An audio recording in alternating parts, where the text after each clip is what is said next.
The minister has entered the exhibition area and he is just starting to take a tour of the stalls.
The Honorable Minister, accompanied by Secretary Mahua Shri Manoj Joshi and Joint Secretary Swachh Bharat Mission Urban Ms. Rupa Mishra, are at the Waste to Wealth stalls, just observing how flower waste is getting converted to agarbattis and incense sticks.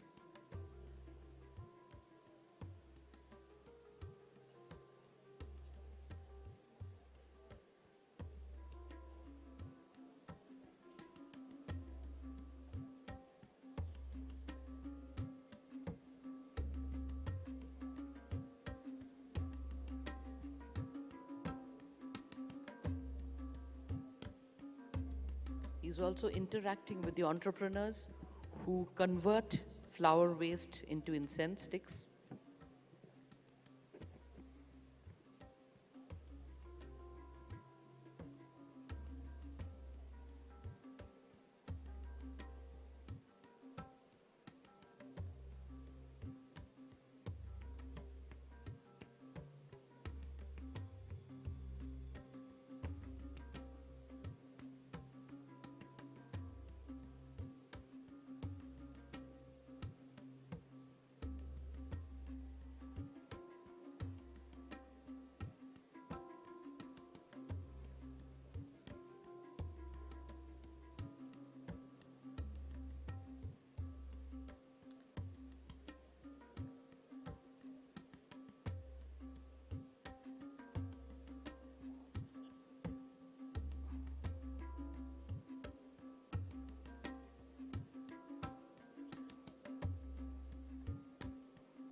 The next stop is at the Automated Material Recovery Facility Center, the prototype and model being set up by NEPRA.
Minister is now at the Sigma stall being shown bioremediation of legacy dump sites.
Ministers at the stall of the robotic equipment used for sewer cleaning purposes. He will also be interacting with a few sewer entry professionals who are waiting there, kitted out in their protective gear.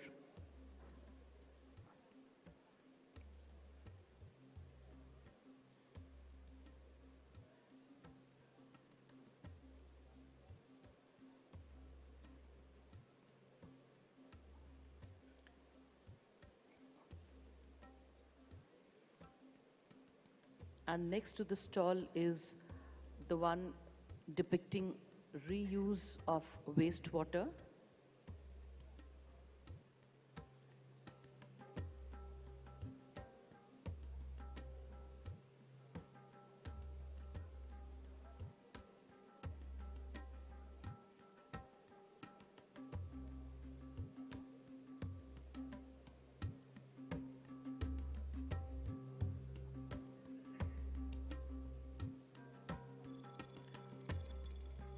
The minister is in front of a very innovative stall which depicts all the Man Ki Baat quotes by the Honorable Prime Minister over the last few years, and especially those which are related to Swachhata and cleanliness.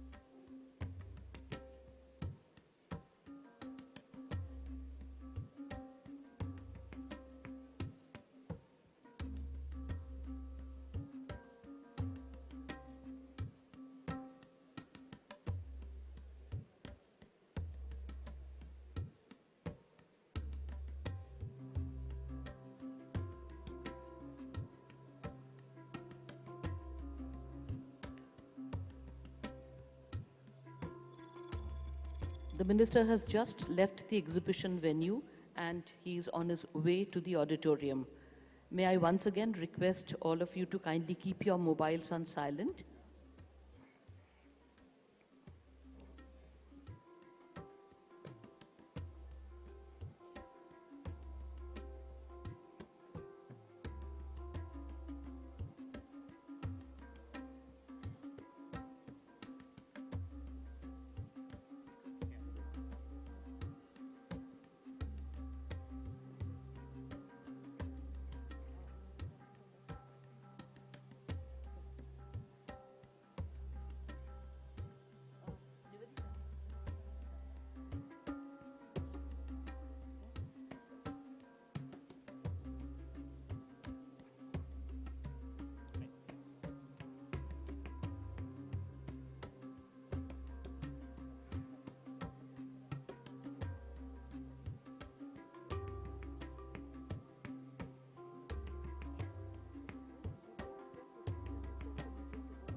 A very good morning and Swachh Namaskar to all of you. On behalf of Ministry of Housing and Urban Affairs, it is my privilege to welcome you all to this August gathering. It is our pleasure to welcome Sri Hardeep Singh Puri, Honorable Minister, Housing and Urban Affairs, to chair the inaugural session. It is also my pleasure to welcome Secretary Mahua, Sri Manoj Joshi, and Ms. Rupa Mishra, Joint Secretary, Swachh Bharat Mission Urban. This two-day capacity building initiative titled Swachh Shehar Samvad and Tech Exhibition will comprise of technical and administrative discussions curated around topics related to management of solid waste and liquid waste to enable states and cities to deliberate on their strategies, best practices, challenges in their journey towards garbage-free cities. I would now like to request the Honorable Minister to formally launch the Swachh Shehar Samvad and Tech Exhibition.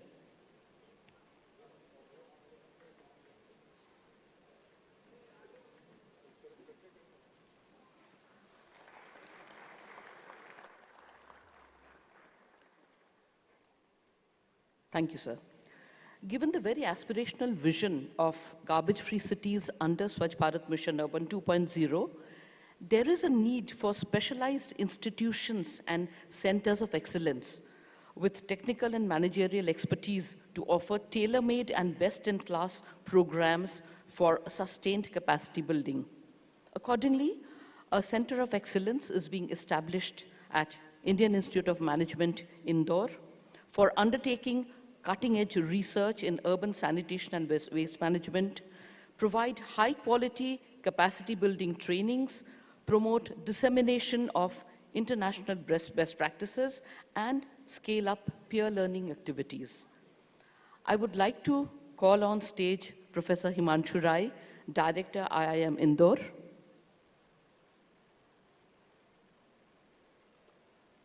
Welcome, Professor. I now request the Honorable Minister to launch the COE at IIM Indore.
I now request Director IIM Indore and JS SBMU to exchange the MOUs. Thank you.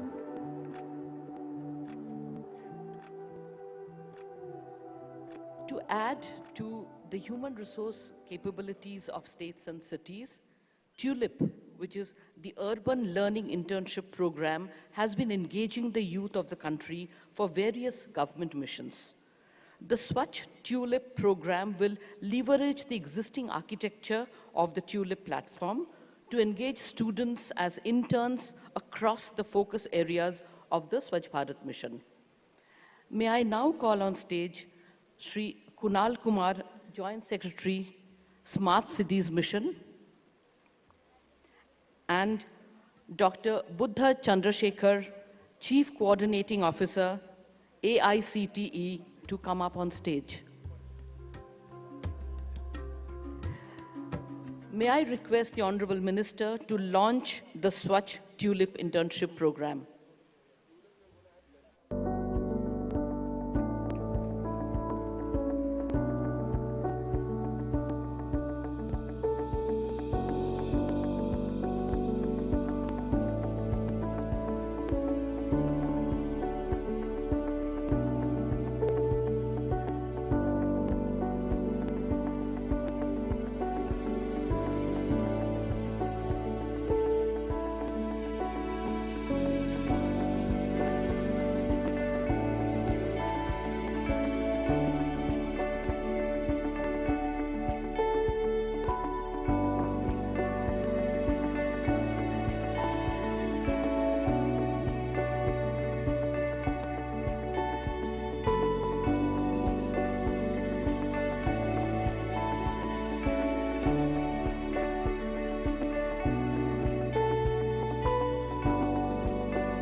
Thank you.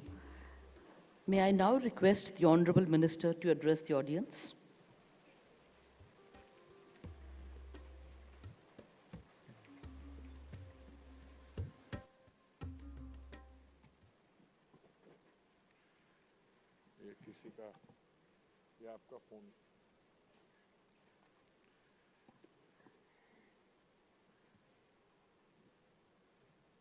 Let me start by extending a very warm welcome to all of you here.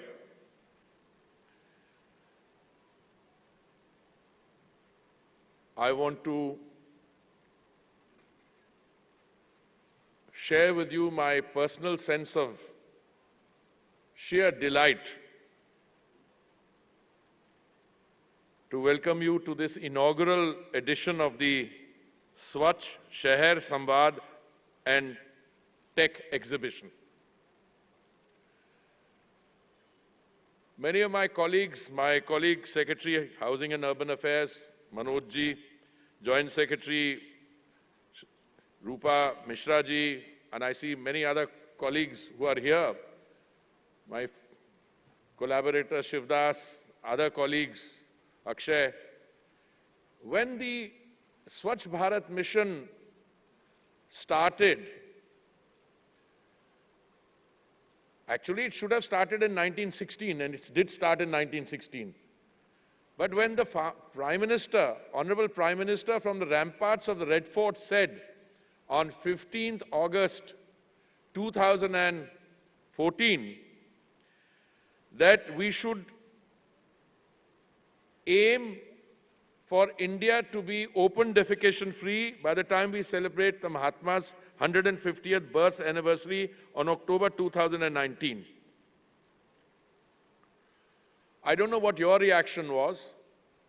My reaction had two or three elements when I heard that statement. One, oh my God, that is a huge undertaking. Number two, that once the Honorable Prime Minister makes,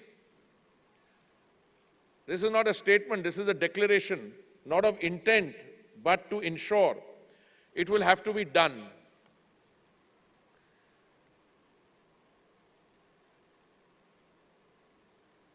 Number three, how do you achieve this by a declaration and just by what could be termed a number of independent but unconnected governmental actions? So to me it was clear even then that this could succeed only if this program or statement by the government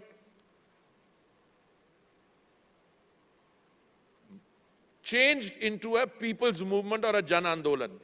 And I'm very happy to inform you that that is precisely what has happened. I used to be hesitant to make these statements earlier, but I can tell you that all 100% of the urban local bodies today are open defecation free. And these are not self-declared or announced. These are based on clinical third-party verifications. These are not certificates which you once acquire and then you frame into your cupboard. But these are certificates which require periodic renewal, because if you are slipping from the ODF position, you're liable to lose that characterization. Therefore, all 4,372 ULBs have now been declared ODF. We built over 73.45 lakh individual and community toilets. We also restored the dignity in health to millions of urban poor, including the Divyang Jan. At the same time, waste processing capacities of urban local bodies have increased from 18% in 2014 to 73% at present, and we are accelerating the implementation to reach 100% saturation at the earliest. I'm not in the business of providing certificates or congratulatory messages to people too easily, but I can say that the achievement of 100% ODF, with one or two states giving us a hard time in the end, is truly a remarkable achievement. And I can also tell you that the next phase of this mission, which is Swachh Bharat Mission Urban 2.0, we have to now target, and we have targeted moving from an ODF India to a garbage-free India. To achieve that garbage-free India, the outlay which has been provided in Swachh Bharat Mission 2.0 is 2.5 times of the first mission. And that journey will have the same ethos, but the overarching principle towards this next journey is based on the philosophy of waste to wealth and adopts the principles of circular economy at its core. And I will list to you some of the key actions and initiatives under that mission. But before I get there, I had the privilege of personally visiting some of the exhibits, whether you're making beautiful handbags or furniture from waste. The core philosophy of waste to wealth, I think, is very well captured. And I was telling my colleagues in the ministry, I said, you know, this is one of those areas where the proof is in the pudding. Proof of the pudding lies in the visible demonstration. When youngsters with startups are able to start applying their minds to economic activity which will result in the generation of wealth, you are sure that that has become a Jan Andolan. And when centers of excellence start not only associating themselves, when they have been centers of excellence earlier, but when they take on a Swachhta dimension and start providing the highest of academic rigor to that incubation process, I think we can say that we are almost there. Some of the actions, so I congratulate you. I applaud the fact that you stepped out, and I am sure that your undertaking this venture will serve as an encouragement to others similarly placed to follow suit and join this noble process. Some of the actions which I said, which I would like to reiterate: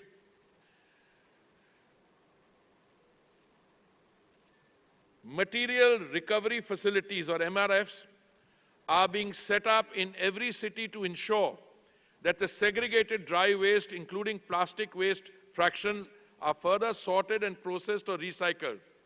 More than 2,000 MRFs with design capacity of 42,000 tons per day are already operational across 1,400 cities. I think this is a very significant development and an achievement. Setting up of processing, upcycling facilities for construction and demolition waste is being fast-tracked. I was delighted to see some of the uses to which construction and demolition waste has been put here, and the products truly. Now, I ask a question because I have had the privilege of being associated with this ministry for 5 years. How much construction and demolition waste do we produce? And I was given a figure, I don't know whether I got it right. Delhi itself is about 6,000 tons per day. It's an astounding figure. But if you analyze that figure, if you are producing 6,000 tons of construction and demolition waste in a day in a city like Delhi, which is the capital city, which means there's a lot of economic activity going on, because you demolish and build.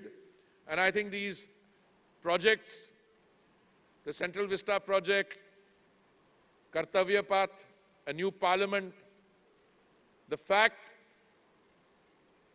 Pradhan Mantri Awas Yojana, urban and rural combined, is what, 3 crore units sanctioned? I mean, I'm just giving some examples. Now, every time you build, let's say 1,000 units of Pradhan Mantri Awas Yojana, we've done a study: how much of steel do you use, how much of cement do you use, how much, and in what manner does that in turn result in economic activity? I think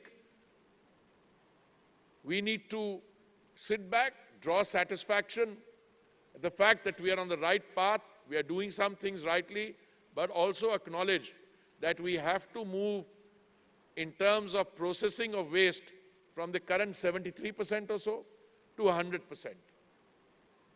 We also have to ensure that our cities are totally garbage-free. The next listing is the one which I'm most, at one stage, at one level pleased, at one level थोड़ी चिंता भी है. Lakshya Zero Dump Site Challenge.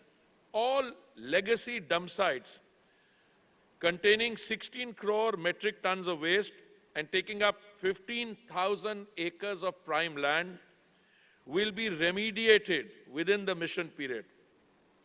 And I'm assured by my colleague, the Secretary, that action plans for over 1,000 legacy dump sites, including those in Delhi containing 12.8 crore metric tons waste, have been approved by the ministry with total project cost of more than 8,000 crore rupees, of which the center is contributing almost 3,000 crores.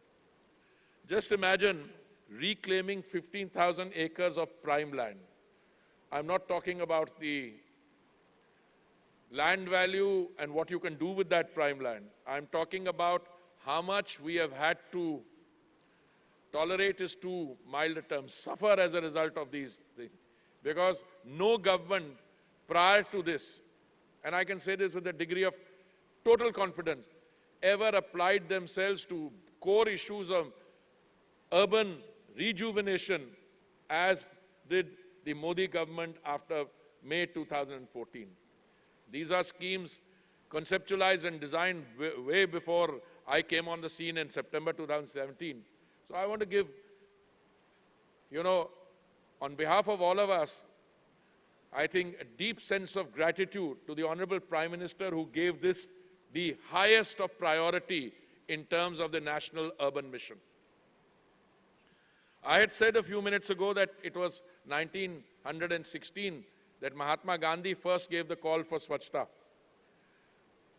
The Honorable Prime Minister followed it up when he became Chief Minister of Gujarat. But when he assumed responsibility in Delhi, our waste processing was still only 14% or 17%.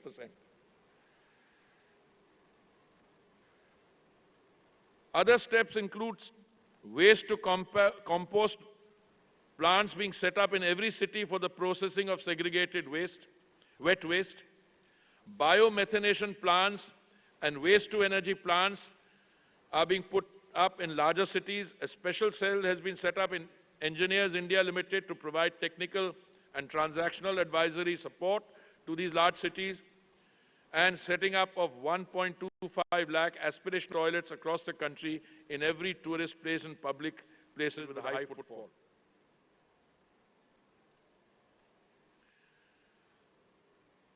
If you situate the Swachh Bharat mission in terms of the other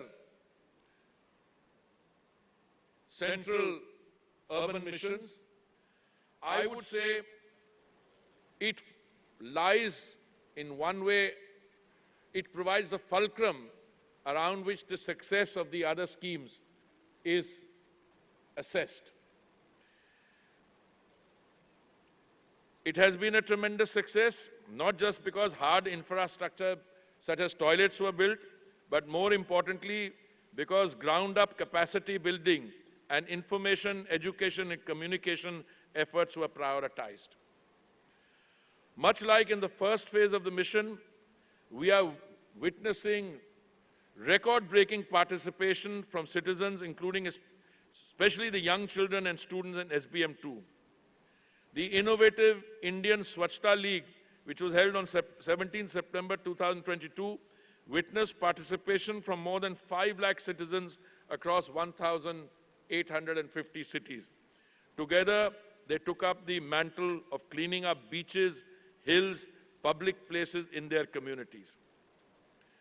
And one of the lessons which I have learned during the course of something like 50 years in my adult or professional life, that unlike other movements which start as governmental initiatives, but they acquire the nature and momentum and the dynamism of a people's movement, people realize, our own citizens realize the value of that clean space, because it also provides other economic opportunities, grabbing the financially being able to tap the value of that clean space, whether it's a clean beach, clean tourist space. Make no mistake, if the tourist center is not clean, it will not encourage, it will discourage people from coming. Same is the case with beaches. I have personal examples of people who have devoted their lifetimes to cleaning the beaches. But now The efforts of those heroic individuals aggregated and given an institutional push through such efforts of the government as the Honorable Prime Minister's announcement on single-use plastics. You don't know where the impact, I mean, for those of us who are familiar with the ecological disasters surrounding us, I mean, there are loads of plastic bigger than the size of countries which are taking up ocean space. It's devastating impact on marine life, on so many other things, including the toxicity which we are suffering as a result. But this cleanup process provides literally the freshness and cleanliness which is so desperately needed. We have identified a large number of extra initiatives that we can take. I don't have the time because I have to run to my next appointment, but I was delighted today to see that the TULIP internship program, which we introduced for urban local bodies, you know, we constantly heard the refrain that we have our youngsters graduating from engineering colleges, they need practical experience, and they need maybe some hand-holding to get them on in life. We started the TULIP program, which aims to target of 10,000 young interns by 2023, October. I'm very happy today that we are starting a new program for, on the Swachhta side, for TULIP. I think the urban local bodies where these young interns will be attached, they will benefit. Bright youngsters, fresh out of university. The youngsters will get some practical, hands-on experience and a little bit of financial sustenance. I think it's a win-win situation for everybody. We have identified 30 startups in the waste management sector through an innovative startup challenge. And I can tell you that the Swachh Toykathon, a creative initiative that will further advance the waste to wealth approach and encourage the reuse of waste into toys. These are all ostensibly small steps, but I think with significant demonstrated impact. I want to conclude by saying that the vision of Atmanirbhar Bharat is aligned with this tech exhibition's goal of igniting an entrepreneurial spirit in waste management initiatives in the future. And I thank all of you. And I see so many experts with the kind of knowledge and domain experience. I don't even know how we can ever thank them, because we have drawn up from that knowledge which they bring through their writings, etc. I want to thank you all for being here today. And I am sure that you will carry forward this message of this tech exhibition in this important area of Swachhta, which is so important for all of us. Thank you very much. Jai Hind.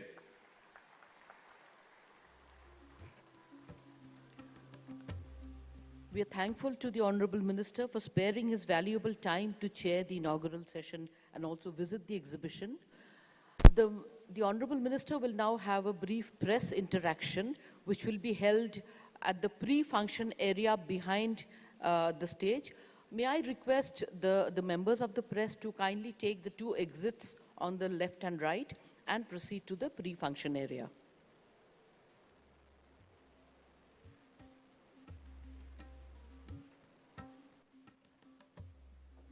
We will be beginning our first technical session shortly.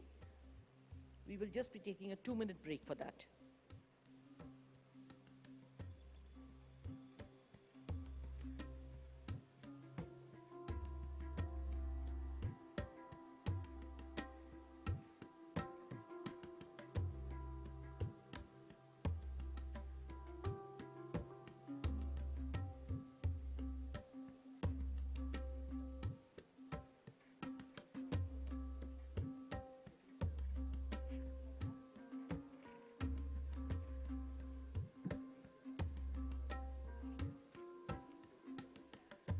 May I request the members of the press to kindly proceed to the pre-function area behind the stage where the press interaction with Honorable Minister is being held.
We will now be beginning our first technical session on state-driven interventions for garbage-free cities.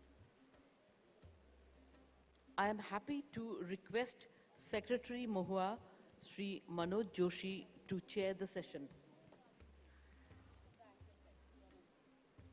I would also like to call on stage your respective panelists.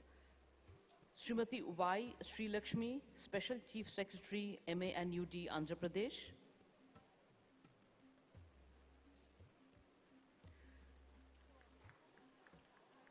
Sri Shivdas Mina, ACS, Tamil Nadu. Dr. Sonia Sethi, Principal Secretary, Urban Development, Maharashtra. Ms. Sunita Narayan, Director General, Center for Science and Environment.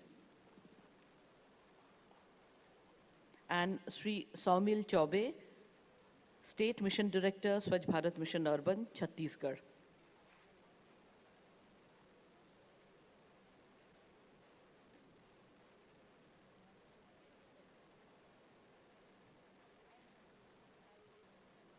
May I now request Secretary Mahua to lead the panel discussion.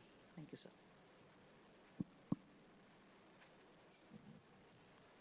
सभी को मेरा नमस्कार। स्वच्छ भारत 2.0 में कुछ चीज़ें हमारे मंत्रालय में हम लोग प्रायोरिटी से ले रहे हैं, जैसे cleaning of legacy dump sites, manhole to machine hole challenge, सफाई मित्र चैलेंज। अभी हमने दो एक चीज़ें और आइडेंटिफाई की जो हमारे लिए प्रायोरिटी हैं, जैसे रेलवे स्टेशंस के बाद रेलवे लाइन जो रेलवे लैंड में है उसमें पड़ा हुआ कचरा, हाईवेज़ के दोनों साइड पड़ा हुआ कचरा जो अर्बन एरियाज़ में नहीं है और जो लोगों को सबसे ज़्यादा दिखता है, ऐसे ही वेस्ट सेग्रीगेशन एट सोर्स। ये 4-5 एरियाज़ हम लोगों ने स्वच्छ भारत 2.0 में हमारे मंत्रालय के लिए आइडेंटिफाई किए हैं, उस पर हम जोर दे रहे हैं। पर सारा एक्शन तो स्टेट्स में है या फिर जो कंपनीज वेस्ट प्रोसेसिंग कर रही हैं, काफ़ी वेस्ट कलेक्शन भी कर रही हैं। तो हम सुनना चाहेंगे सभी स्टेट्स से कि उनके यहाँ काम कैसा चल रहा है। First of all Andhra Pradesh special CS, I would like to ask her what is happening in Andhra, and also I think that one of the biggest challenges which we are facing, not just in waste, is about the user charges issue. Whether for water, whether for waste collection, whether for, without money there is nothing. What's happening in Andhra, and also about implementation at the state level. Would you like to say something?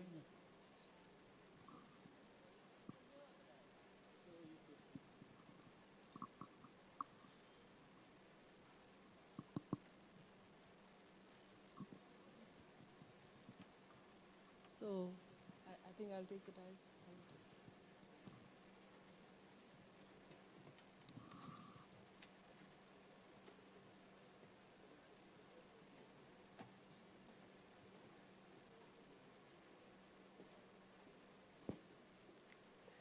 Mr. Joshi and other illustrious members who are adorning this dais today as part of the panel, all my colleagues here, my fellow commissioners who have helped us clean Andhra Pradesh and keep it clean, and other personages in the audience. A very good morning to all of you. And as Mr. Joshi said, he wanted me to talk about one of the biggest challenges we're facing today, the user charges which we are actually collecting in Andhra Pradesh. So I just wanted to bring certain things to your notice. On October 2nd, 2021, we launched the Clean Andhra Pradesh program, namely, we call it CLAP, Clean Andhra Pradesh. The program was launched by our Chief Minister, and when we launched this program, we wanted people to be part of the program, the councils to own the program. So we actually deployed a lot of vehicles to collect garbage door to door. About 2,525 vehicles were deployed, and they were deployed basically based on user charges. The government didn't put in any money. So we floated a tender, and contractors participated, and they have provided us with these vehicles which will be collecting segregated garbage door to door, for which we charge a minor user fee from the public. So when he was talking about the problems being faced in the collection of user charges, yes, we are facing problems, but we have designed it in such a way that it is owned by the councils. So all the councils passed resolutions as to the amount of user charge which was going to be collected. So this ranges from, something like 30 rupees in the very small municipalities and Nagar Panchayats which are recently converted, to 120, which is the highest which is being charged by some of the municipal corporations of the state. So the councils resolve, for example, Tirupati, which is today in a couple of days being given a presidential award for good collection and treatment of garbage. They collect 60 rupees a day. Even though it is a corporation and we would have been happy if they collected 120, the council resolved to collect 60 and they are collecting 60. So every month we are ensuring that the user charges are collected in such a way that all the vehicles are paid for. So our principle is based on the capacity to pay, and also initially we concentrated on the commercial establishments and the non-residential households. We had given them a lot of emphasis. And in the second phase, we again took it to the residential households. We go a little easy on the slums because they are, the places where we face maximum resistance. So that's how we happen to cover all the households. We started with a consultative approach. We involved the political will because that is very, very important. So we started at the top. We brought our chief minister on board. We convinced him. And then we brought every other member of parliament and MLA and, the local mayors and municipal councillors and municipal corporators on board. And only after that, we went ahead with this collection. Till date, yes, I cannot say that we are not totally facing some kind of resistance. But to a large extent, it's subsided. And if we are able to pay the bill of the vehicles which were deployed, I would say that this is a good achievement. 50% is our collection efficiency today. And we hope to improve it actually. It was actually 15% when we started in October of 2021. It's reached 50% in September 2022. And we hope it will reach 80% by July 2024. But as long as we're able to cover the cost of the collection of garbage and transportation, right now we're happy. In future, we will be, of course, expanding these user charges to other aspects of municipal solid waste treatment, collection, and disposal, conversions, etc. Apart from this, he also wanted to talk about waste to energy. So we have commissioned 2 waste to energy plants in Andhra Pradesh, one in Visakhapatnam and one in Guntur. So the Visakhapatnam waste to energy plant is linked to 28 ULBs within an ambit of about 100 kilometers distance. So the farthest ULB is about 100 kilometers. This has been done on a PPP model. We have just given them the land, the power connection, the water supply, and of course supply of waste at the plant, which is being transported by us. So this plant capacity in Visakhapatnam and Guntur is 1600 TPD. And both of them are right now operational. They generate 15 megawatts, which is being purchased again by the concerned DISCOM. So this is how we have linked in Visakhapatnam 28 municipalities and in Guntur 13 municipalities based on the distance. Here again, the slight complaint we get from the persons who are running these waste to energy plant is on the tipping fees. So tipping fee is another aspect, because obviously if you're going to transport, you're going to have to spend on it. So distance to the waste to energy plant again becomes an issue which you people are welcome to contribute your suggestions to.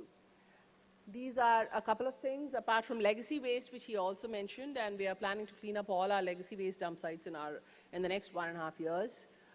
Waste to energy. Now that we're doing source segregation, we're collecting segregated garbage from the households. We have, in fact, we already commissioned 32 waste to energy and 4 biomethanation plants. And right now, in the other ULBs also, they're under construction. There is one issue which I'd like to flag here, because we have a lot of problem with land acquisitions. Finding a suitable site becomes a problem because people are generally averse to having anything to do with garbage in the nearby vicinity. So every time we select a site, you have a lot of resistance from the locals and they ask you to shift it. This is a practical problem we are facing everywhere. Whatever we may tell them about the kind of green belt we plan to develop around the garbage transfer station or the waste to compost plant or the waste to energy plant, we still have resistance from locals. So relocating again involves land acquisition, which again involves finances of the state government. These are some of the problems we are facing, but despite all of that, we are attempting to go ahead in whatever we're doing. We've launched it in a big way. We plan to clean up our entire legacy waste in the next 1.5 years. We plan to see that the entire 6,500 tons of waste which is generated every day in Andhra Pradesh is treated in some fashion so that we can make Andhra totally garbage free. Thank you. Thank you, ma'am. May I now request Sonia Sethi, Principal Secretary from Maharashtra. Maharashtra and Gujarat are two states which traditionally had very strong local bodies, and they continue to do well. And Maharashtra continues to give best examples from small cities. So what is that in small cities of Maharashtra or even large cities which makes them tick in terms of administration, governance? Thank you, sir. Good afternoon, everyone. Respected Secretary, sir, and all the dignitaries on the stage, my colleagues, dear friends. I'm here as Urban Development Secretary, Government of Maharashtra. And as sir mentioned that while there are so many aspects to delivering the Swachh Bharat program, I think the key factor which he pointed out, particularly in the delivery systems of states, is the mechanism of delivery. And in Maharashtra, which has a very strong culture of urban local bodies, how are we delivering through these urban local bodies? And as we were having a little side conversation on the stage, this actually is both a blessing and a challenge for us. It's a blessing because it completely ensures, local participation, but at the same time, it's a very sort of delicate balance that we in the state government have to, follow. When I say a delicate balance, I mean, while we are giving autonomy to the urban local bodies, we also have to strengthen them, and at the same time, continuously striking a balance between strengthening and giving autonomy.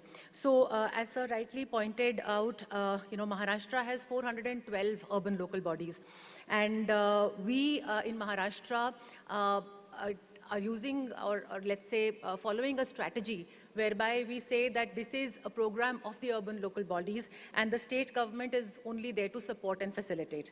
As sir mentioned, how are the local bodies performing, and how do they sort of take up this challenge of what in Maharashtra we call the Swachh Maharashtra mission.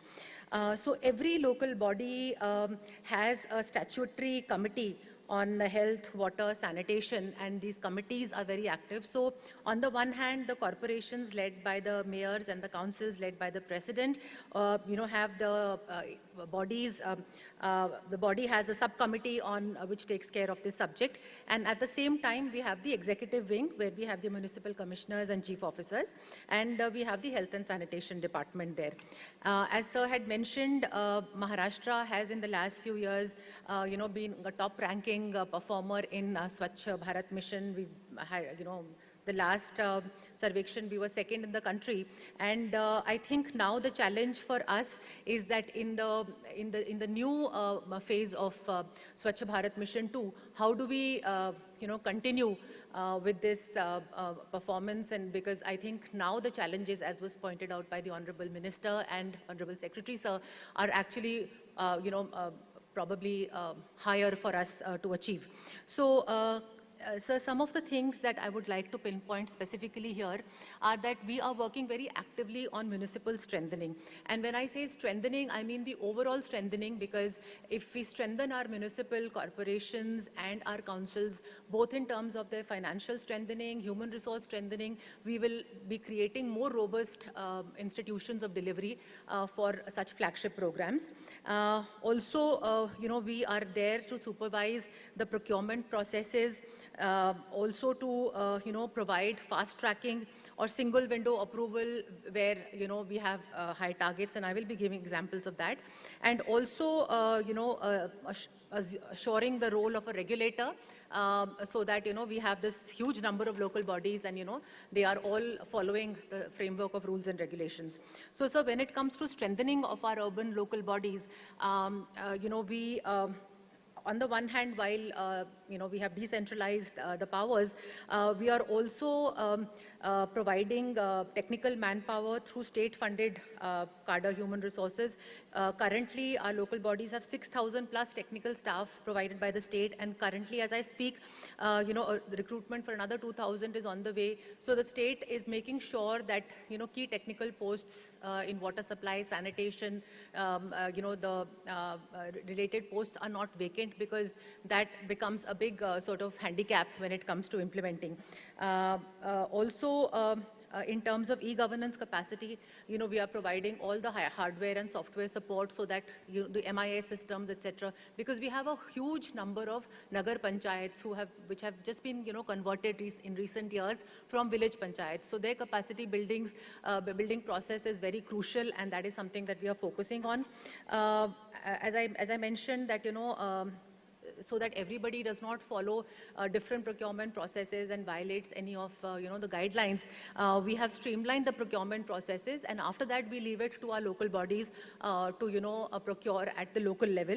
And in recent times, I think one successful experiment was that we were able to operationalize 213 FSTPs in just a matter of 2 years, and in that the state government took a lead by providing some kind of a single window fast tracking this thing, and we issued a GR to that effect, and that facilitated the local bodies to procure and perform faster. So as I said, that it's a delicate balance that we have to continuously sort of maintain, and sometimes in order to sensitize the local bodies about the priorities set by the central government, the state has to play a proactive role by providing this kind of a support through government resolution, so that everybody is brought on board. And also, sir, I was sharing with you that tomorrow we have called all our local bodies, and they will be addressed by Honorable CM and Deputy CM on primarily the key focus areas of Swachh Bharat Mission 2, because still some people think that, the ODF ho gaya, so, we have already achieved. Now, what is new about Swachh Bharat 2?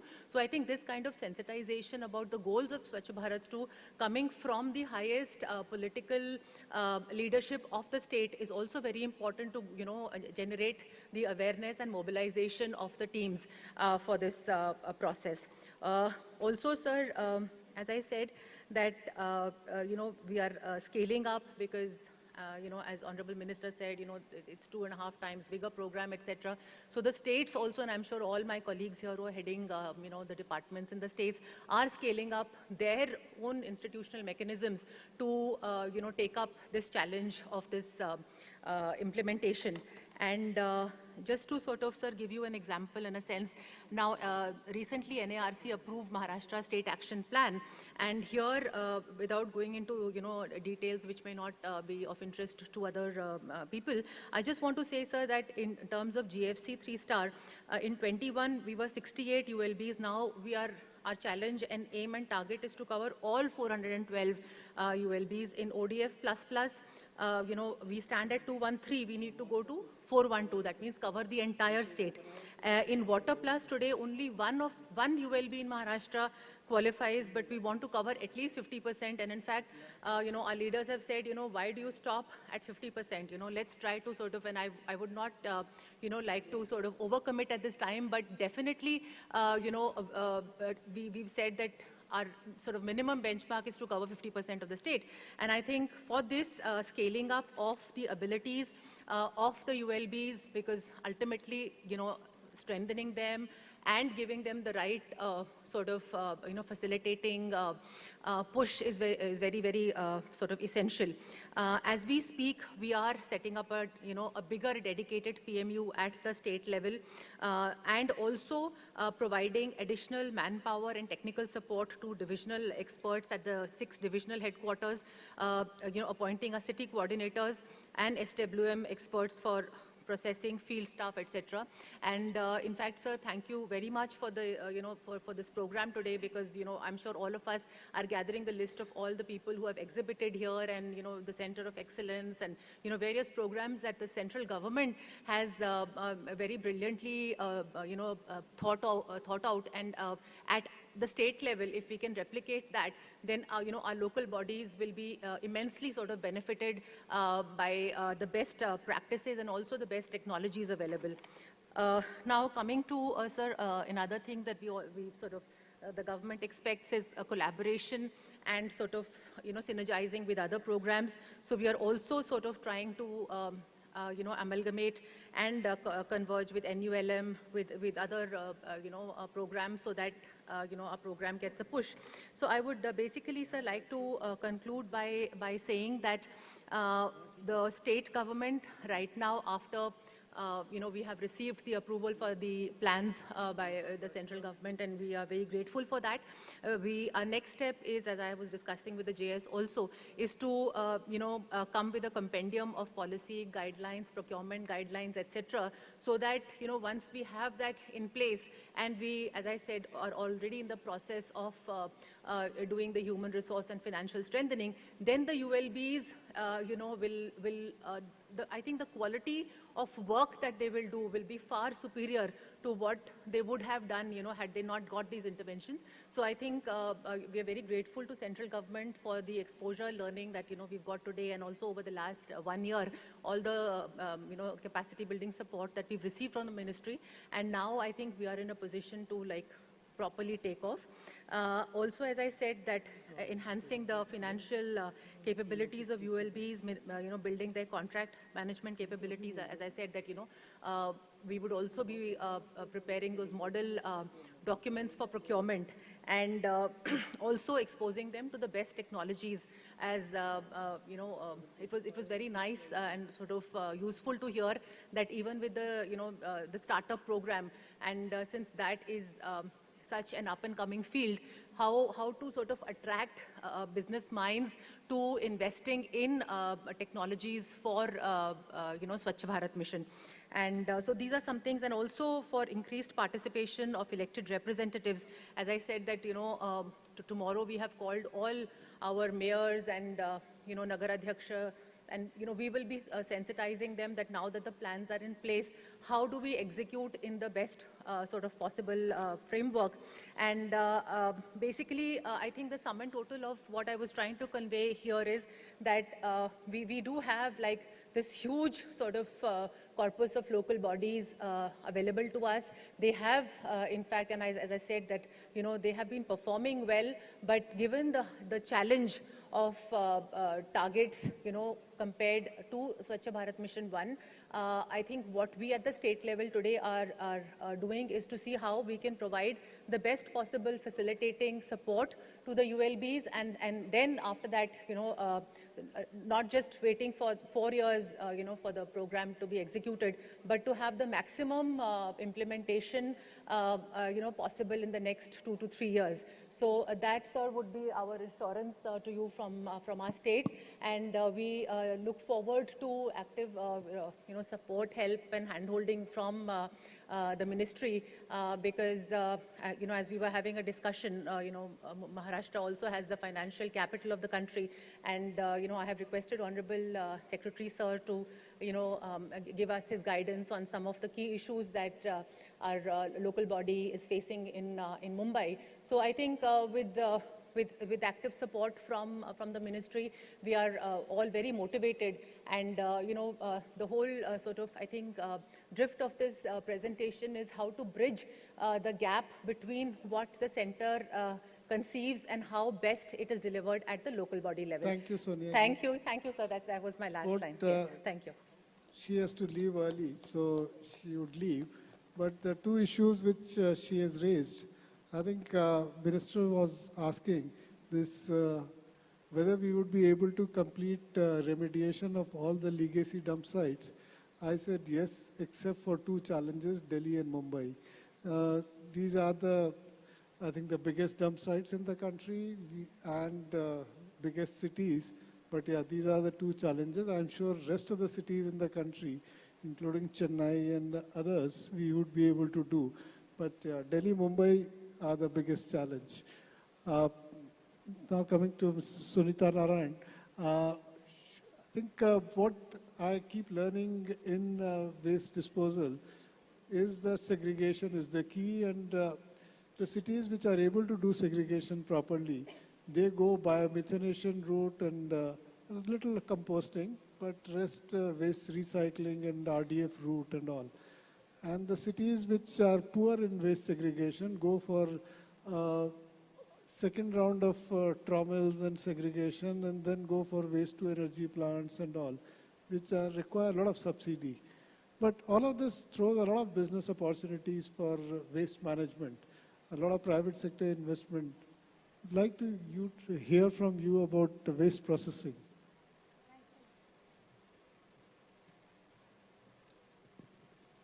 Thank you, Mr. Joshi, and thank you for asking me to be here with you today. I am very excited by what I see in the country today. You know, when we started our journey on waste management, Mr. Joshi, India was following an approach which was done across the world, largely in the Western world, which was that you collected waste, you transported it, and you took it to a landfill site. And if you remember the early decade of waste management, it was all about how you would build a sanitary landfill site. That was the biggest concern that we had. And cities were rated, ranked, and everybody strived to build that ideal sanitary landfill. But I think today what SBM 2.0 has done is an absolute game changer. What we have done is to understand the weaknesses of that approach. Number one, we have a situation today where we, as a poor country, cannot afford to waste land for waste. We cannot afford to use valuable city land for waste. We also know there is an added complication that the land that we have, which is now inside the city, is too valuable. And so cities have to go further and further away to build a landfill site, which means your cost of transportation goes up, which means all your overheads go up, and you're not able to actually get the waste to the landfill site. There is an additional, and I think, you know, the ACS talked about it, but if I would, madam, you know, there's a very interesting development in India. When, as an environmentalist, we grew up with this concept of not in my backyard. Okay? Everything is not in my backyard. Now, the trouble and the good thing in India is today, in the past, it was always not in the backyard of the rich. So I don't live near Okla. I don't live near Balsava. I'm too rich to live near a landfill dump site. But it was the poor on whose land we built our waste management sites. The good thing in India is that the poor are now becoming powerful, they're becoming literate, they are now saying not in my backyard. Which is why, madam, I know in Pune you're having a huge challenge today trying to find a landfill site. No city is able to find a greenfield landfill site. Now, we need to see this not negatively, we need to see this positively. Because what you have now done in sense is to say if your backyard is not available, then every front yard is going to be a landfill or a waste disposal opportunity. Now, if the waste is in my front yard, I'm going to make sure that that waste is not waste. That waste is actually a resource. So this is why, to me, SBM 2.0 has really learned from what we could not do, and the pollution that was created, the air pollution that we, you know, Joshi ji is very right in saying Delhi has a real problem of its landfill dump sites. We continue to have it. Winter is coming now, and you will start hearing of instances of fires. You will start hearing instances of collapses. We know that that landfill dump yard strategy does not work for us. So what will work? And this is why the learning in India, I mean, the best thing with policy is when it is responsive, when it understands from reality on the ground and changes so that it can take a new approach and build a new practice. And I see that happening in so many cities of India. And SBM 2.0 gives the framing to allow cities to actually, with one major principle, that waste is not waste, waste is a resource. Now, there are certain principles that I'd just like to flag here that will need to be operationalized and which we see happening in cities. My colleagues are here. We have done a best practice report looking at some of the best examples of cities in different areas. And what we learned from that is as follows. Number one, as you very correctly said, Manojji, segregation is the Achilles heel, but segregation is essential for any waste recovery program. You cannot recover waste unless you segregate at source. And madam, I hope your waste-to-energy plants will do better than most other plants that I have visited, because again, their problem has been the unsegregated waste that comes to the plant, which lowers the calorific value, and that then means that you don't get enough energy. So what you end up doing is to pay for the waste, and you don't get the energy that would recover the cost.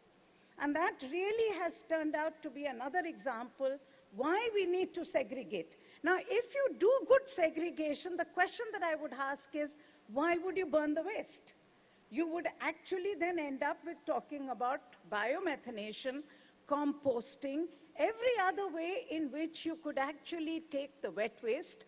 And all our cities, other than Mumbai, Delhi, and it's all about affluence. The richer you get, the more wasteful you get. The more your composition of waste changes so that you have more non-biodegradable. The poorer you are, the more biodegradable waste you have. And that's where we have an opportunity of doing huge amount of wet waste, reuse, recycling.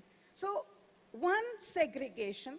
The second, and this we are learning from many cities, is the involvement of the informal self-help sector in waste management.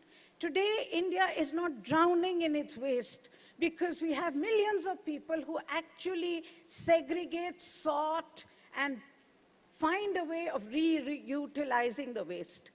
The best cities that we have learned from are the cities which have involved the informal self-help groups in the waste management business, given them respect, given the kabadiwala a space to be able to recycle, reuse. Second principle.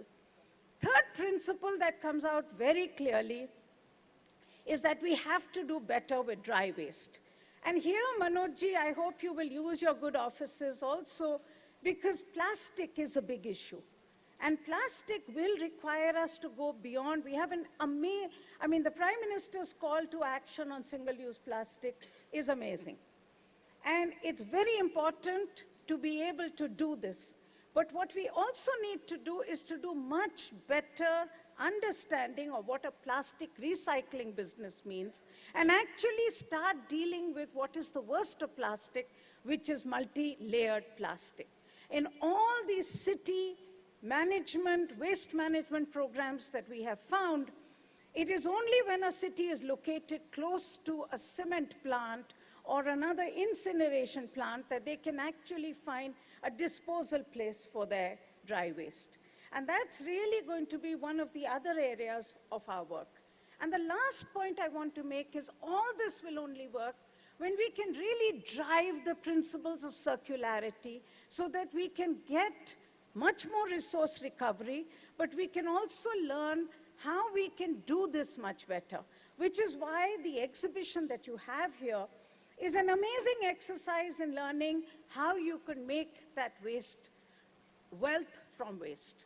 But ultimately, I think we are on an amazing journey in this country, which will be a learning for the rest of the world. And we are looking forward to learning more from all of you and sharing and learn and upscaling those examples. Thank you again for asking me to do this. Thank you. Thank you, madam. Your inspirational talk is quite good.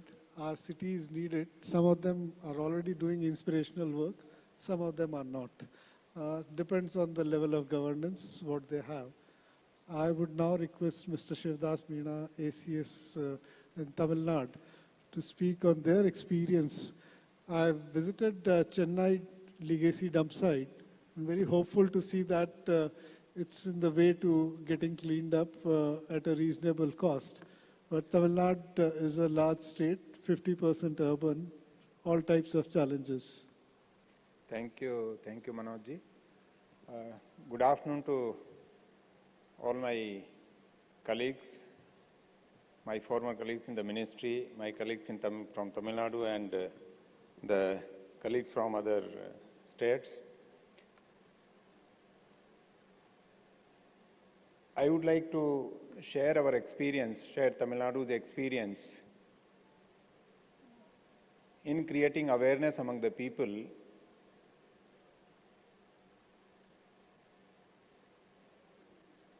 We, after joining there as in charge of the municipal administration department, the one major problem I realized that we have to do a lot for making our cities clean, garbage free. So the last year, while preparing the policy note, we have the system of drafting policy note there, where we articulate the policies of the department and place it before the Legislative Assembly. So that time one of the major theme of our policy note during discussion deliberations with various stakeholders, that the state has to do a lot more to make its cities clean. So thereafter, we identified that the biggest challenge we have is not collecting the garbage, but the segregation, the source segregation. Many places, we were collecting the garbage separately, but in the end, we were dumping it at the same place because we still have the gap in processing. So therefore, we decided, let us see what is happening elsewhere in the country. We visited a couple of cities. We visited Hyderabad, and this May we visited Indore. And I must say that each one of us should see what Indore has done. I may say it with certainty that when Indore started its journey towards cleanliness, maybe baseline-wise, see the Indore or every city of Tamil Nadu might have been far ahead of Indore at that time. But the city has done wonderful work.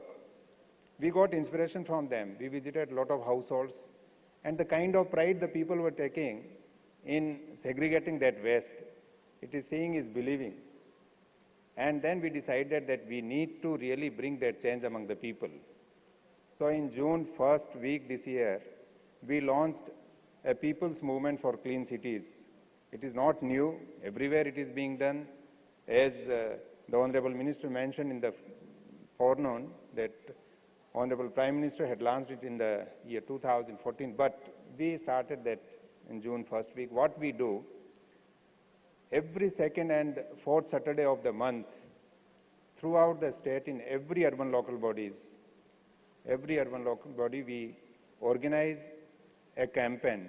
We have identified 6 thematic areas, like cleaning at public places, the cleaning of office premises, institutions, and the removal of C&D waste from the public spaces. Creating awareness among the households, RWAs, and other stakeholders about source segregation. So similar, few other like removal of the hoardings, unused street furniture, condemned vehicles parked on both sides of the roads, streets we can find in every city. So like that we have identified 6 thematic areas, and we have also one of the Saturday we have reserved for our cleanliness workers. We felicitate them, organize medical camps for them. But for all these thematic areas, the underlining theme is that to create awareness about source segregation. We organize visits for the RWAs, school students, to our micro-composting centers, resource recovery centers, and create awareness among them. We organize competition among the RWAs, citizens who does well, and we felicitate them. This campaign, it has really picked up very well. So far, we have covered 6 campaign days, and so far nearly 2.4 lakh volunteers, they have come forward to be part of this campaign. We have nearly 8,500 elected representatives in the state in ULBs, and on an average, on each of these campaign days, nearly 7,000, average is about 7,000 of them, they participate. Whenever honorable ministers, others, they are there in their constituencies, they participate in these campaigns. As a result of this, in last 3 months, now, the people have started talking about the cleanliness. People have started talking about segregating, importance of source segregation. Because what we see, as Madam Narayan mentioned about the source segregation, if our processing facilities have to succeed, we have to improve the quality of our waste. Our waste has to be good. It should not be mere waste. And that can be assured only through source segregation. So now, in fact, then we realize in this process that school children, college students, they are major stakeholders, especially the school students. And Saturday happens to be a holiday. So what we did, we decided that every 3rd Wednesday of the month, we create awareness among the school students. Our volunteers, animators, commissioners, chairmen, they visit the schools and they talk about source segregation, the importance of not littering the public spaces. That is really now picked up very well. Last Saturday, I was in Tirupur visiting a school, and there some students had come for some these karate classes, very small, some 8-9-year-old kids. I was asking them, have you heard about this thing? And they explained, yes, they have heard, and how important it is to segregate our waste. And that school, really, I have not seen any school so clean in, say, hinterland of Tamil Nadu. They were maintaining it so neat and clean.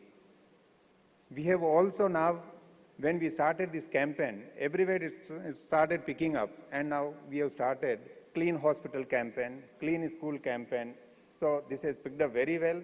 I thought that I will share this experience of Tamil Nadu with you. And why we have started this, because now we have a huge gap in waste processing that we are planning in SBM2. Thanks to SBM2, we'll address that issue. But when we have facilities, we have bio-CNG or biomethanation plants or material recovery facilities, the quality of waste has to be good. A biomethanation plant will work well when the waste is, totally segregated, and that shall not be a necessity of further segregation of that waste. Similarly, MRA facility, what we saw in Indore is that NEPRA has set up this facility. And we have to have an MRA facility like that, because it is truly dry waste. But if we receive the dry waste, which contains something like 20-25% of the wet waste, it is going to be of not much use. Again, that agency has to carry out additional some kind of source segregation, and they have to dry this waste further. So we realize that we have started this thing, and it is picking up well. I am sure in the days to come, we'll prepare our citizens to take a step forward towards garbage-free cities, and that would be possible only when each and every citizen, they take responsibility, they realize that my waste is my responsibility. What we say in Tamil, enadu kuppa, enadu porupu. Thank you. Thank you, Shivdas ji. Suvita Narayan said about waste processing in front yard. I think that is what we are now aiming in urban areas. That I think Maharashtra has some norms now. Pune is doing local colony level liquid waste, solid waste disposal. And probably that's the future we need to enforce across India. But Chhattisgarh is one state which is a predominantly rural state, pioneer in local processing at small municipality level involving SHGs. And I think Odisha has also moving in that direction. So let's hear from Saumil Ranjan Chaube, State Mission Director, Swachh Bharat Urban in Chhattisgarh.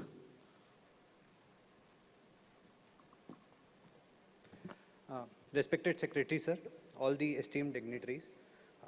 When I was invited to this panel discussion and I sat on the stage, I was a little scared, to tell all of you, because two of the panelists had the designation Chief Secretary attached to their designations. But when Narayan Madam started explaining what she expects the cities to do, I got a little confidence, because what she said is what we are doing.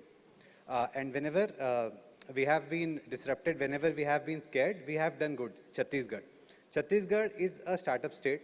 We started in our journey in 2000, and ever since Chhattisgarh has grown with great vigor and strength. So when, like Honorable Minister said, when the Honorable Prime Minister from the ramparts of the Red Fort announced that India is going to be open defecation free, he said that he found the challenge very huge. He found the challenge very tall. Similarly, when it was announced that all the cities, all the states would have to collect all the waste from every household, segregate it and process it, it was a very huge challenge. And that is how we started with our Swachh Bharat mission journey. We realized that if we are to go for a centralized model in Chhattisgarh, it would have cost us about 3,700 crore rupees, which we did not have. Even with the funding with the Swachh Bharat Mission 1, we could not have accomplished a model in which we could have gone for a centralized approach. So we decided to look a little beyond and go for a decentralized approach. To tell you a little about Chhattisgarh, Chhattisgarh is the 10th largest state of India.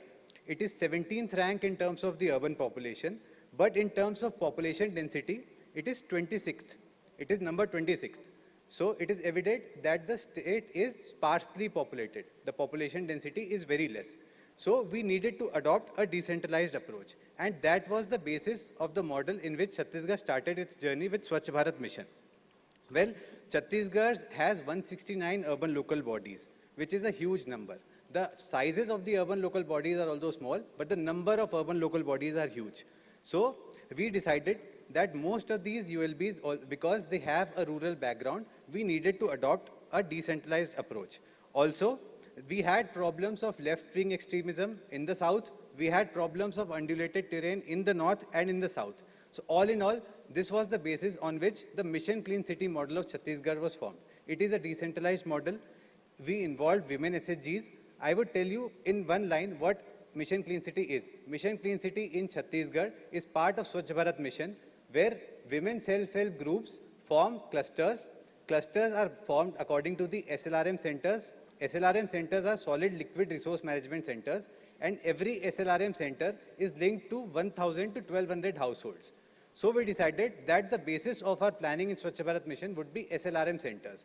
And we've identified 1,000 to 1,200 households. We established an SLRM centers. Each SLRM centers was given to women self-help group members who were given the responsibility to go door to door, collect the garbage, segregate it, and process it, and whatever earnings they would have from the dry waste and the wet waste, they would keep it.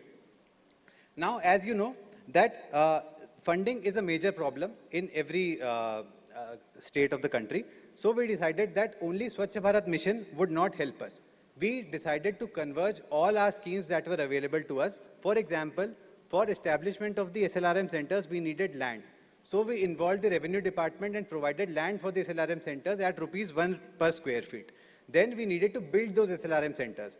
Thankfully, Swachh Bharat Mission 1 and 14 finance funds helped us build those SLRM centers.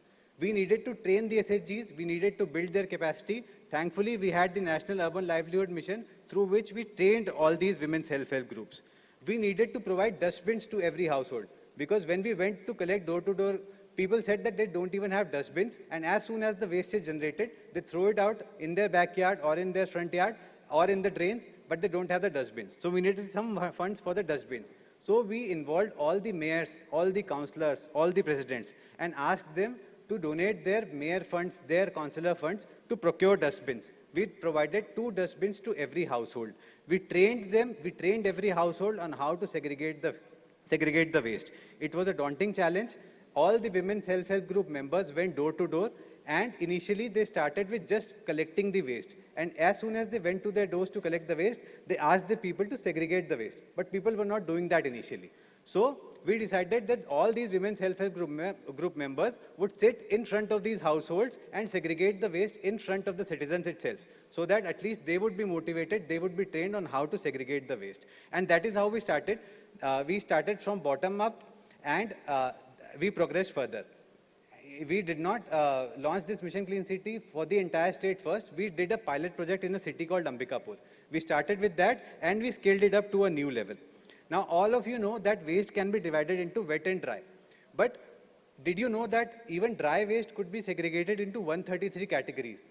And once we do that, it would sell at a much higher cost. And the wet waste can be segregated into 11 types. The non-recyclables could be sent to the cement plants. The domestic hazardous waste and the biomedical waste could be treated differently. So we identified these 5 streams of waste, and we trained these women's self-help group members so that they can identify this, they can segregate the dry waste into 133 categories and sell them. And the impact of this whole scheme, the Mission Clean City scheme, is that we eliminated 6,500 garbage vulnerable points. We freed 144 acres of land worth 24 crores. We ensured that all these women's self-help group members get their livelihood. We provided them an honorarium of 6,000 rupees. We made sure that all the sales, all the proceeds from the sale of the dry and wet waste go to these women's self-help group members. We established Bartan banks. We established garbage cafes, which is a one of its kind cafe in which you can come, you can give plastic waste and have a meal free for 1 kg of plastic waste. And in the end, we were able to sell 8.18 crore rupees worth of dry waste. We were able to sell 10.57 crore rupees worth of compost. And adding to that, we also initiated a scheme called Godhan Nyaya Yojana. Now, Godhan is cow dung, and we, as women's self-help group members, we promoted them, and we asked them to procure the cow dung from the cattle holders at rupees 2 per kg. And once they did that, every cattle, there is a menace of cattle on the street, on the roads. That was solved, and these cattle were kept in the gothans, and the women's self-help group members went ahead to buy the cow dung and made vermicompost out of it. So we also involved the animal husbandry in the Swachh Bharat mission. So all in all, this Mission Clean City model of Chhattisgarh has been very successful in proving that with very little capital investment, we could create a decentralized model. When we thought of going for a centralized model, it would have cost us 3,700 crores. But only in 222 crore rupees, we were able to establish a whole model in which 100% of our waste is collected, 100% of our waste is segregated, and 100% of our waste is processed. The major example of the success of Mission Clean City is that while Government of India has given us a challenge to have our cities legacy waste dump site free by 2026, we take pride in saying that our cities in Chhattisgarh are zero landfill cities.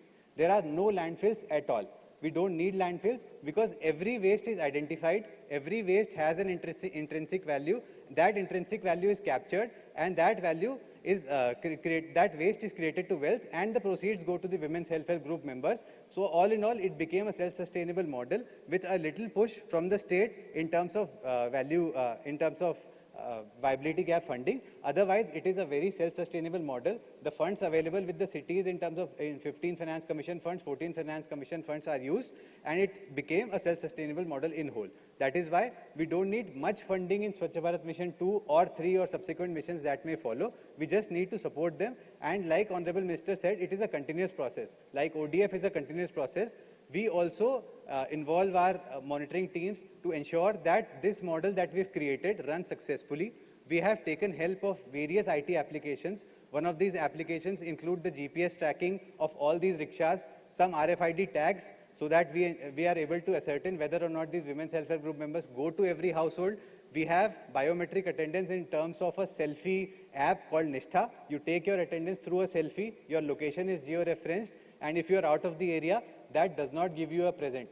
So we solved the problem of that. If somebody doesn't have a smartphone, there's a provision for group attendance. There's an AI-based system.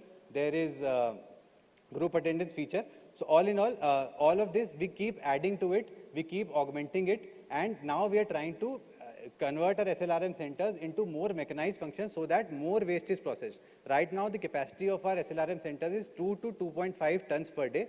We are trying to augment that capacity, and we are trying to take it to at least 5 tons per day, because the population in Chhattisgarh is rising. The urban decadal growth rate of Chhattisgarh is 41%, and we are looking at an impending urban population boom. So we are trying to be future-proof with Swachh Bharat Mission 2.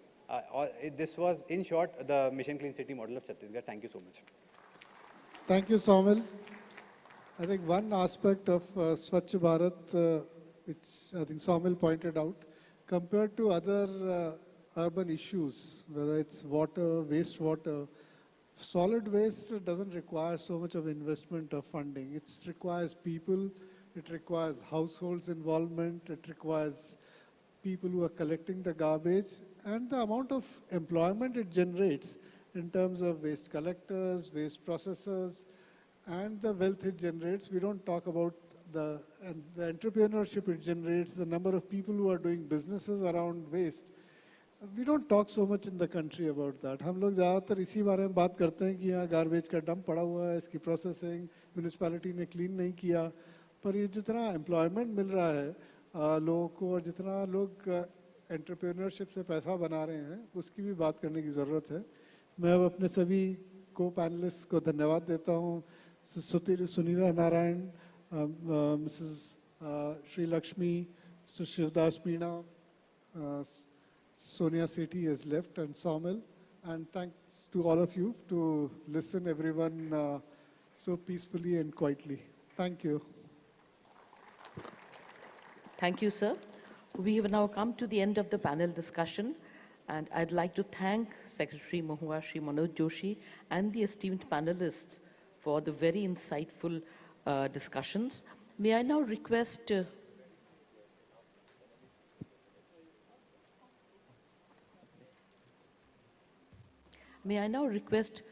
Joint Secretary Swachh Bharat Mission Urban to come up on stage and present the mementos to the panelists and chair.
Thank you, ma'am.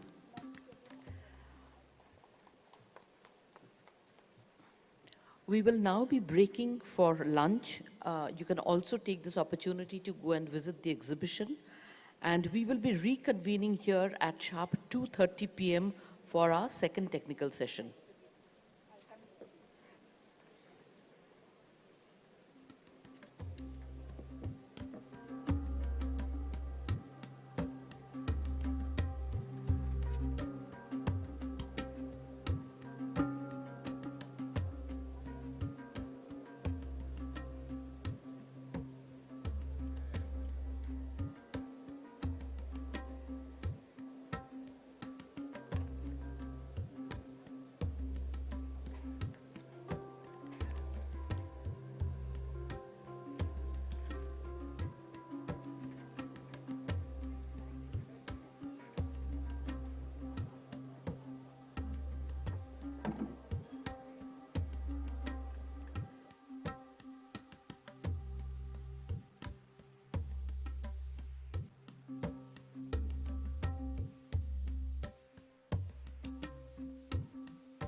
Can I request the volunteers to ask the guests to start coming in back to their seats?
Who are the volunteers who are supposed to get people in? They are coming. Once it is all volunteers, start getting people in, please.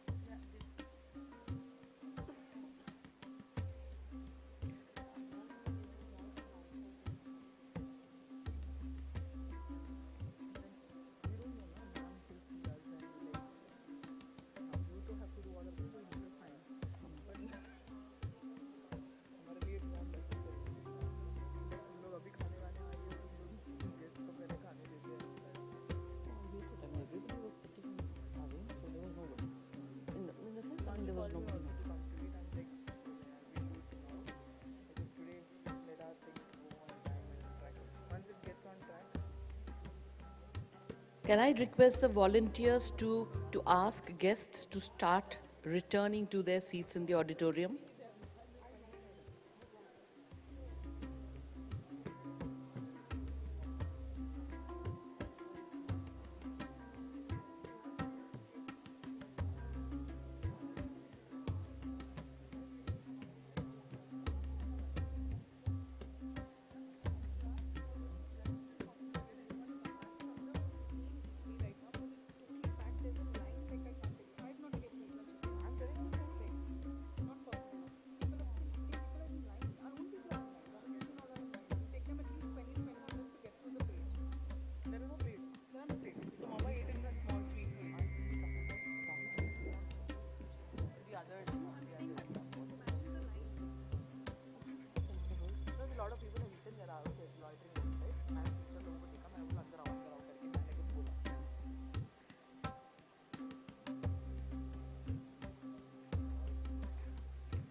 paper with me.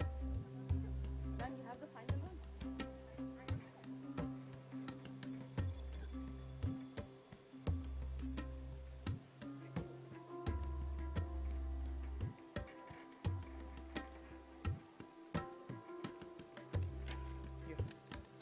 It was inside this. No? That one is not. Stop it from my.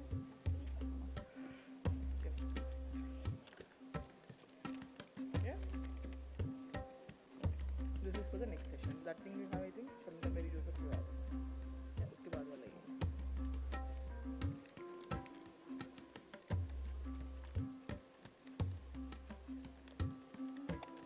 Oh yeah.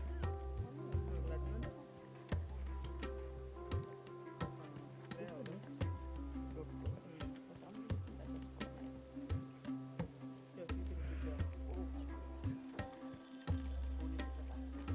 Can I go and take it?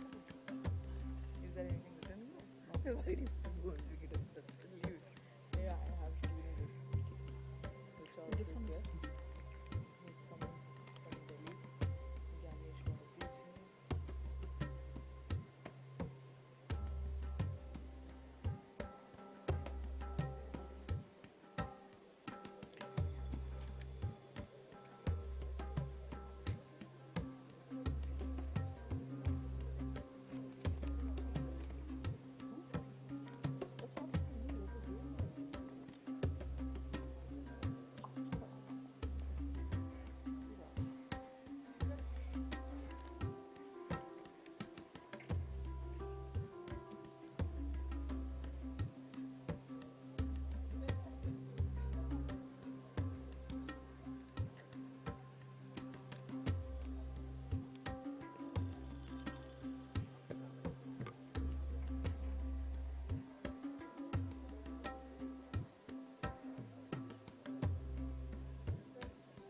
So everything will be played from there itself.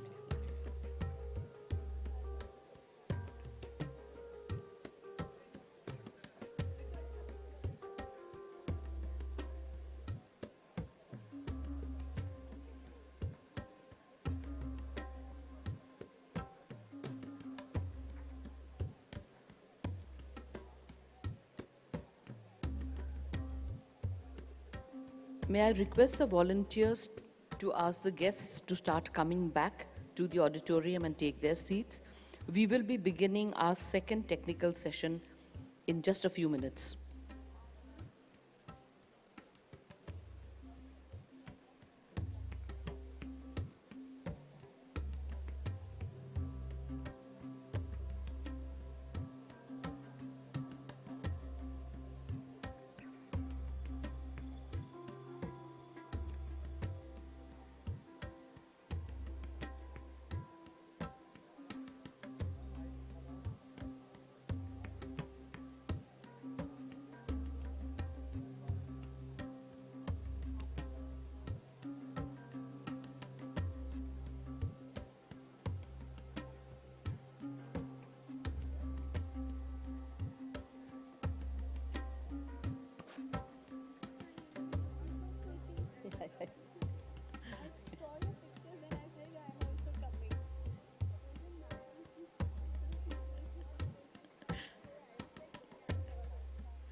We will be beginning at sharp 2:45 p.m., requesting the volunteers to request guests to come inside the auditorium.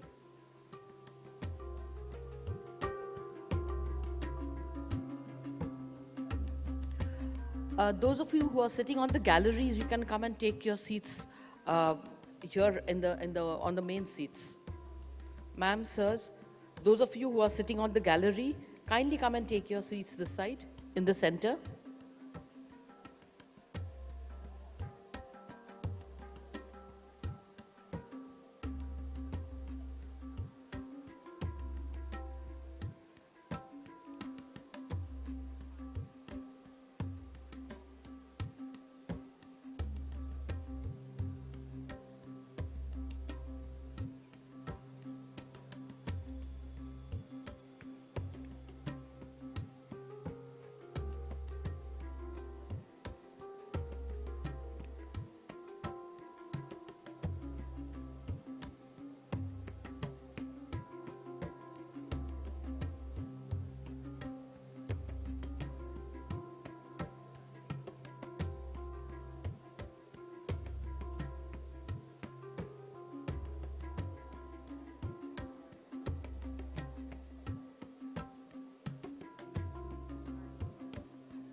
Requesting all those who have finished taking their lunch to come back to the auditorium and take your seats. We will be starting our second technical session with a few minutes. Volunteers, may I please request you to get the guests back into the auditorium?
For this session, or for this purpose, MOHUA has come out with a few knowledge products with its partner organization GIZ.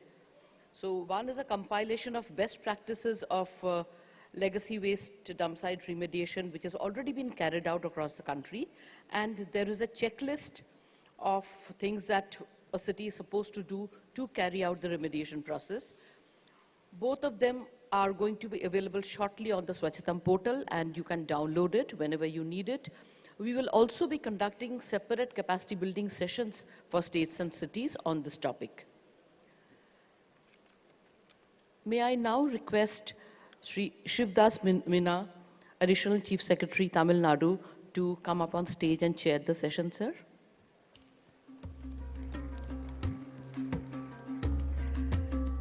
It's also my pleasure to request the other esteemed panelists and speakers to come up on stage. Ms. Vaishali Nandan, GIZ India.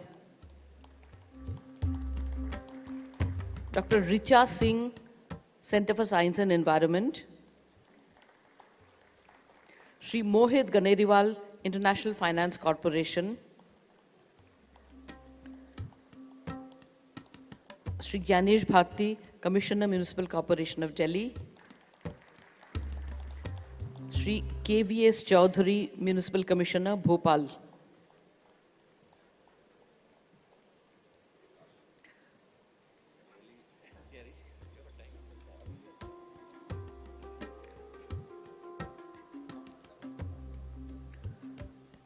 To begin the session, we will see a short video documentation of remediation of legacy waste dump sites.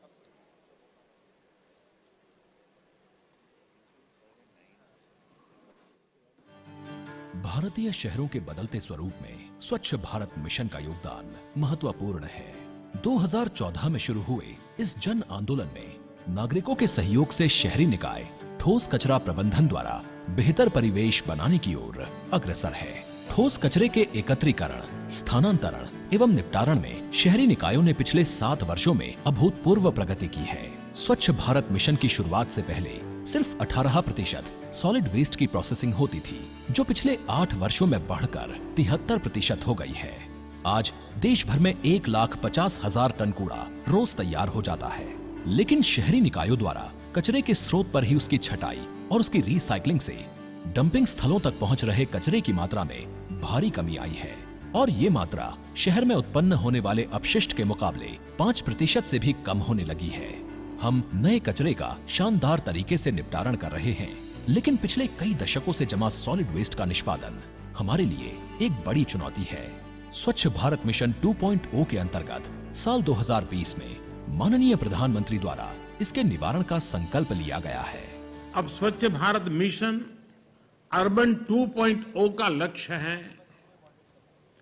Garbage free शहर, कचरे के ढेर से पूरी तरह मुक्त ऐसा शहर बना।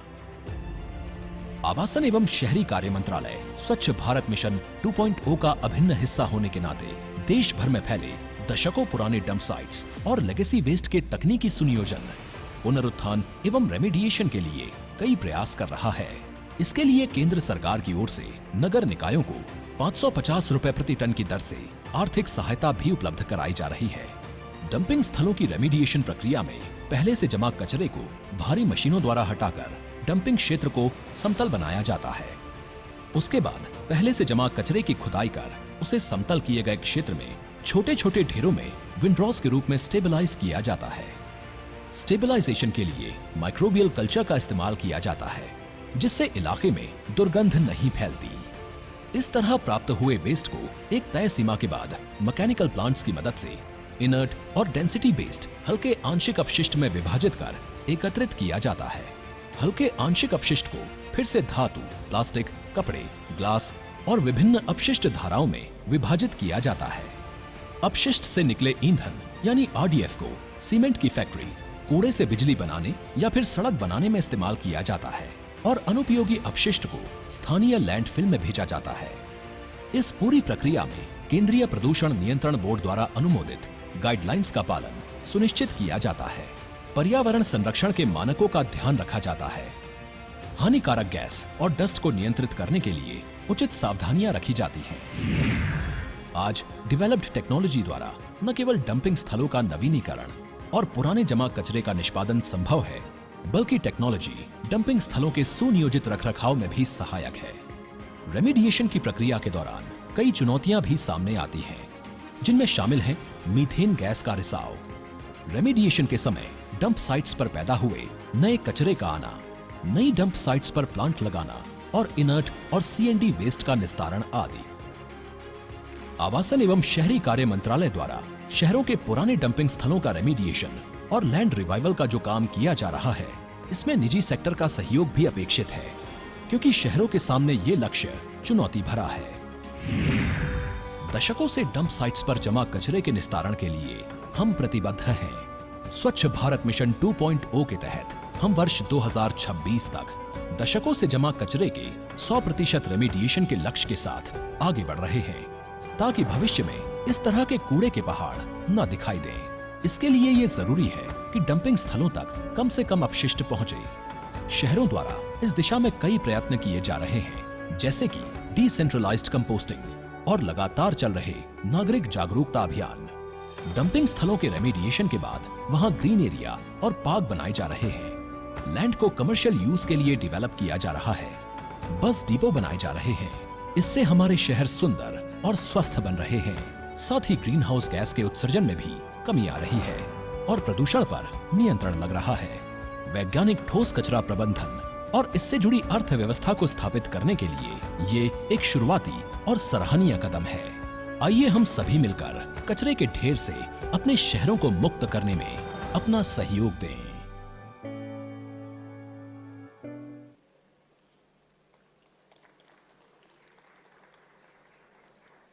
I would now like to hand over the session to Meena sir. May I also request panelist speakers to feel free to use the VIP podium also on the left of the, depending on whatever is convenient to you. Thank you.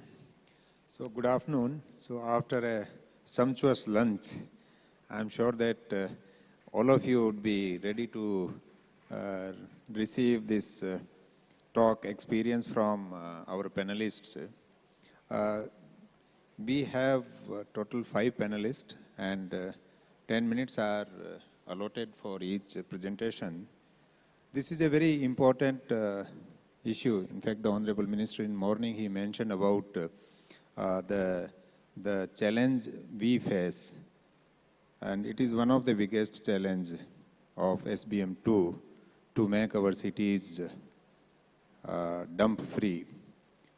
Nearly 16 crore metric ton of legacy waste, occupying 15,000 acre of precious land. I mean, these figures really bothers us, but I'm sure that the way things are going, definitely we'll able to do that. So, with that, I would first invite Srimati Vaishali Nandan to present a case study, learnings from case studies in India. She'll be making a brief presentation. Once again, I say kindly stick to adhere to the time. Thank you. Thank you so much. Tall order, sir, like you say. And what I present to you now is a collection of some cases, 12 cases actually, from all over the country. And these cases, are show us immense light at the end of the tunnel of what can be done and how. So the Laksh Zero dump site, of course, remediating 1,600 lakh tons and freeing nearly 15,000 acres. Some interesting issues before we really go into what was really there. Dump sites, as we all know, they're breeding ground for pathogen, water pollution, leachate, surface, and groundwater pollution, air pollution, dust, methane emissions. But probably, I don't know how many of you know that a large number of these dump sites are actually close to rivers, drains, lakes, ponds, canals, water bodies. Amazingly, of the 74 sites from million-plus cities that we actually examined, 54 of them were actually close somehow or the other, and 15 actually within 100 meters. So exceptionally close. So not only are you talking about inland pollution, but also river and then, of course, marine pollution. Oops. So the other is this characterization of waste. Everybody knows it. This is from a very recent study. And this is what comes to you at your secondary collection points or, your to the ULB, whichever. Largely organic, ranging between, I think, 68 to 43. Yeah, but that's the large range. But also a large amount of recoverables. So it really means that, like in the morning session, most of it you can recover. Sorry. And if you can recover, there's enough dry waste, there's enough recycling potential. So as far as I am concerned, it's a waste of money actually dumping. But so this is where we are. The 12 cases that were documented: Indore, Surat, Noida, Tirupati, Vijayawada, Vadodara, Bhopal, Delhi, Chandigarh, Nagpur, Nasik, and Tiruchirappalli. And you will find a lot of guidance, lot of things in this case study. I have just some photos, and starting probably from the models that are available. So one is partial remediation, where certain percentage of the land is kept with the landfill, and then it is capped. The second model that's here, and the cities' names are of course there. The earlier was Bhopal, this is Vadodara. And more we are going to reclaiming land 100% with appropriate disposal, and I must really underline the appropriate disposal. This is Vadodara for you, beautiful pictures. Vijayawada, also the amount of lands that's recovered. This is Nagpur, still in a process, but it's now 100% complete. It was a nice photo that we had. Trichy, it's planned as 100%, and you can see the well work, work well on the way. And of course, Noida, a beautiful picture. And this is where you can, restoring your area and actually getting a happy situation, a playground, a water body that was restored. So to think of it as a lung for your city. Some interesting things that we, discovered, and this was all across. So from the characteristics that you have of the waste that's really you are dumping, see what's actually being recovered. So what's coming back to you, and then to figure out life with, is the soil, the biossoil, the largest percentage, more than, it's about 58 here. RDF, which is about 20%, but it's contaminated, which means that it cannot be recovered. And the CND waste, so there's an equal amount of CND waste and RDF, but look at the amount of soil that's there. So from the cases that are there, there's more than 1 crore, 10 million metric tons of waste that was remediated, 485 acre of land freed. And there was a variation in the cost, so which is also interesting because the earlier projects, what you see were, not really looking at transporting the RDF to the logical conclusion or sending material to the SLFs. So transportation costs, maybe also on rental models. The newer ones, a little costlier because of the monitoring and disposal, but I think it's really worth it. So the steps that, key learnings from these case studies, and some key points that I would really want you to remember. One, have a good vision and do appropriate planning. which means think of what you really want to do, how much is the scale of operation, how much fresh waste is going to come out, what are the rejects, possible land fires, and the challenges. But something that's not here and hidden is the data. So make sure that the data is really there with you, the data on what is there in the categorization of waste. Clear obligations, who does what, the market demand, so where does your product that comes out goes, appropriate linkages, environmental monitoring. Material testing is something that's really important because the material that comes out from your waste remediation may actually not meet the standards. So that means you can't really send to agriculture fields.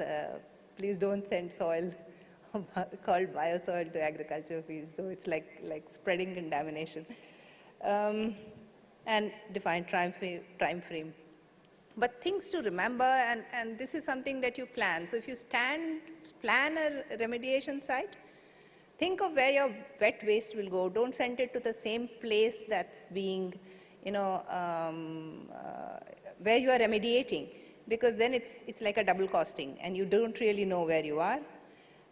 Choose the model that you want and the model of operation, the contractual arrangement thoroughly.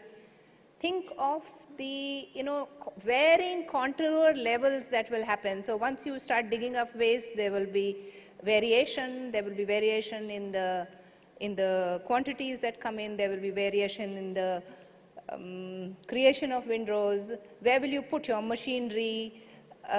What is the fluctuation in the contract and the quantity which results in issues in the contract? Testing of the bioearth. So some things that you really need to have in mind. Once you've done the planning, then you come to the processing stage, and the processing stage talks about complete stabilization. So make sure, and this is something that don't be in a hurry to remove the waste from the site, because it takes 27 days minimum. Yeah, but in rainy areas it goes many more days. So make sure that your soils, what comes out is stabilized. Control the dump site fires. This is very interesting cases you will find in the case study of how this was done. Appropriate IEC, because the people around will agitate. What are you doing? There'll be dust, there'll be noise. Maybe you can have some protection. Show them what will come out of it, of the reclaiming. Some environmental management safety, and really appropriate use of whatever this is, whatever comes out. Analysis, regular analysis, and strategizing. And my last, once you're done with all that, don't forget that site, and that's really very important to remember. So remember it's that land used to be contaminated, so it could go to 10 to 15 years of regular monitoring of that site to just see if it has come back to normal. And this is something that's really important to remember. All this, of course, is in the checklist as well, and it's an easy to follow guideline. So thank you so much. Thank you, Vaishali ji, for sharing this talk, presenting various case studies from across the country, and also briefly mentioning about the challenges involved in planning, contracting, and also how to dispose the byproducts. And you also mentioned about, or rather reminded, that once the site is remediated, we should not forget that.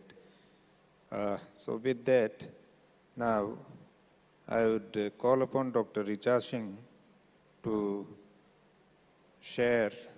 talk about the Legacy Waste Remediation Toolkit. I'm sure that all of you would be looking forward to this toolkit, which would be very useful when you address the sites in your respective cities. Over.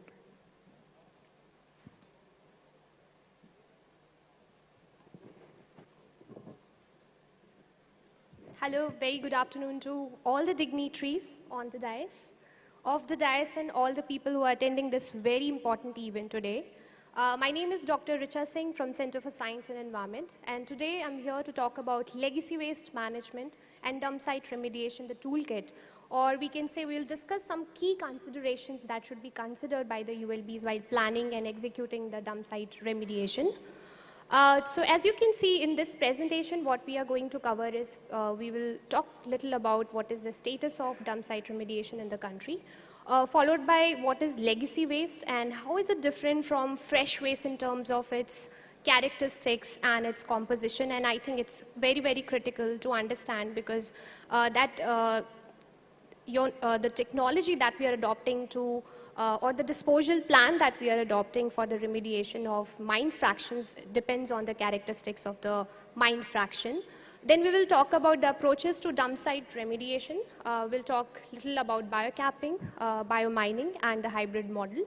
We'll also talk about the key considerations and various steps of biomining that should be considered, and followed by the challenges and the way forward.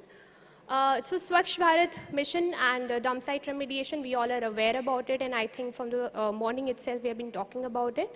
The Swachh Bharat mission 2.0 aims to achieve the vision of garbage-free cities over the next 5 years by ensuring that all the waste fractions, all the fresh waste specifically is treated scientifically, and ensuring that negligible amount of waste, including the rejects and inerts, are actually ending up into the scientifically constructed and operated landfills. And most importantly, the legacy waste dump sites are remediated by adopting environmentally sound technologies and ensuring that it is minimizing the pollution load and also based on the principles of circular economy. So there is a clear mandate given by the SBM 2.0 for the cities having more than 10 lakh population is 31st March 2024, and the cities having less than 10 lakh population, it is 31st March 2023. So basically we have a couple of years to remediate all of our sites. So besides, there is a legal mandate also which I want you people to, and I want to draw your attention here, because the SWM rules, the Solid Waste Management Regulation 2016, also under the category of, it's one of the duties of all the urban local bodies to investigate and analyze all the old open dump site and analyze their potential to be biomined and bioremediated and take necessary action for it.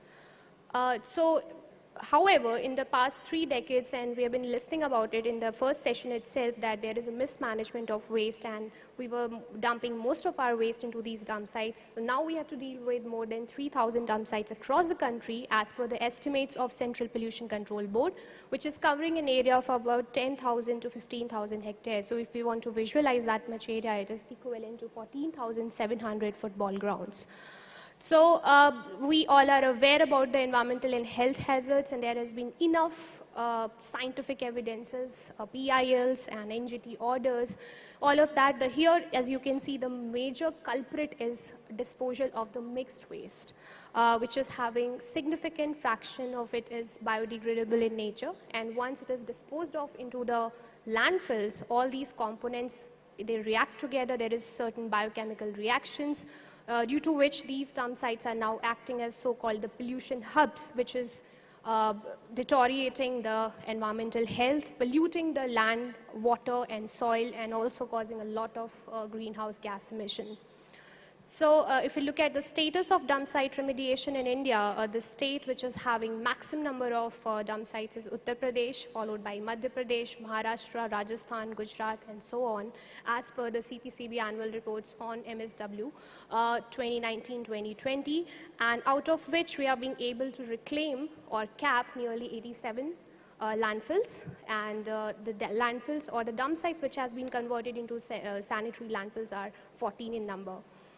So what exactly is legacy waste, and why, how is it different from fresh waste? So basically it's aged municipal solid waste, which might comprise of partly decomposed, completely decomposed, or completely undecomposed material. So it's a mix of, heterogeneous mix of all sort of organic waste.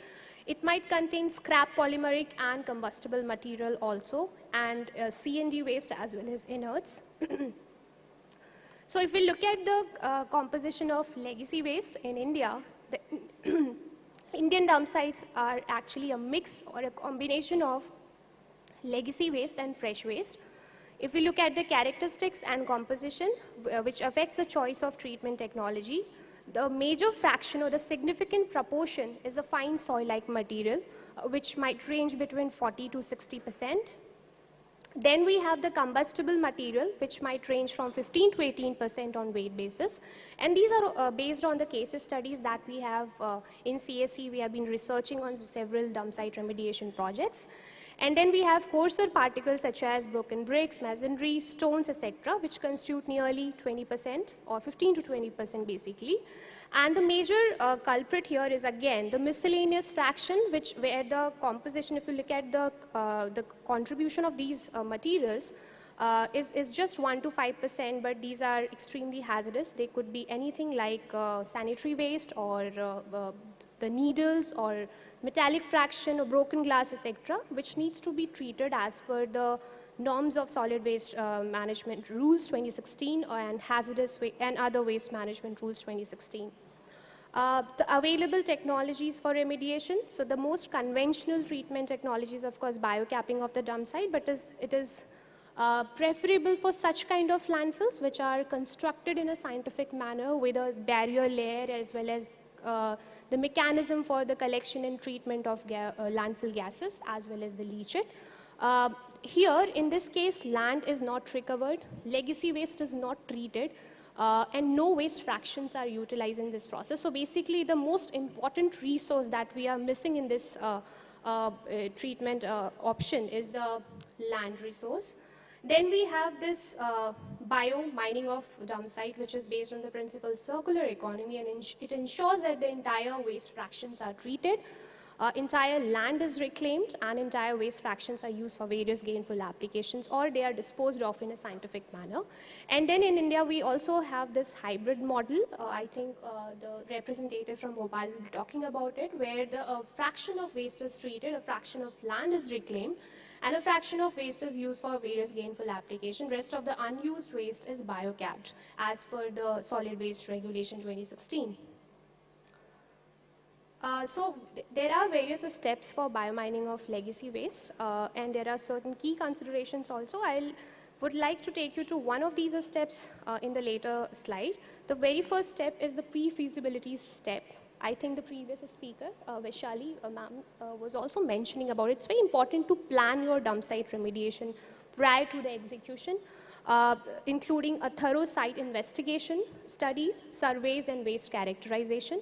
Systematic excavation of landfill legacy waste is important. And then stabilization. This is something which is very often missed by many of the contractors as well as the ULB officials. I think pre-stabilization is one of the most important step in the biomining operation. And as I mentioned, that legacy waste is heterogeneous combination of all sort of organic waste. Something which is completely decomposed, something which is undecomposed, something which is partially decomposed. So once you get a stabilized material, anything which is chemically, physically, and biologically inactive in nature is a stabilized material, then it becomes easy for you to sort the material further, process it into different and segregate it into different fractions. Then utilization of extracted waste fraction in various gainful application could be disposal plan also, how you are going to take care of the various mine fractions that you have received. Then clearing and conditioning of the recovered land. Here the role of State Pollution Control Board is very, very critical. They can have their own monitoring parameters and they can see if the site is completely remediated, is it free from any kind of contaminants or not. The pre-feasibility assessment, I'll quickly go through it. The technical and operational feasibility, economic feasibility, legal and timeline. So basically, there could be two models of operation. First of all, the one way could be the entire project is given to an external party or the contractor.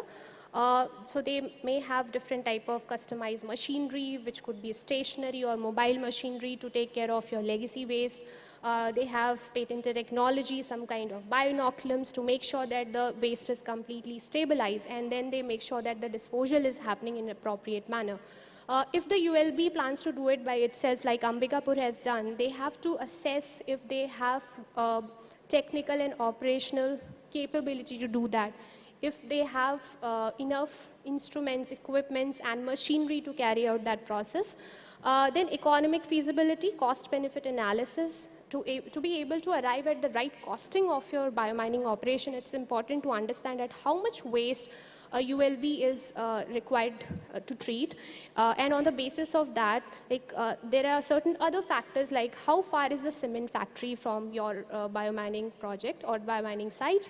Also, how far is different low-lying areas, what would be the transportation cost, what would be the treatment cost and disposal. These are the things that a ULB should assess. The legal feasibility, right now every state has different mode of giving permissions, and some places just permission is required, but at times it might get confusing and also time consuming, so they have to plan it prior to the biomining operation. And the timeline feasibility, what is the target deadline which is given by the regulatory authorities, and under the Swachh Bharat Mission 2.0 operational guideline, if you have to stick to that deadline, so you have to plan it in such a way, in a phased manner, and also you have to stick with the timelines.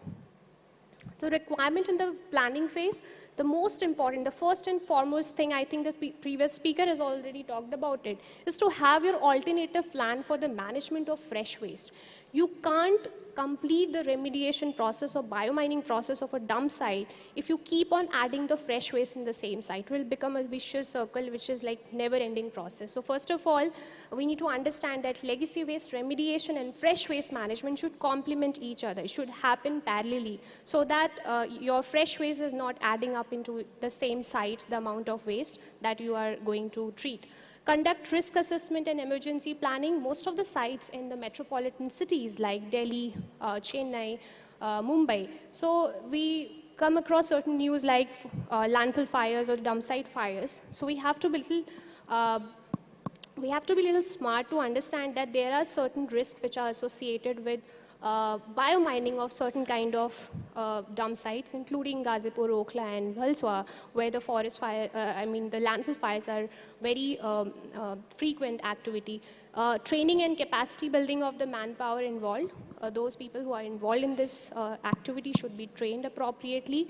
There has to be some the ULB need to identify the low-lying areas for the management of inert fraction or for the disposal of the fine fraction which is present in the maximum quantity, and also identify the nearby cement industries in order to ensure that the RDF or the scrap combustible fraction is transported appropriately.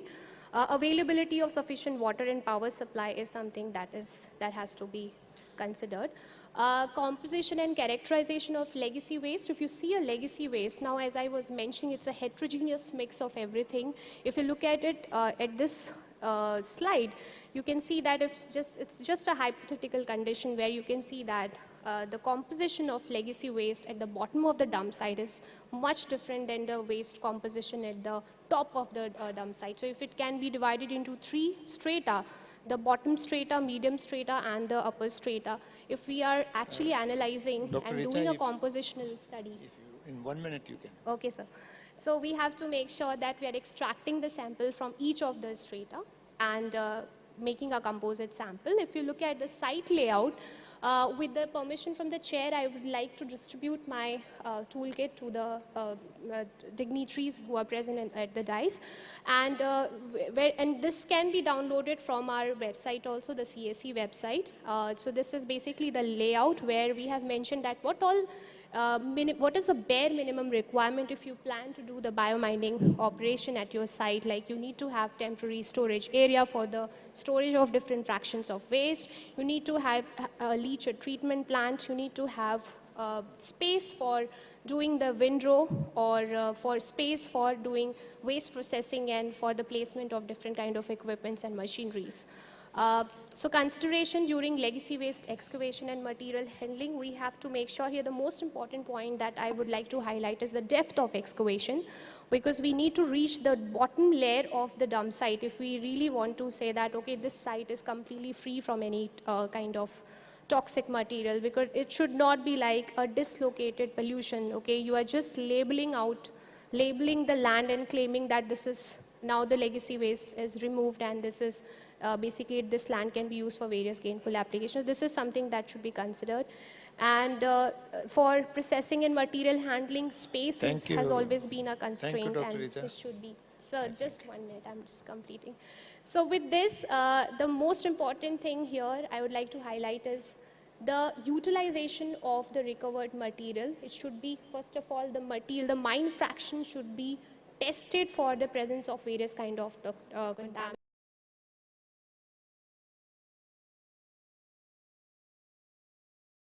such as heavy metals and organic compounds. And the lesson here is very important. And I think Sujata Radham has also mentioned that source segregation is something which is non-negotiable. 100% waste processing and treatment. Here I am talking about fresh waste. And only rejects and inert should ideally be disposed into sanitary landfill. This is the key to successful and sustainable solid waste management, so that our future generation, they don't have to deal with legacy waste in future. So let's build a nation, a zero landfill nation. Thank you. Thank you, Dr. Richa. So, Dr. Richa introduced all of us to various, about the biomining, what is biomining, various models of biomining, whether to go for biocapping or hybrid model or biomining, and also the ill effects of dump sites on the environment, how to dispose various fractions, and the challenges faced. In the end, I think this is very important that we don't allow the fresh waste to reach our dump sites. Otherwise, the legacy waste, today's waste will become tomorrow's legacy. Today's fresh waste will become tomorrow's legacy waste. They should not be allowed to happen if we have to remediate and reclaim that particular site. So, with that, thank you, Dr. Richa. Now, every one of us is looking forward to procurement and contract, because that is very challenging, and each one of us face a lot of challenges in finalizing the contracts for remediation of legacy waste, these dump sites. And Shri Mohit from International Finance Corporation would be sharing us that how to get over this challenge and how to go for perfect contracts.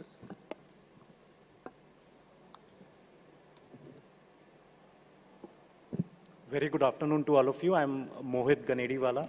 I'm Senior Operations Officer in Asia's Cities team of IFC. It's a great privilege to be part of this event today. I'll briefly cover this presentation in 3 parts. I'll briefly talk about what IFC does in the urban sector in India and globally. I'll briefly touch upon a study we had done on biomining in India and globally, and I'll present key findings from there. And finally, I'll talk about a circularity plus platform which IFC has and how it has been helping cities globally in remediation of landfill sites. So just to give you a brief background on IFC, basically IFC provides a lot of services to cities globally. Our services are actually bucketed in 3 categories. These covers investment, advisory services, and PPPs. We actually help cities in mobilizing finance. We provide funding to cities in form of municipal bonds, loans. We have also provided guarantees to cities. I think advisory services are very important for a city which is planning to develop key urban infrastructure projects. We help cities in improving creditworthiness. We help them in strategic city planning. And we also help cities in structuring PPPs and attracting private sector investment. In terms of the sectors where we focus and prioritize, these predominantly include all the key urban sectors like water, wastewater, energy efficiency, street lighting, marine plastics. And in terms of eligible clients with whom we work, it includes urban local bodies, regional development authorities, industrial and transport corporations. Now, as I mentioned, we actually work across the waste value chain. We work at the upstream stage, midstream stage, and downstream stage. And here we look at all the steps and stages of the solid waste value chain. Now, as Meena sir mentioned at the start of this panel discussion, that India has more than 3,000 legacy dump sites. And we are looking at legacy waste of around 160 million metric tons. With that as a background, the IFC team actually did a study on biomining, wherein we looked at what has been the models of biomining which has been adopted in India, and what are some of the global practices both in the emerging markets and in the developed markets. And this study for IFC was done by Arcadis, and this study basically covered the review of existing reports and the relevant background information. It also looked at existing large-scale dump site mining operations in India. India has made a good start, and there has been a lot of projects related to biomining in last few years. Then we also did a comparative analysis of the Indian projects with the projects in the developed and emerging markets. So the IFC has a global technical team for solid waste management and biomining project, and they were deeply involved in this study. And we also had a quick look on the legal and regulatory policy framework and what are the challenges related to dump site biomining. Now, these are the case studies which we covered. I think Vaishali ji has already covered some of these. I think they would be overlapping, but I would try to focus more on the contracting and procurement part of it. In terms of international case studies, we looked at biomining projects in countries like Lebanon, UK, Thailand, UAE, Mexico, Brazil, Ghana. So it was a mix of emerging and developed nations. And in India, we looked at case studies in cities like Indore, Bhopal, Ahmedabad, Okhla in Delhi, Kolkata, Erode, to name a few. Now, if you look at the dump site biomining in India, most landfill mining and reclamation operations in India have started from 2017 onwards. The 2016 solid waste management rules indicates that dump sites which have reached their full capacity should be closed and rehabilitated. 2016 solid waste management rules also provides for post-care of landfill site for at least 15 years and long-term monitoring details. And as per the CPHEO guidelines, there are multiple options for closed dump sites in terms of their usage. They could be used for open stadiums, sport grounds, parks, gardens, parking lots, container yards. So like this, there are options which have been provided in the CPHEO guidelines. Now, if we look at the composition of the legacy waste and disposal of legacy waste, Richa has already covered the composition of the legacy waste. So there are actually 5 types of composition if you look at it. So there is fine oil and inert, which is like 40 to 50% is the total share. Stones and C&D waste has a share of around 20 to 25%. Combustible RDF is 5 to 19%. And recyclables are like less than 5%. So this is how the composition of legacy waste is. And there are issues with respect to disposal of these legacy waste. The fine soil is mostly utilized for filling of low-lying areas. It has been utilized in non-structural fills, non-agricultural plantations. So maybe I'll skip this slide. This has already been covered in some detail. Now, if we look at the implementation models and the cost structure in India, so the cost of biomining in international projects have been quite high. So it has been around USD $15 per metric ton to as high as $100 per metric ton. Whereas if we compare it with India, the cost structure has been relatively low, and the cost of biomining in India has been around $10 per metric ton, which is like around 800 rupees per metric ton.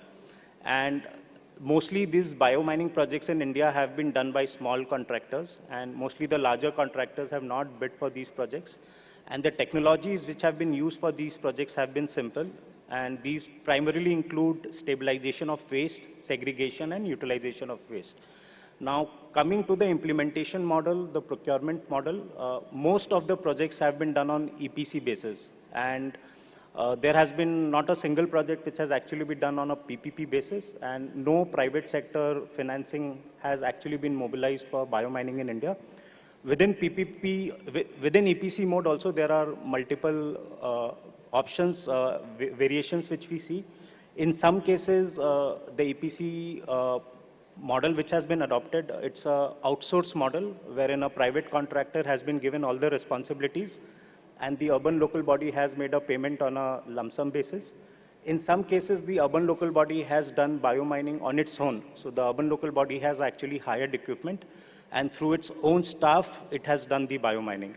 And in some cases, it's a mix of operations undertaken by urban local body and the private player. But in all the cases, the entire capital funding for the biomining has been provided by the urban local body or through the funding from the state and the central government schemes. As also highlighted in the previous slides, previous speakers, most of the sites covered under the study have reused the reclaimed land for further solid waste management services. Alternative facility for treatment disposable of incoming fresh waste was not identified prior to project commencement. In sites in Indore and Kolkata, they are planning to use the land for green zones and recreational areas. Similarly, site in Tirupati has proposed development of recreational areas, but they have not yet started the conversion process. Now, if we look at dump site biomining internationally, the key objectives have been for environmental restoration. So the focus of biomining internationally has been to address air, water, soil pollution. And if we look at the viability of international dump site mining projects have been achieved through value capture financing. So projects actually have been viable. In some cases, they have also been profitable if the land use is changed post cleanup to commercial or residential development. So in case of UK in Stanford, we actually saw that the land which was biomined was used for affordable housing after a period of time. And the project was totally viable on its own. And actually the municipality was not required to make any investment. So land use change is good if the regulatory regime is cooperative and the dump site is located at site with redevelopment potential. In some projects internationally, we have also seen that the viability of the dump site biomining has been achieved through integration with other solid waste management projects. So combining dump site projects with other solid waste management projects like waste to energy or anaerobic digestion makes the cleanup cost more tolerable. To summarize the Indian approach, I think India is breaking new ground. I think we have made excellent progress in last few years, though there is a long part to be covered. In terms of approach, scale, and cost, India has demonstrated that it can biomine dump sites at large scale and at low cost. However, there are some more improvements which are required to bring it to good international practice. So I think there is need to adopt environment and social impact assessments for large projects. The baseline studies have mostly not been done before starting biomining and after completing the biomining projects, so that needs to be done. Leachate and stormwater needs to be managed in a better manner. So these are some of the learnings which we have from the study. Now, what could be the potential contract models? I think this is an area where we need to deliberate whether we could look at having some private sector financing. As we know, ULBs are already stretched for financing, and the investment requirement is huge given the number of sites which needs to be biomined. So I think till now the focus has been more on EPC mode. Going forward, can we also look at value capture financing? Mahua has already released a booklet on value capture financing some years back, which has actually provided excellent options for value capture financing in terms of lease of land, betterment levy, annual land value tax. So maybe in terms of moving forward, we need to look at how can we combine EPC with value capture financing. It could be one contract where the private player is doing both EPC and land value capture. It could be two separate contracts wherein a private player does EPC, and once the biomining is completed, another private player could be appointed for value capture financing. We could also look at integrated PPP projects, wherein multiple projects can be combined together, like waste to energy, biomethanation, along with biomining. There is also need to have some customization. There could be potential for sale of biogas to city buses and industrial units. I think Satat scheme is really providing a lot of push to the sector. We also need to, when we are designing a project, we also need to look at the catchment area in terms of what is the possibility of generating revenues, how far the cement companies are located. So I think these are some of the considerations. Can you sum up? Yes. 1 minute. One more minute, yeah. So To summarize, as I mentioned, IFC has a Circularity Plus. It's a global platform wherein we actually support urban local bodies and private players in implementation of solid waste management projects. And the focus of this platform is in business model development, in carbon credit market access program, in technical analysis and regulatory framework. I'll just summarize by sharing experience of a project we have done in Europe. So this project was done in city of Belgrade in Serbia. So Belgrade is a capital of Serbia, and Belgrade has a population of around 1.5 million or 15 lakhs. It was the largest open landfill site in Europe with around 10 million metric tons of legacy waste, and there were pressing environmental and social threats. So here actually IFC provided a 4-year-long PPP advisory service to the city, and we actually helped the city identify best technology, optimum risk allocation, and also a competitive bidding was undertaken to identify a private player. In this project, the entire financing was done by the private sector. The municipality did not provide any funding.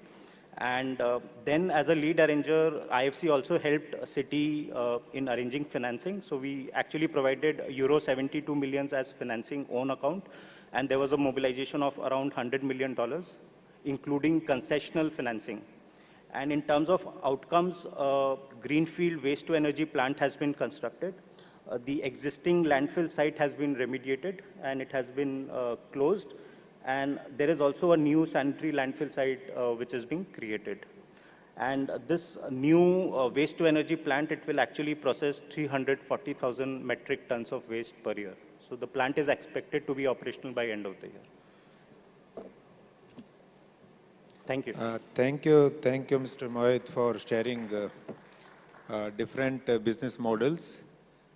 Of course, it will depend on cities, what kind of model you would like to choose. And also it depends on the size and other things and the circumstances, the local issues. Now, all of us, we look forward to the challenges, operational challenges we face at the ground level. We have Shri Gyanes Bharti, who brings with him vast experience of not only working in SDMC and now MCD, but also from regulators' point of view when he worked as Joint Secretary in the Ministry of Environment and Forest. He'll be sharing his experience of ongoing remediation process in MCD, and all of us, I'm sure that we are looking forward to his talk, and we look forward to you, Gyanes. Thank you.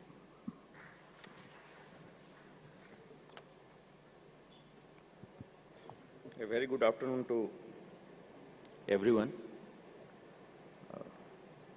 Friends, in Delhi, we are facing two kinds of challenge as far as municipal solid waste is concerned. One is legacy waste. When we started the biomining of legacy waste about 2 years back, the total volume of our legacy waste was about 280 lakh metric ton. Simultaneously, if we also talk about the fresh generation of municipal solid waste every day in Delhi, it is around 11,500 metric ton per day. The total processing capacity of municipal solid waste in Delhi at present is about 6,000 metric ton per day, meaning thereby every day, even today, we are adding more than 5,000 metric ton of municipal solid waste every day to our sanitary landfill site. Friends, we have two challenges. One is existing legacy waste, and second, the fresh waste which is being dumped in Delhi. Delhi, we all know, land is scarce. Getting adequate land for dumping of fresh waste is almost impossible. If you just look on this slide, as I said, in Delhi we are having 3 sanitary landfill sites. One is at Okhla, second one is at Bhalaswa, and third one at the Gazipur. And we have at present 3 waste to energy plants in Delhi, where about, we can say, about 5,500 to 6,000 MSW is being processed, and the balance quantity is being dumped in these 3 landfill sites. These 3 landfill sites is being operated in Delhi for the last about varying from 25 to 35 years. In terms of area, if we talk about, it's about the 60 to 70 acre in each of these sites. When we started the biomining, the maximum height in these 370 landfill sites were around, like in Okhla it was about 45 meter. In Valaswa it was about 62 meter. This is the maximum height varying from 0 to 62.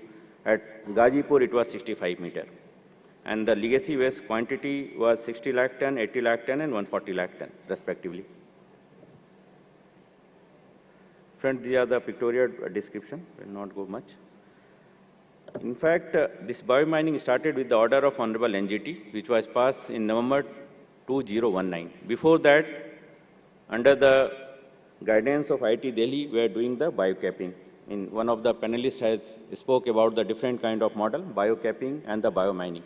So we are doing biocapping, but on the direction of NGT, because NGT clearly asked us to follow the Indore Municipal Corporation model, where biomining has been done successfully, and Indore was able to get rid of legacy waste in some whatever time period, and direction was to start it immediately. So on the direction of NGT and with the support of our government of NCT of Delhi at that time, we created some account, escrow account, we got some money and we started the biomining at that time. But certainly due to a very difficult period in the last 2 years, due to Corona and other environmental issues in Delhi, the progress was not to the desired level. But hopefully in the coming days, in coming months and years, hopefully in the next 2 years, the target is to get rid of all the 3, this legacy waste site. This is the target which we have kept in coordination with Ministry of Urban Development, and we are thankful to Ministry of Urban Development and in supporting in bioremediation of all these 3 legacy waste sites. Okhla and Valaswa, our target is to get rid of by next year, December, and Gazipur, where the volume is quite high, almost 140 lakh metric ton, we have kept the target of March 2024. This we discussed. Oh, sorry. Yeah. As we know, some of our panelists have also spoken. These are the 3 outcomes of biomining which we carry out, whenever we carry out. One is inert. The percentage varies around 65, 55 to 75%. RDF, that is the plastic material, combustible material, which varies from 5% to 20%, and CND waste, which varies from 10 to 20%.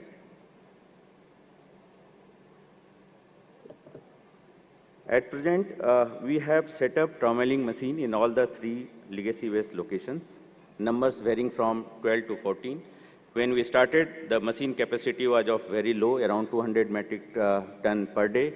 Now the capacity has been enhanced with the change of time and technology. It has really improved to a great extent, and now the capacity is varying from 400 metric ton to 1,000 metric ton per day. At present, per day processing capacity in individual 3 locations varying from 5,000 ton per day to almost 10,000 per day. And we have been able to do biomining in the last 2 years, about 59 lakh metric ton. The volume is quite high, but because our legacy waste quantity is so much, this is in terms of percentage hardly 20%. In terms of reduction in height, it has really been reduced in all the 3 places. About 15 to 30 meter height has been reduced in all the 3 places. In fact, in Valaswa legacy waste site, one mound of 11 meter has been knocked out. Similarly, in Gazipur also, we have been able to reduce the height about 12 to 18 meter in that place. Friend, the biggest challenge in Delhi is disposal of the outcome of this biomining. As we all know, the outcome is inert, RDF and CND waste. Inert, because getting land for disposal of inert in Delhi is almost nil, almost impossible. One of the reasons why we could not progress much in the initial year of biomining was non-availability of site for dumping of these inert. We are thankful to NHI and Ministry of Road Transport for really helping us, and supporting us, because now we are having some kind of contact and understanding with the NHI, and all the inert which are being generated in our biomining site are being lifted and taken to the NHI sites. So that really help in disposing of our inert material.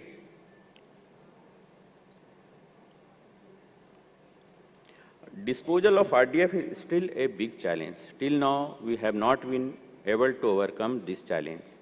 Fortunately, we have waste-to-energy plant in Delhi where we are able to dispose of some quantity of RDF. But when we consume the RDF generated from biomining, it leads to reduction in disposal of our fresh MSW in the waste-to-energy plant. So RDF disposal is still a major challenge. In the intervention, in the coming slides, I'll suggest and I'll describe some of the action which the corporation has taken to overcome this challenge also. Till now, we have been able to clear about 20 acres of land at Okhla landfill site, about 15 acres of land at Bhalaswa landfill site, and in Gazipur, of course, we have not been able to clear land, but certainly the height has been reduced about 12 to 16 meters in about a 16-acre area. Now, coming to the challenges, because the main challenge is disposal of all these three outcomes: inert, RDF, and CND waste. Inert, because our total legacy waste volume is about now 240 lakh ton, and its 70% is about 168 lakh ton inert, which will be going to be generated in coming years. At present, we have some kind of understanding with NHI for disposal of about 72 lakh metric ton of inert. But certainly, for the balance, about 100 lakh ton or 90 lakh ton, we need some kind of contact, understanding with the nearby contractors, with the NHI. We need support from the neighboring cities and the states also. We are having some kind of dialogue with them, and hopefully in coming days, we'll be able to have some understanding for disposal of the balance inert quantity also. Fund, of course, is one of the challenges, but thanks to Ministry of Urban Development, we have been sanctioned about more than 776 crore of rupees for this bioremediation of legacy waste, and hopefully in coming years, we may need some more amount of money, and hopefully we'll get support from Government of India and Delhi government for the balance requirement also. Now, the most important, this RDF, because RDF can be utilized probably only in cement plant, maybe some boiler-based industry, rolling mill, steel industry.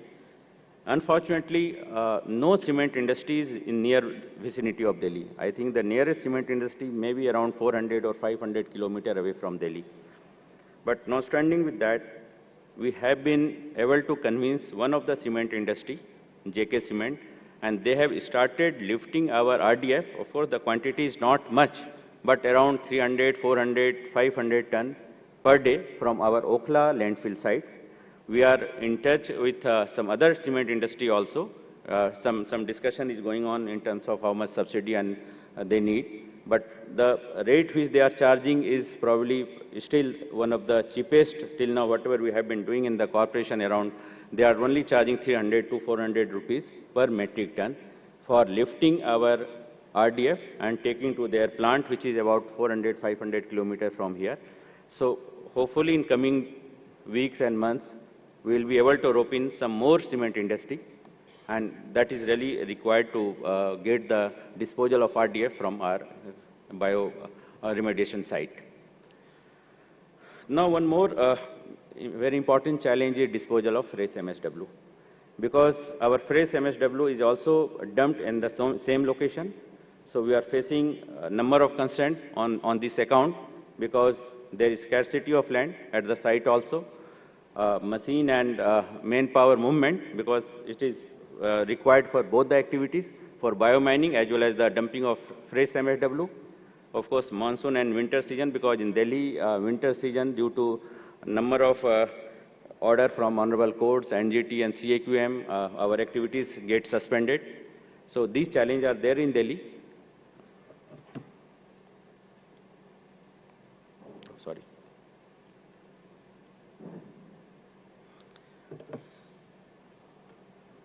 Till now, in the last 2 years, we have been, as I said, we have been able to dispose of about 59 lakh metric ton of biomined material. For RDF, we have agreement with one of the cement industry. We are requesting other cement industries also to help us in lifting RDF. Hopefully, some of them should agree for that. In the past few weeks, we have been making a lot of appeal to the public at large, requesting them to lift inert and CND material free of cost from our site. And about, in the last 1 month, about 18,000 metric ton has been lifted also. Getting low-lying area in Delhi is a difficult task, but still, after a lot of persuasion, we could get some land from the Delhi Development Authority, who is the custodian of land in Delhi. At least we got 3 locations and where we started dumping our inert material also. With the support of UD, we are in the process of awarding tender also for individual dumping site. We have called invited integrated tender and is in the process of being finalized. For disposal of fresh MSW, one new waste to energy plant is likely to be inaugurated next month. It is in the final stage of completion. One boiler has already been made operational, functional. The second boiler is likely to be made operational in next 2 weeks. And after that, formally it will be inaugurated.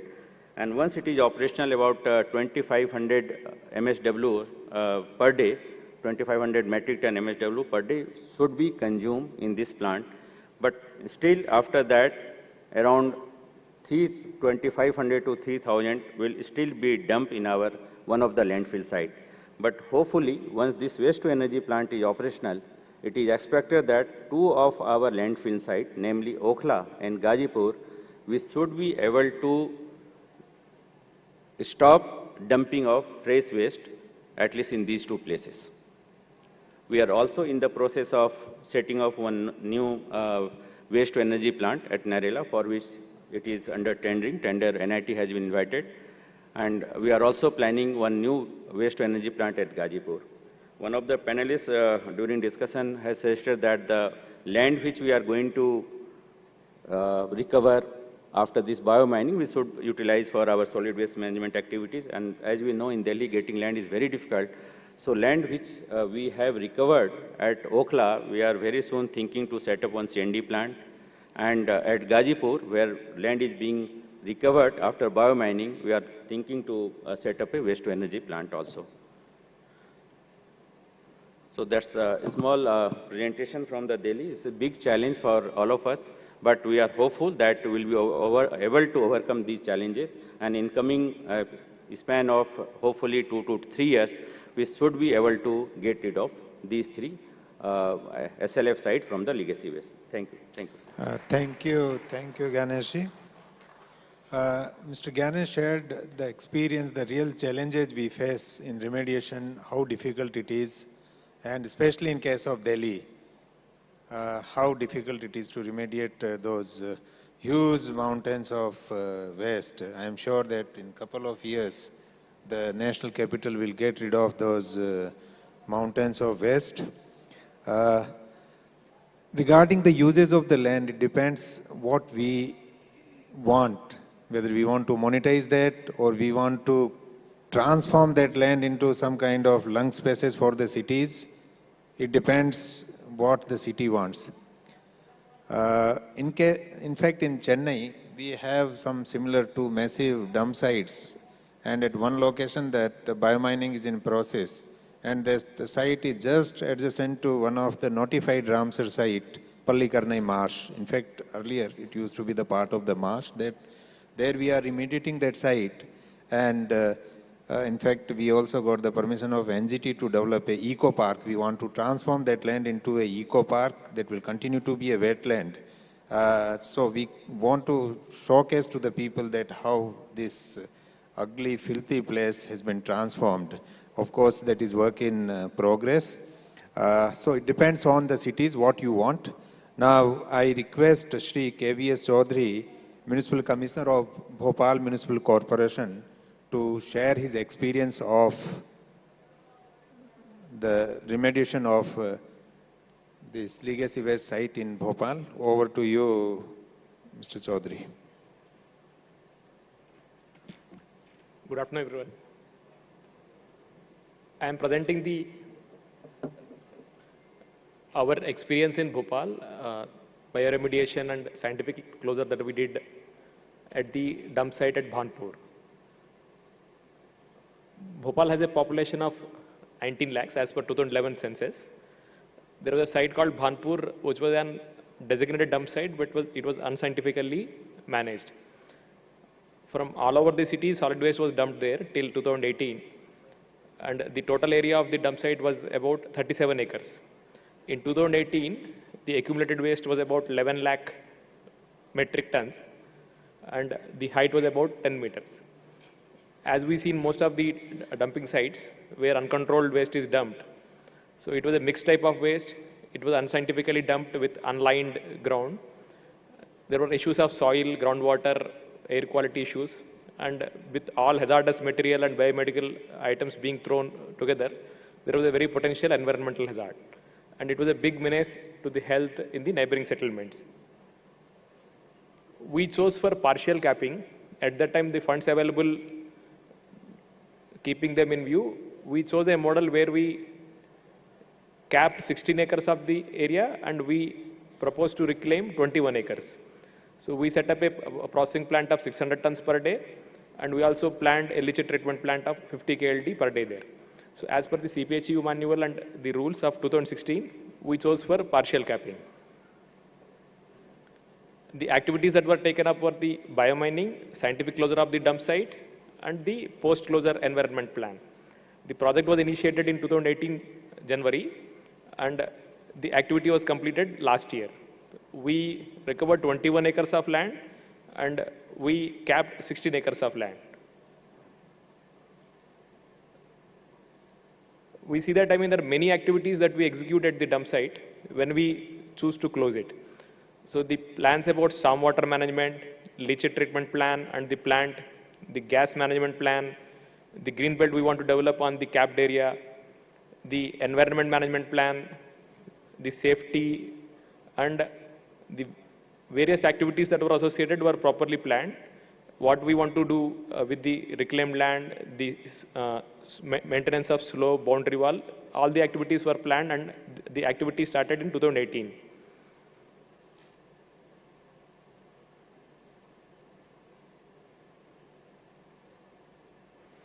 This is a basic layout of the dump site that we closed. The total area was 37 acres. The area adjoining the road, we reclaimed, and the area in the back, we capped it. So there are various plans about drainage for the stormwater, for the leachate drainage, leachate treatment plant, roads, drainage pipes, and green belt to be developed. They were planned in the area that was capped. We can see that in the area that we capped, we prepared them in 4 layers. On the top of the waste, after the biomining, we put the gas collection material, basically boulders and stones. Above that, barrier layer with geosynthetic clay liner and the geo clay liner. Then we put the drainage layer. On the top of it, we put the geocells with surface layer. I'll show the photographs to see it better. The benefits are immense. The dump site, which was a menace in the neighboring locality, it got, completely cleaned. We no longer dump any fresh waste there. We are treating it separately in our treatment plant. There are huge environmental and social benefits where the pollution, soil, groundwater, ambient air quality, all of it which was affected is, reduced now. We have utilized all the components that we could use through the biomining process. And we could reclaim 21 acres of land. It's, the value of land is almost more than 100 crores. We are now planning for a interstate bus terminal, a residential project and a commercial project there. We are able to reduce the greenhouse gases and the frequent fires that were there before. It generated a lot of employment during the project, and now with the new construction projects that we will take up there, it will definitely generate more employment in the coming days. The total cost was about 42 crores. It comes to only about 362 rupees per metric ton. The operational cost, I mean, for the next 5 years is 10 crores. We spent about 1.5 to 2 crores for the maintenance of it in the coming 5 years. The estimated value of the land that is reclaimed is about 105 crores. These are the photos of the old dump site where the flyover leading to Vidisha was almost filled and the height of the dump was about 10 to 15 meters. As we were seeing in the Delhi, we set up trommels and the treatment plant where we were segregating, basically using the utilizable components or the useful components, and we capped the unused component. The most important point in any capped project is the profiling work that we need to ensure so that it doesn't get later broken. If we don't properly do profiling work, later it is very likely that rain cuts, any instability, it will lead to the entire, I mean, the capped area will go waste. It will be a big problem later. I mean, we are very happy to share that this year, our capped areas saw 2 monsoons. This year it almost rained 1850 mm.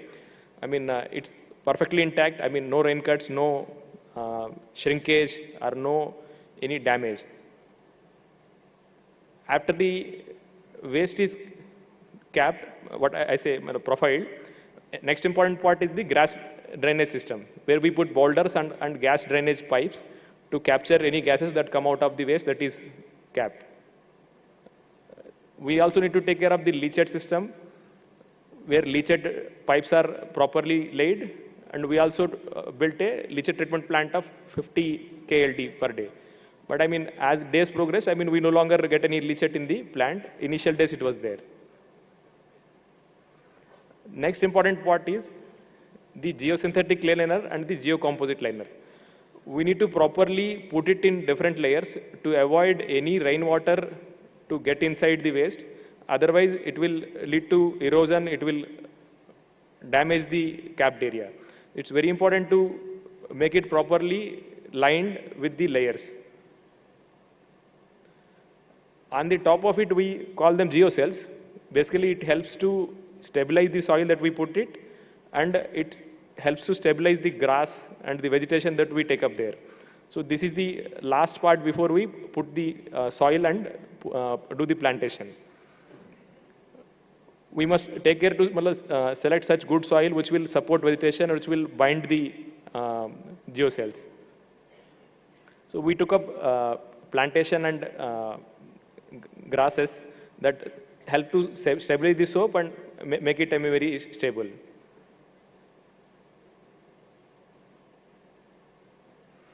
So this is the present photographs that we see. There are various roads that we built. It is used as a recreational space. There is a small park, I mean, that we developed. I mean, people go and I mean, they can sit there and see. In fact, this was the site that was visible for all the train commuters. So earlier when they used to see that, I mean, filth and lot of, I mean, garbage and smell used to come, they used to say that Bhopal has come, Bhopal station is about to come. Now, I mean, through this train and I mean, all the commuters, they can see that, I mean, it's a good green space, I mean, that one can see. The area in front of the capped area, we can see, I mean, we finally awarded the work order for interstate bus terminal. The award for the residential project is also done. So we are likely to start the activities very soon. We regularly undertook, we have taken samples of water, and PCB also took samples of the air. We could see that there was a lot of improvement that happened in terms of water samples. These are the reports taken by PCB about the ambient air quality in terms of PM10, PM2.5, other parameters. This is a visit of our Honorable Chief Minister to the site when the activity was about to complete. We chose partial capping model depending on the funds that were available to them, available at that time. I mean, we feel that it's a good model where with lesser cost, we can recover land, we can properly take care of the waste in a capped area, and we can create it as a good space, recreational space and a green space. Thank you so much. Thank you, Mr. Chaudhary. Now, with this, the presentations are over. In fact, there is no second opinion about the benefits of biomining. Even if we don't monetize that land, we convert that into some lung space for the cities. At least the people who are living very close to that filthy site earlier to these mountains, they'll be blessed, they'll be happy to see these green, lush green lung spaces. So, and we have to do it. In fact, there is very recently in all various, orders in OA 606 and many other OAs that NGT has directed to state, already time is over as per Solid Waste Management Rules 2016, already the deadline is over. So the time is running out. We need to do this remediation as early as possible. Now, before we close the session, we will take some questions from you. You may raise your question. You may also indicate whom you want to respond. So, few questions.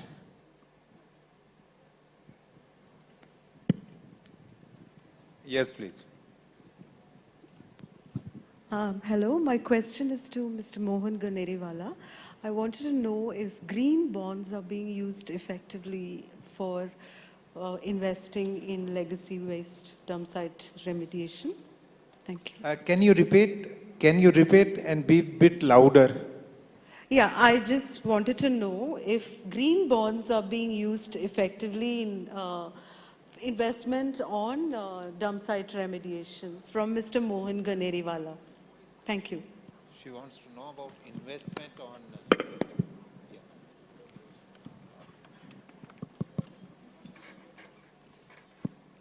Thank you for the question. So, yes, IFC actually has been supporting issuance of green bonds globally. And the green bonds actually have been supported for key urban infrastructure projects. To give you an example, we actually supported a green bond in city of Ekur Heleni in South Africa, wherein a green bond was issued for around $150 million.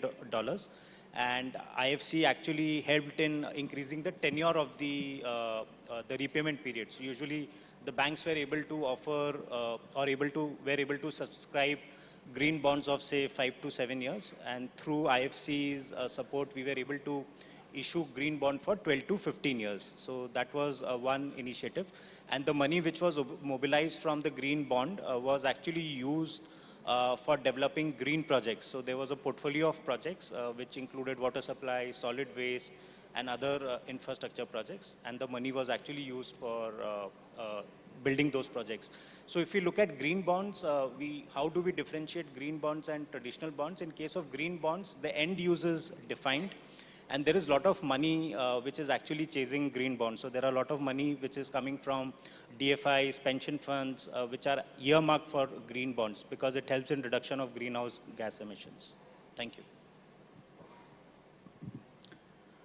Sir, my name is Atin Biswas. I am Director of Municipal Solid Waste Program in Center for Science and Environment. So my question is to you, ACS sir. Like looking at the number of dump sites that we are having to deal with, or the total quantity of waste, we did our research and we found out that more than half of SBM allocation on municipal solid waste is what we need to do proper remediation of the existing quantity, estimated quantity of the dump site. So my question to you, sir, don't you think like it is time to think about a dedicated policy for landfill management, at least to restrict dumping of food waste or combustible waste or both, which unfortunately we don't have in India, but we have it in many countries, so that at least we have some legal instrument to hold the city accountable, because having a law and not having a law are two different things. Because what we have learned as a practitioner, as a researcher, that despite having strong policy, I mean, India is very well placed as far as solid waste management policies are concerned.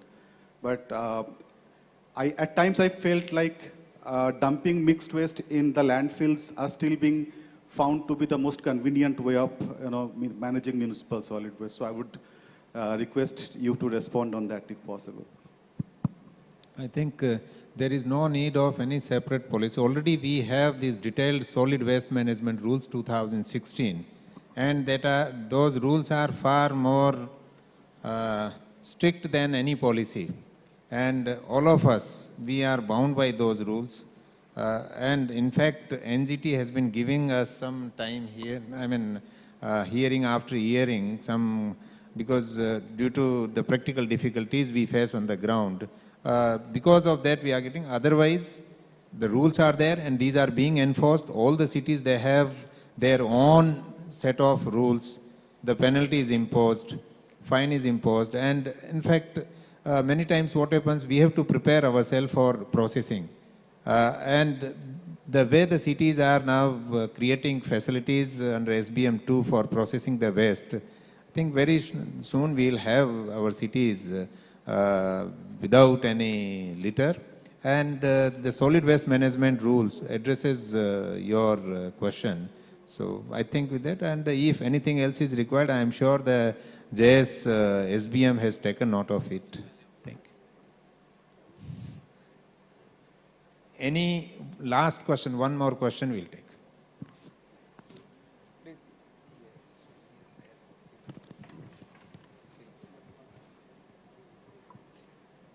Good evening to one and all. I'm Dinesh, Mayor, Tirupur Corporation. So I think it's the right time to address. This is not a question for a concerned person on the panel. It's a question for the Ministry of Housing and Urban Affairs. Government of Tamil Nadu have taken a lot of initiatives, and in fact, really I would like to thank our Chief Secretary, Shivdas Meena sir. As he discussed in the morning, we have created awareness even to the school students who are doing classics. So like My Pride, My Town, My Waste and My Responsibility. We have gone to that extent to create awareness to the school students. But in particular in Tirupur Corporation, we would like to draw the attention of Ministry of Housing and Urban Affairs.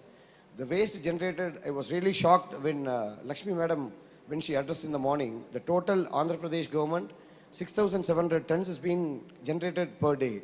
But in Tirupur, in our particular town, every day almost around 700 tons waste is generated.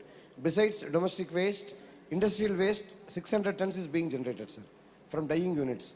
We are very proud to say, like, we are first in the world who has created zero discharge among the dyeing effluents. So even 600 tons waste is being also generated in industrial waste, and 700 tons of domestic waste is also being generated. We don't have a remedy for this. It's all this waste which are being collected is just dumped into unattended quarries. So even IFC or whoever, like, we would like to draw your attention. So kindly we would like to visit our hometown. We would like to have a solution for this, permanent solution for this waste. So IFC or like whoever is willing, like, we would like to invite them. And ministry also should give a special concentration to our city, come out with a plan and give a solution for us. So we would like to join with you and fight for this free garbage cities. Thank you. The issue is that they have a lot of the challenge of the industrial waste, like even the reject from the textiles and the dyeing units. In fact, in many places, they are just storing it without any remediation. So that is a huge challenge Tirupur is facing.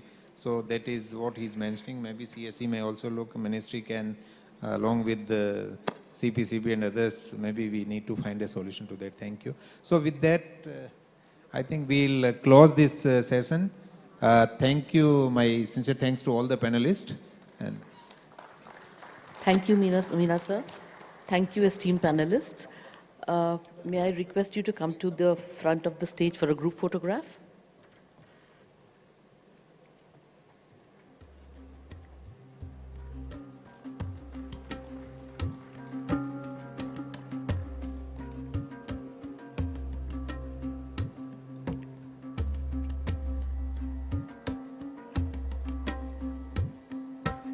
May I request Joint Secretary, Swachh Bharat Mission Urban, Ms. Rupa Mishra, to come up on stage and present mementos to the session chair as well as panelists. Sir, if you could kindly wait for a minute or two.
Thank you, ma'am.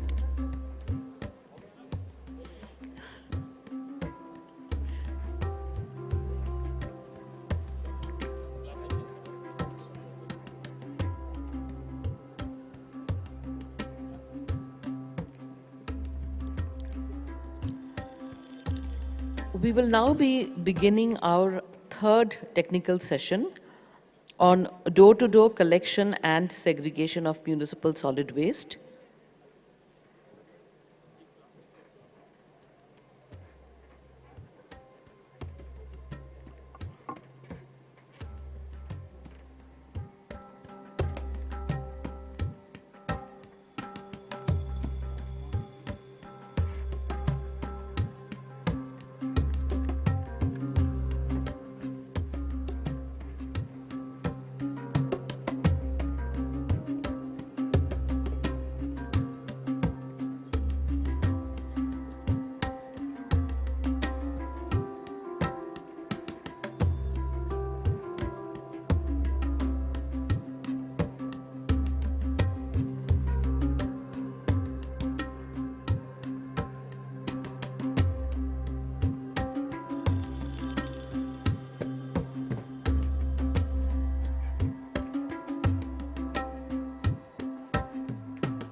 I am happy to request Dr. Sharbila Mary Joseph, Principal Secretary, Kerala, to chair this session.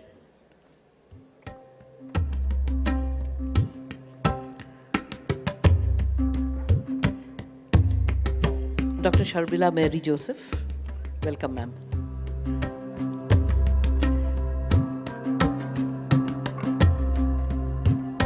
I would also like to call on stage the panelists, Dr. Sunil Pandey from TERI, Ms. Pratibha Pal, Commissioner, Indore Municipal Corporation, Dr. T.G. Srinivasan, Nodal Officer, SBM, Greater Chennai Corporation, Praveen Mishra, Assistant CEO, Noida, and Srimati Rupa MJ, Additional Commissioner, Mysuru City Corporation.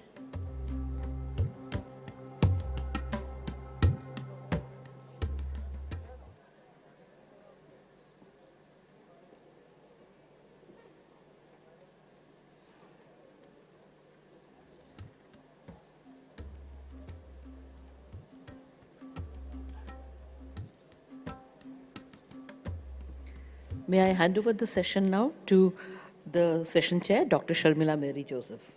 Ma'am.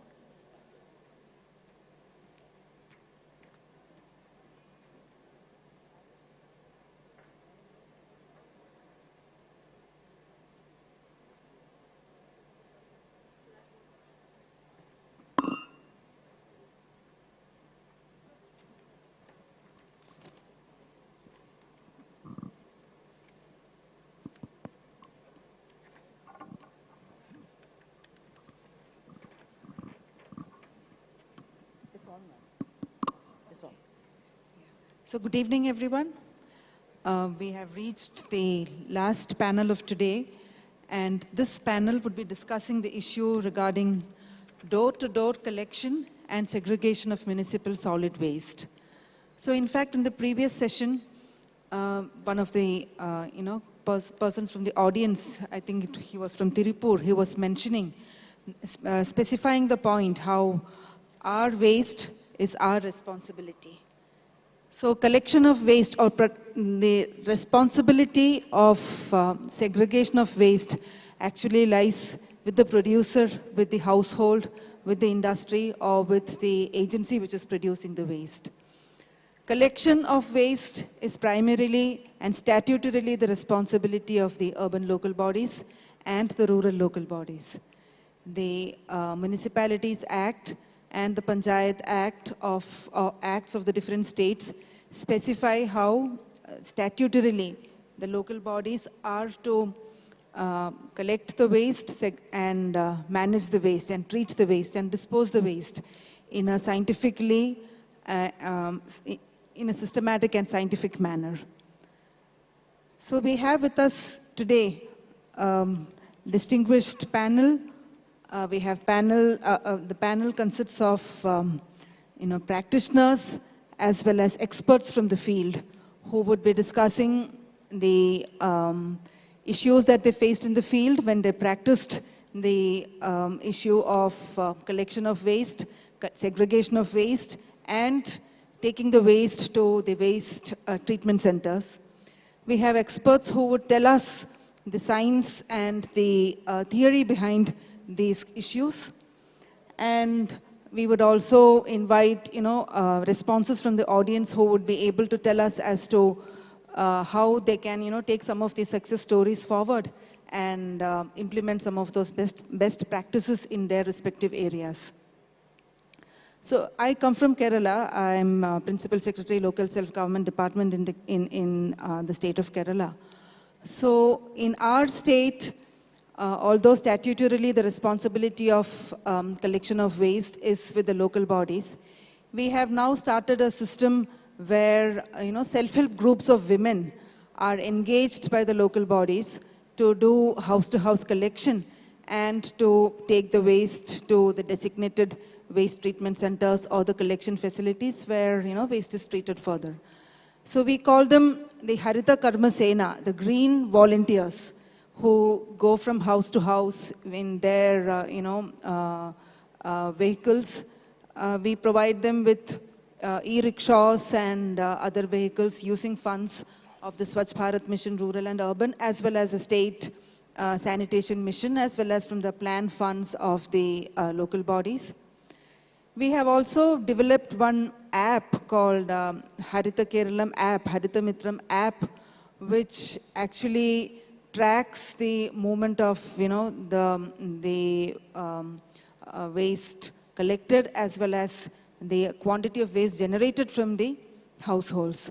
So that the Swachh Bharat, the sanitation mission of the state, had worked in collaboration with Keltron, Kerala State Electronics Development Corporation, to develop this app.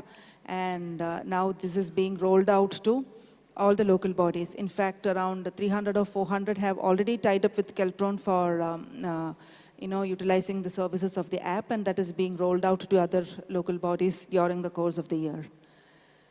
So now I would like to invite the panelists, the members of the esteemed panel, to share their views and to make their presentations. We have the first panelist, Dr. Sunil Pandey from TERI. He would be speaking to us about, the issues of waste characteristics. How do we decode waste characteristics, and how, the characteristics of waste would be sort of the basis for segregation of waste. Over to you, Dr. Pandey.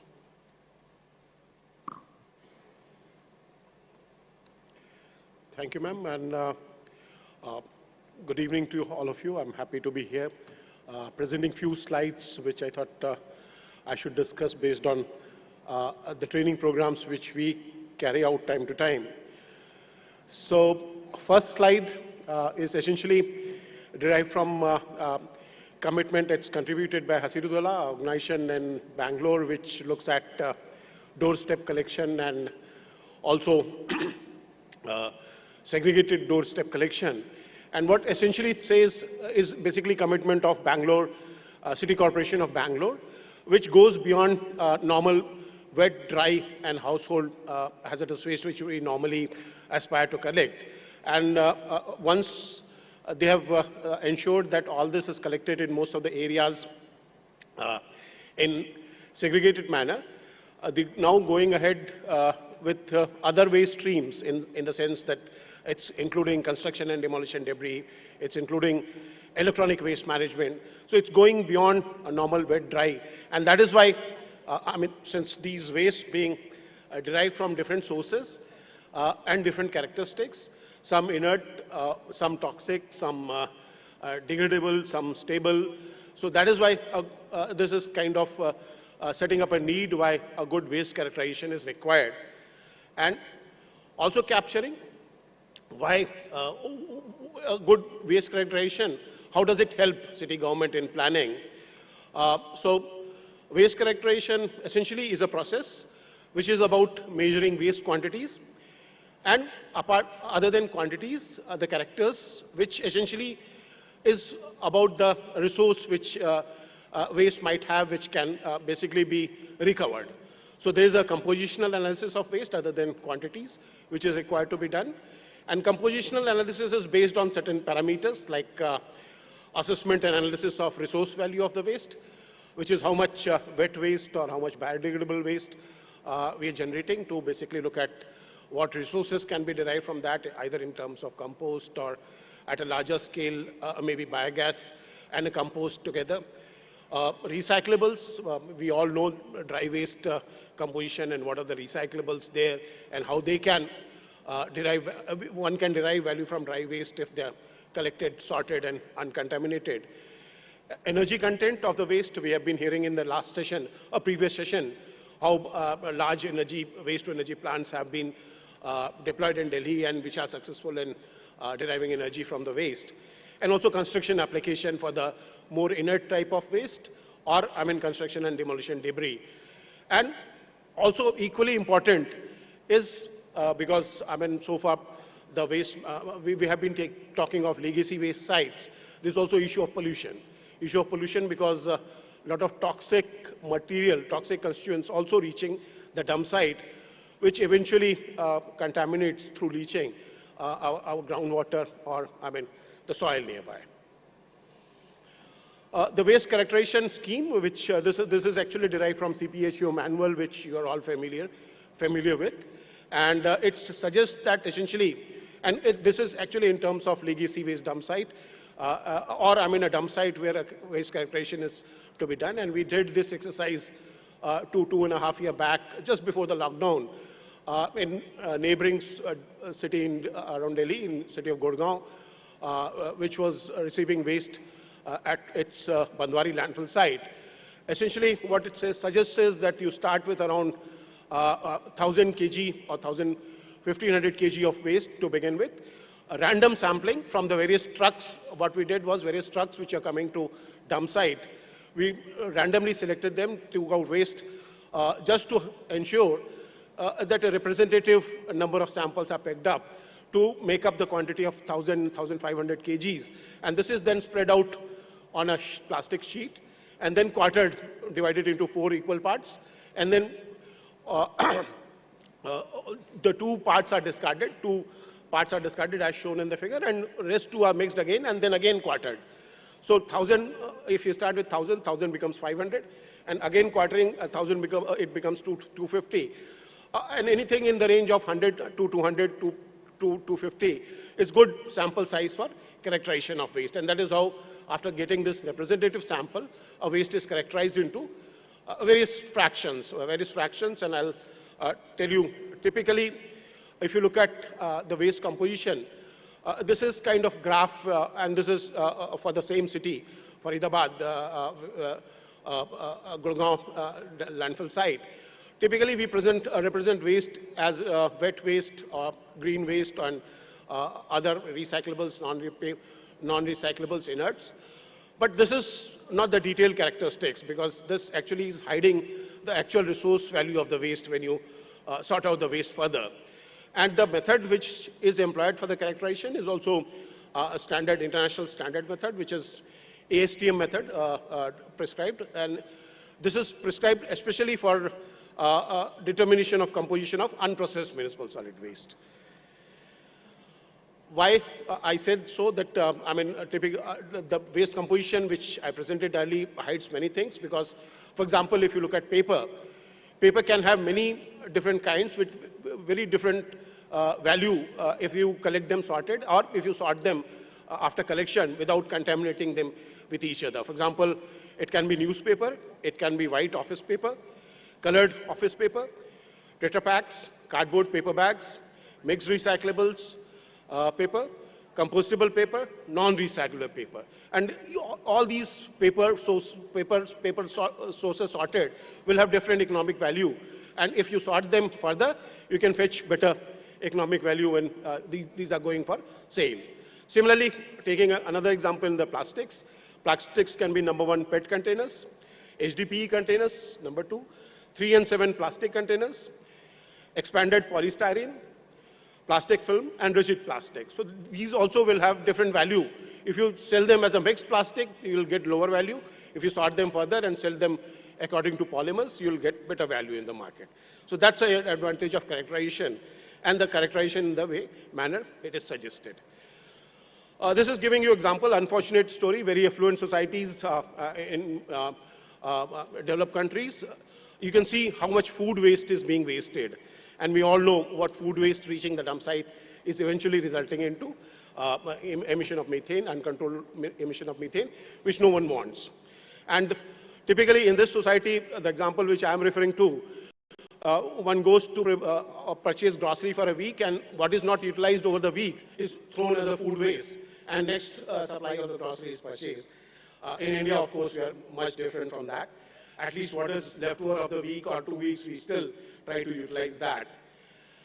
In conclusion, what I'd like to conclude the presentation with, good representative waste characterization helps in long-term waste management planning. What it can enable you to do basically is to look at waste reduction strategies where waste reduction is possible, and look at how to reduce basically generation of waste so that less and less is required to be processed and less is required to be disposed. Setting up recycling operations, once you know what kind of recyclables you are generating and what quantities you are generating, you can look at what size of recyclable operations are required, and conserve resource and money in terms of not sending all this waste eventually to the dump site and then try to sort it out and try to separate. And you've already spent that much money in waste transportation initially. Characterization and quantification of waste streams also helps in very important sizing of waste processing and recycling plants. Because once you know what is this, for example, on the wet waste side, if the waste generation itself is on the lower side, probably composting at the local level is a better idea. Waste generation, if the waste generation is high, then a mix of composting or biomethanation can be adopted, or biomethanation as a larger plant can be adopted. So with this, I'll end my presentation. Thank you very much for the attention, and I'll be happy to take up any questions after that. Thank you very much. Thank you, Dr. Pandey, for walking us through the relevant provisions of the CPHEEO manual on the specifics of waste characterization. As you have rightly pointed out in your slides, characterization of waste and quantification of waste determine how a city or a local body should plan its waste management activities, both short-term as well as long-term. So thank you very much for your insights. Now we would go to the next topic in this panel, that is source segregation of MSW. In fact, when I was making my opening remarks, I was just mentioning how the segregation of waste at our homes, at the places of waste generation, is the responsibility of the producer. And that would make the job so much easier for the local body, the urban or the rural local body, when they collect the waste and transport the waste to the waste treatment areas, the waste treatment facilities. So we have with us the Commissioner of Indore Municipal Corporation, Srimati Pratibha Pal, who would share with us the practices adopted by the corporation for motivating the residents, the city residents, to segregate the waste at source, so that the municipality could go about its job of collecting the segregated waste and treatment of the segregated waste. So over to you, Pratibha, for your presentation. Thank you, ma'am. Namaskar. Indore का solid waste management model Indore के segregation, quality of segregation पे based है। पूरा solid waste management में अगर हम किसी एक चीज़ को ये माने कि सबसे इम्पॉर्टेंट क्या है तो वो सेग्रीगेशन है। मैं स्टार्ट करूँगी इंदौर की बेसिक डिटेल्स के साथ में। इंदौर में हम लोग जो in house door to door collection और सेग्रीगेशन करते हैं, जो इंदौर म्यूनसिपल कॉर्पोरेशन की अपनी टीम करती है, 85 वार्ड्स में ये काम हम लोग करते हैं। और जो टोटल पॉपुलेशन है इंदौर की वो 35 लाख्स है, जिसमें floating population around 4 to 5 lakhs per day रहती है। इसमें एक कंपोनेंट जो हम लोगों ने लिया हुआ है, एक वार्ड में जो टोटल हाउस होल्ड हैं जिसको हमारे door to door collection vehicle fleet manage करता है, वो 6 to 8,000 रहता है। आगे किस तरीके से वेस्ट कलेक्शन का प्लानिंग हम लोगों ने वार्ड वाइज किया है वो मैंने आगे की स्लाइड में लिया हुआ है। नेक्स्ट, सोर्स सेग्रीगेशन 3 कंपोनेंट से मिलकर बना है। ये एक मैट्रिक्स है। अगर हमने इसमें से 3 में से एक भी कंपोनेंट मिस किया, मतलब हम सोर्स सेग्रीगेशन मिस करेंगे। सोर्स सेग्रीगेशन के लिए ज़रूरी है कि हम हर एक डोर से, चाहे वो रेजिडेंशियल हो, कॉमर्शियल हो, इंडस्ट्रियल हो, स्ट्रीट वेंडर्स हों या गुमटी, कोई भी ऐसा एस्टेब्लिशमेंट जो किसी भी तरीके का वेस्ट जनरेटर है, वहाँ से हम वेस्ट को कलेक्ट करें।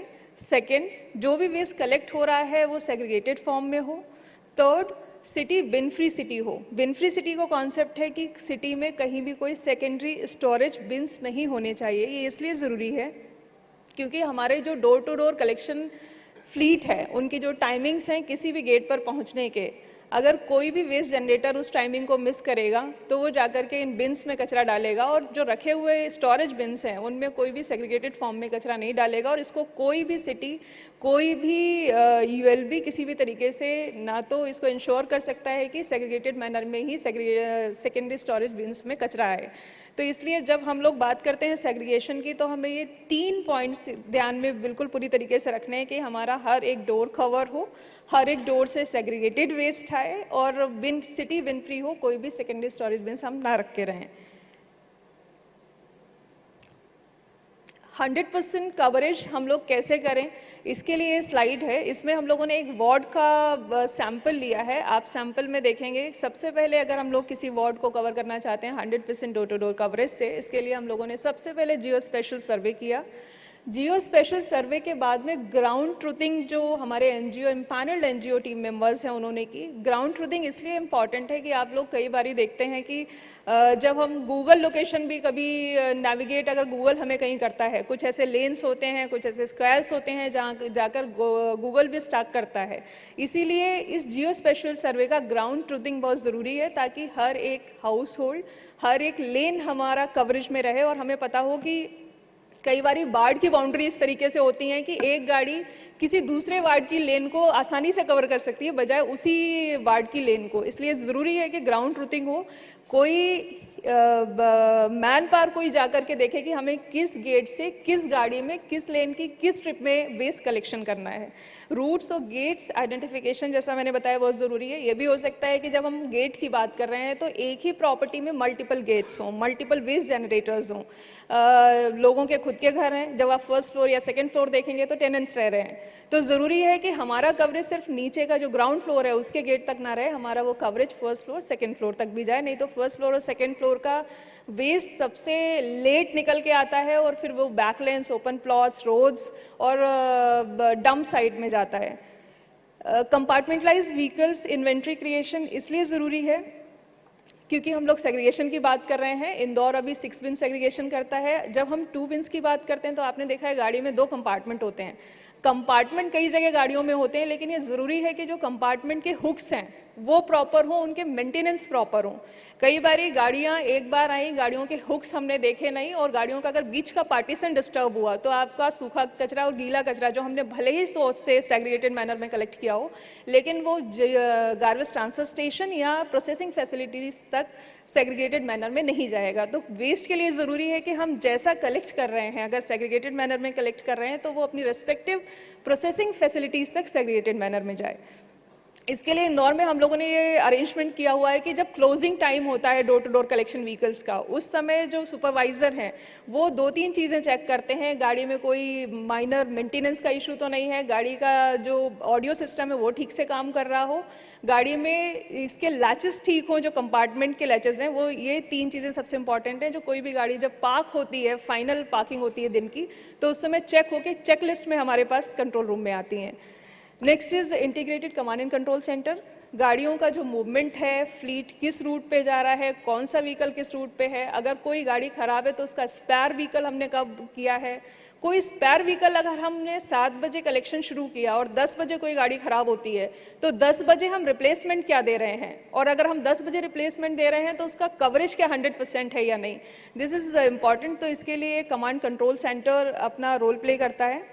इसके अलावा कमांड एंड कंट्रोल सेंटर ये भी देखता है कि रूट डिविएशन कहीं नहीं है, स्पीड वायलेशंस कहीं नहीं है। आप लोगों को कई जगह कंप्लेंट्स मिलेंगी कि फ्लीट आपका चल रहा है, गाड़ियां जा रही हैं लेकिन लोग कचरा नहीं फेंक पा रहे हैं, मतलब गाड़ी आई और गाड़ी का ड्राइवर गाड़ी को लेके चला गया, गेट्स पे या जो भी हॉल्ट है वहाँ नहीं रुका। तो इसके लिए ज़रूरी है कि हमारे स्पीड वायलेशंस, हमारे डिविएशन अलर्ट्स जो हैं वो ठीक तरीके से काम करें। इंदौर म्यूनसिपल कॉर्पोरेशन का अपना इन हाउस सिस्टम है, जैसा मैंने बताया। हम लोग वेस्ट मैनेजमेंट में 800 व्हीकल्स डिप्लॉयमेंट 800 व्हीकल्स का है, जिसमें से कुछ 575 डोर टू डोर है, बाकी कलेक्शन में लगे हुए हैं।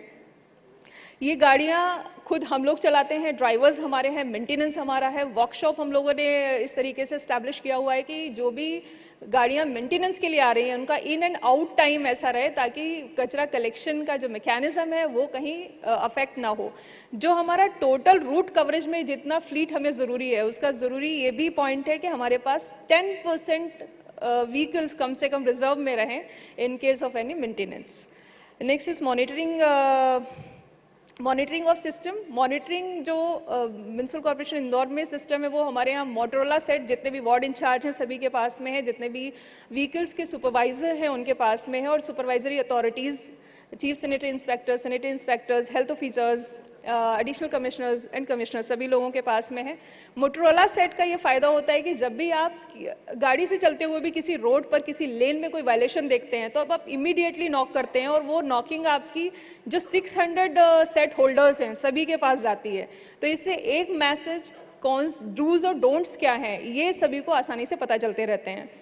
ग्रीवांस रिड्रेसल मैकेनिज्म में जो सिटी ऐप है उसमें हम लोगों ने सॉलिड वेस्ट मैनेजमेंट का जो भी SLAs है 100% SLAs को 24 आवर्स में रखा हुआ है।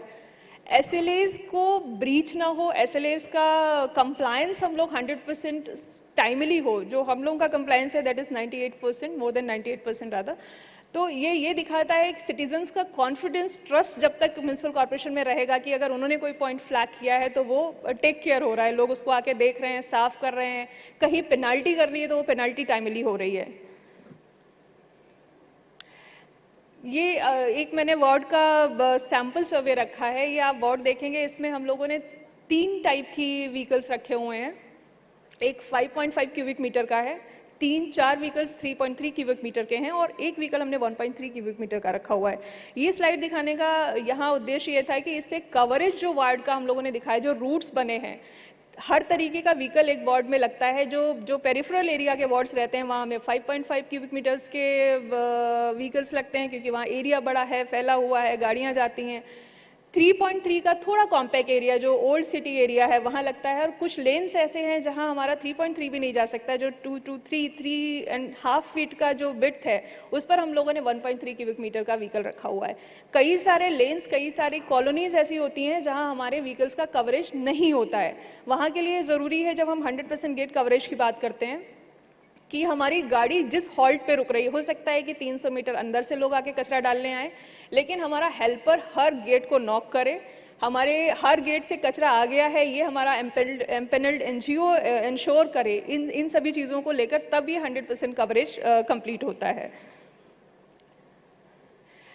100% सेग्रीगेशन जब हम लोगों ने 2016 में स्टार्ट किया, इंदौर ने शुरुआत की थी जब सारा फ्लीट इन प्लेस हो गया, कंपार्टमेंटलाइज्ड व्हीकल्स हो गए, उसके बाद थीमेटिक सेग्रीगेशन ड्राइव्स लिए गए। थीमेटिक इसलिए क्योंकि एक चीज़ को जब हम बार बार हैमर करते हैं तो लोगों के मसल मेमोरी तक जाता है। इसीलिए हम लोगों ने जितने भी मीडिया प्लेटफॉर्म्स थे, चाहे वो सोशल मीडिया हो, प्रिंट मीडिया हो, इलेक्ट्रॉनिक मीडिया हो, या बाकी इन पर्सन जितने भी आईसी कैंपेन्स होते हैं, वो सभी सोर्स सेग्रीगेशन पे रखे। सूखा कचरा, गीला कचरा, बस इसी की बात हुई।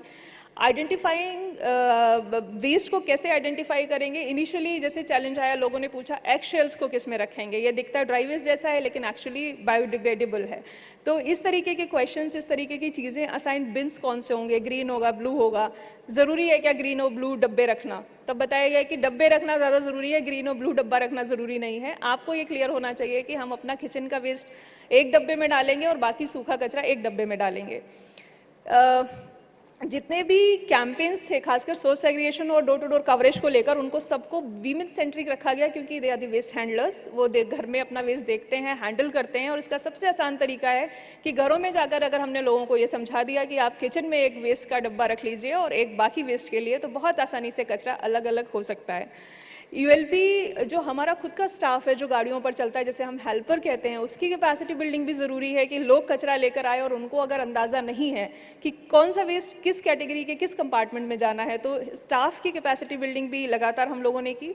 डोर टू डोर मैसेजिंग ज़रूरी है। जो NGOs इम्पैनल हम लोगों ने किए हैं इंदौर म्युनिसिपल कॉर्पोरेशन में, उनका मुख्य काम यही है कि उनको हर डोर नॉक करना है, हर डोर को ये बताना है कि कचरा कितने टाइप का है, कहाँ डालना है, कैसे डालना है। Print media, social media, radio etcetera, ये सभी हम लोग कैंपेनिंग करते हैं, लेकिन ये थीमेटिक होना ज़रूरी है। एक ही बात बार बार कहेंगे तो समझ में आसानी से आएगी। NGOs ने इसमें बहुत इंपॉर्टेंट रोल प्ले किया, क्योंकि जब म्युनिसिपल कॉर्पोरेशन के हेल्पर्स जाते हैं तो उनको समझाने का, उनका काम सिर्फ वेस्ट कलेक्शन का है, वो वेस्ट कलेक्शन अच्छे से कर सकते हैं, लेकिन लोगों को ये बताना कि गाड़ी में कचरा डालना है, गाड़ी 8 बजे आएगी या 9 बजे आएगी, आपका किस टाइप का वेस्ट कौन से डब्बे में जाएगा, इसके लिए ज़रूरी थी ऐसे लोगों की जिनके ट्रिगरिंग स्किल्स हों जिनके पास में। इसीलिए NGOs का हम लोगों ने एम्पैनलमेंट किया। इनिशियली NGO के टीम मेंबर्स जितने भी रूट्स थे, अगर एक वार्ड में 6 रूट्स हैं, यानी 6 गाड़ियां जा रही हैं, मतलब 6 NGO मेंबर्स जाएंगे, हर एक रूट पे जाएंगे, गाड़ियों के साथ चलेंगे और वो इंश्योर करेंगे कि गाड़ियों में कचरा अलग अलग आया है और हर घर से आया है। D2D की ट्रेनिंग लगातार NGO के टीम मेंबर्स ने किचन में जाके लोगों को समझाया कौन सा वेस्ट किस में डालना है। सेग्रीगेशन के कई तरीके के गेम्स और क्विजेस हुए, बच्चों को ये पूछना और बच्चों को ये बताना कि ये 6 डब्बे रखे हुए हैं, आप डाल के बताइए कौन सा कचरा किस में जाएगा, उनको ये ट्रिगर करता है और वो घर जाके बताते हैं, तो लोगों को समझाना हम लोगों के लिए भी आसान रहा। लाइव डेमोन्स्ट्रेशन वेस्ट के हुए, किस वेस्ट में जाना है, किस किस तरीके का वेस्ट कहाँ जाना है। इसके अलावा जो RWAs थे, उन्होंने इस तरीके के कमिटमेंट्स लिए कि हमारे यहाँ से जो भी कचरा आएगा बाहर, वो पूरी तरीके से अलग अलग सूखा और गीले में आएगा और अब 6 तरीके से आता है। विजिलेंट मॉनिटरिंग, ये बहुत इंपॉर्टेंट पॉइंट है कि कई बारी स्लिपेजेस होते हैं। हम लोगों ने जो स्लिपेजेस को चेक किया वो इन 3 तरीके से किया कि अगर गार्बेज ट्रांसफर स्टेशन पे हमारे व्हीकल्स जा रहे हैं तो वो 100% सेग्रीगेटेड कचरा लेके आना चाहिए। कोई भी गाड़ी किसी भी ट्रिप में अगर मिक्स वेस्ट ला रही है, इसका मतलब है कि उसकी जो कॉलोनी है जिसको वो कवर कर रहा है, वहाँ से घरों से मिक्स वेस्ट आ रहा है। तो हम लोगों ने ये बैक ट्रैकिंग किया, गार्बेज ट्रांसफर स्टेशंस पे टीम लगाई, डिप्टी कमिश्नर लेवल के लोग गार्बेज ट्रांसफर स्टेशंस पे रैंडम गाड़ियाँ चेक करते थे और उन्होंने अगर एक भी गाड़ी में कहीं मिक्स वेस्ट मिला तो संबंधित जो वार्ड इंचार्ज है उसको GTS बुलाया, उनके बैक ट्रैकिंग हुई, किस कॉलोनी से आ रहा है, किस लेन से आ रहा है, उनको हम लोगों ने फिर ट्रिगर करके इस तरीके से चेक किया। दूसरा, अगर कहीं भी कोई भी डंप वेस्ट मिलता है, चाहे वो पेरिफेरल एरिया में खासकर जो बाईपास हैं या रिंग रोड्स हैं, उनके आसपास अगर मिलता है तो उसका भी वेस्ट को क्लियर करना बहुत आसान है, कोई भी कर देगा, कोई भी पॉइंट देगा, लेकिन वेस्ट को आइडेंटिफाई करना ज़्यादा ज़रूरी है कि आ क्यों रहा है।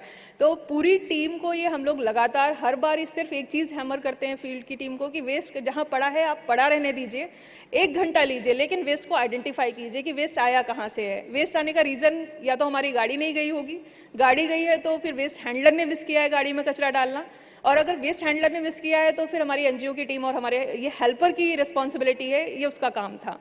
तो ये बैक ट्रैकिंग अगर हम लोग वेस्ट की करेंगे तो डंप्स और मिक्स वेस्ट ये पूरी तरीके से गाड़ियों में आना, ये बहुत हेल्पफुल ट्रिक रहा जो इंदौर ने किया। ये 100% सेग्रीगेशन और efficiency of door to door collection vehicles, इसके लिए ज़रूरी है कि टाइप ऑफ वेस्ट के अकॉर्डिंग फ्लीट डिज़ाइन किया जाए। हम लोगों ने, आप देख रहे हैं 575 जो डोर टू डोर व्हीकल्स हैं, ये हमारा कोर फ्लीट है और इसकी इफ़िशियंसी को इम्प्रूव करने के लिए, वेस्ट की क्वालिटी को इंश्योर करने के लिए हम लोगों ने बाकी ये पूरा सिस्टम क्रिएट किया, जिसमें CND वेस्ट के कलेक्शन के दूसरे व्हीकल्स हैं, गार्डन वेस्ट, हॉर्टिकल्चर वेस्ट का, क्योंकि प्रोसेसिंग का तरीका अलग है इसलिए हम लोग हॉर्टिकल्चर वेस्ट को अलग कलेक्ट करते हैं। 93 सीवर क्लीनिंग व्हीकल्स हैं, क्योंकि वो सिल्ट लेके आते हैं, अगर वो सॉलिड वेस्ट के साथ मिक्स हुआ तो वो उसकी क्वालिटी को ख़राब करता है। 74 बल्क वेस्ट व्हीकल्स हैं, ये वो व्हीकल्स हैं जिनके पास कचरा 10 kgs प्लस निकलता है, ऐसे एस्टैब्लिशमेंट से हम लोग ये वेस्ट कलेक्ट करते हैं। अगर बल्क वेस्ट व्हीकल्स नहीं लगाए गए तो एक गाड़ी डोर टू डोर की जिसकी कैपेसिटी 5.5 क्यूबिक मीटर है, वो ऐसे अगर 5 एस्टैब्लिशमेंट पे गई तो वो 5 ही में भर जानी है और उसने फिर जाना होगा GTS पे। तो ये एफिशिएंसी को इम्प्रूव करने के लिए ज़रूरी है कि हम यहाँ पर बड़े व्हीकल्स लगाएं। मीट कलेक्शन का क्योंकि प्रोसेस करने का तरीका अलग है, इसलिए मीट कलेक्शन व्हीकल्स अलग हैं। लिटर बिन्स और स्वीपिंग वेस्ट के लिए भी व्हीकल्स अलग हैं। इसके पीछे लॉजिक ये था कि लिटर बिन्स में भी यू कैन नॉट चेक कि कचरा कौन कौन से वेस्ट में कचरा डाल दे रहा है, कौन से बिन में कचरा डाल दे रहा है, तो उसका प्रॉपर सेग्रीगेशन हो जाए। जो स्वीपिंग वेस्ट है उसमें भी 3 तरीके का वेस्ट रहता है, ज़्यादा वेस्ट ड्राई वेस्ट रहता है, कुछ वेट वेस्ट रहता है, इसके अलावा बहुत सारा सिल्ट भी रहता है, डस्ट रहता है, तो इसका भी सेग्रीगेशन ज़रूरी, नहीं तो ये अगेन हमारा डोर टू डोर से जो प्योर सेग्रीगेटेड वेस्ट आ रहा है उसको उसकी क्वालिटी को ख़राब करता है। ICT मैकेनिज्म में इंटीग्रेटेड कमांड एंड कंट्रोल से, जैसे मैंने पहले बताया, डेविएशंस, रूट कवरेज, इनको हम लोग मॉनिटर करते हैं। रियल टाइम बेसिस पे जो वे ब्रिजेस हैं उन्होंने एक बहुत इंपॉर्टेंट रोल प्ले किया है कि बहुत सारी बैक एंड कैलकुलेशन जब हम लोग करते हैं, किसी भी एक मंथली जो रिपोर्ट जनरेट होता है और मंथली रिव्यू होता है, उसमें हम लोग ये रिव्यू करते हैं कि किसी भी वार्ड का अगर वेस्ट 10% प्लस माइनस हो रहा है तो रीज़न, ये वेस्ट की रीज़न आइडेंटिफाई करना ज़रूरी है कि इस पर्टिकुलर डेज में, इन पर्टिकुलर डेज में, इस पर्टिकुलर वीक में ये वेट में वेरिएशन क्यों हुआ। ये आगे हम लोगों को प्लानिंग में हेल्पफुल रहता है। सेग्रीगेशन में 3-4 चीज़ें जो बिल्कुल मिस हम लोग नहीं कर सकते। Each gate is a waste generator. Coverage हमारा 100% होना चाहिए। हमें first floor, second floor, third floor, multi storey building है, multiple floors, multiple dwelling units, सभी 100% कवर होनी चाहिए, इसका ध्यान रखना है।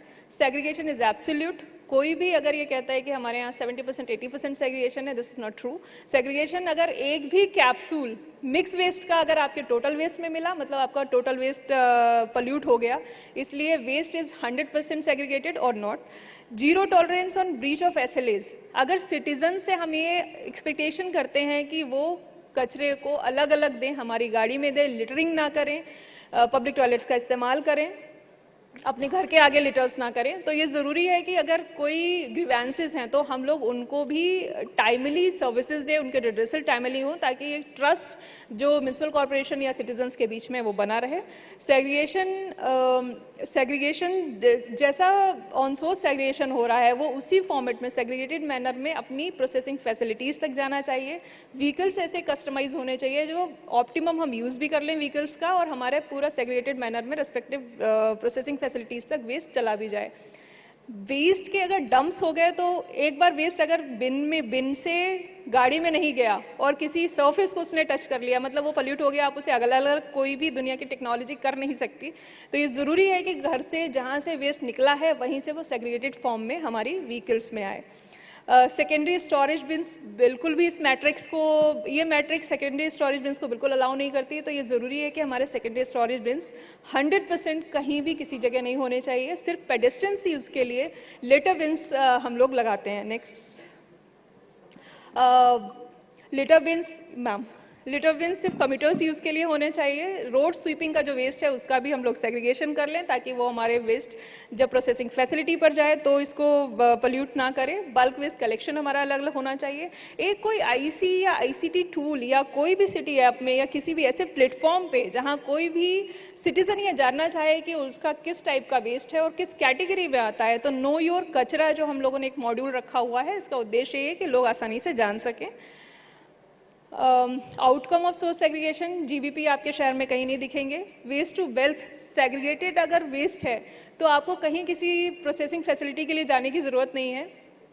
बहुत सारी कंपनीज़, बहुत सारे प्राइवेट पार्टनर्स ऐसे हैं जो लगातार ट्रैक करते हैं ऐसी ULBs को जहां वेस्ट का क्वालिटी अच्छा है, क्योंकि आपका एंड प्रोडक्ट अच्छा होगा, मार्केट उसका अच्छा होगा, तो इसी ये अच्छा वेस्ट हमेशा आपके प्राइवेट सेक्टर को अट्रैक्ट करता है। हम लोगों के यहाँ जो बायो CNG 550 TPD का है, जो पूरी तरीके से PPP मोड पर है, उसका भी रीज़न ये है कि जो ऑर्गेनिक वेस्ट है उसका क्वालिटी इज़ 99% है, मोर देन दैट। इनर्ट पूरे सॉलिड वेस्ट मैनेजमेंट चेन का अगर मैं एक चीज़ कहूँ कि इनर्ट हमारा साइंटिफिक लैंडफिल साइट में कितना जा रहा है, यही हमारी सक्सेस है, या यही इन्वायरमेंट पर जो इसका इम्पैक्ट है जो हम लोग इस पूरे मैनेजमेंट को कर रहे हैं, चाहे वो कलेक्शन का हो या सेग्रीगेशन का हो। तो इनर्ट का कंटेंट हमारी साइंटिफिक लैंडफिल साइट में कितना जा रहा है, ये डिसाइड करता है कि हमारा खुद का सॉलिड वेस्ट मैनेजमेंट कैसा है। और अगर हम सेग्रीगेटेड फॉर्म में करेंगे तो ये परमिसिबल लिमिट जो 4 to 5% या अंडर 10 ही रहेगा for sure. Solid waste management अगर हम लोगों ने सेग्रीगेटेड वेस्ट लिया तो ये कलेक्शन को और सेग्रीगेशन का जो कॉस्ट है, जो मार्केट में अभी 1800 to 2200 है, ये अपने आप घटकर अगर हम इंदौर की बात करें तो ये 600 से 700 रुपये पर मेट्रिक टन हम लोगों को पड़ता है। कार्बन क्रेडिट भी जो ट्रेडिंग है, अगर वेस्ट हम लोग भली प्रकार से सेग्रीगेट कर रहे हैं, उसका ठीक से प्रोसेसिंग कर रहे हैं, तो कार्बन क्रेडिट को भी ये अट्रैक्ट करता है। Thank you.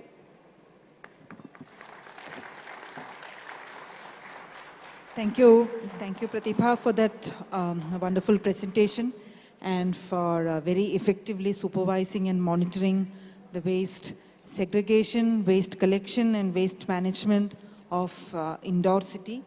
And very glad to know that, you know, Indore is a bin-free city, and your municipal corporation through the 6 colored bins, bins of 6 colors, which are given to the households. You know, waste is segregated at the household, and 100% source segregation is ensured. So, as you mentioned, that is the soul of solid waste management. So now we move to the next presentations. The next 3 presentations would also be touching upon the effective collection and transportation in cities. So we have Dr. Srinivasan, TG Srinivasan, Nodal Officer, Solid Waste Management from Greater Chennai Corporation, who would be speaking to us first about his experience in Greater Chennai, how the all women groups in Chennai monitor or how they are engaged in door-to-door collection and segregation of solid waste in Chennai. So over to you, Dr. Srinivasan.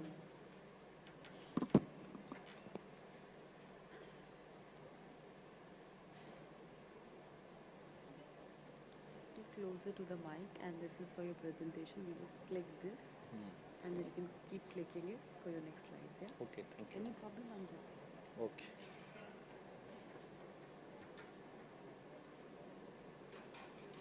Good evening to all the dignitaries assembled here on this wonderful occasion. On behalf of Chennai Corporation, I am going to present you door-to-door segregation by women group. It is one of the case study. I would like to inform how the women are performing well in one zone.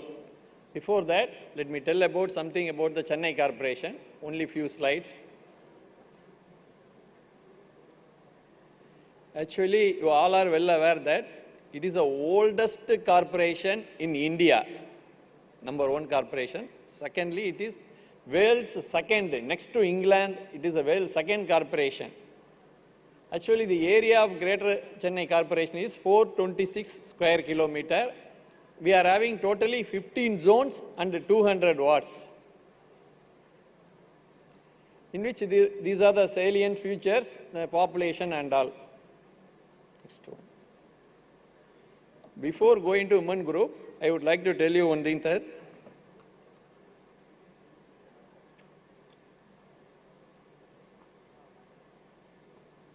actually, as per the SPM guidelines, for every division, we have to appoint one animator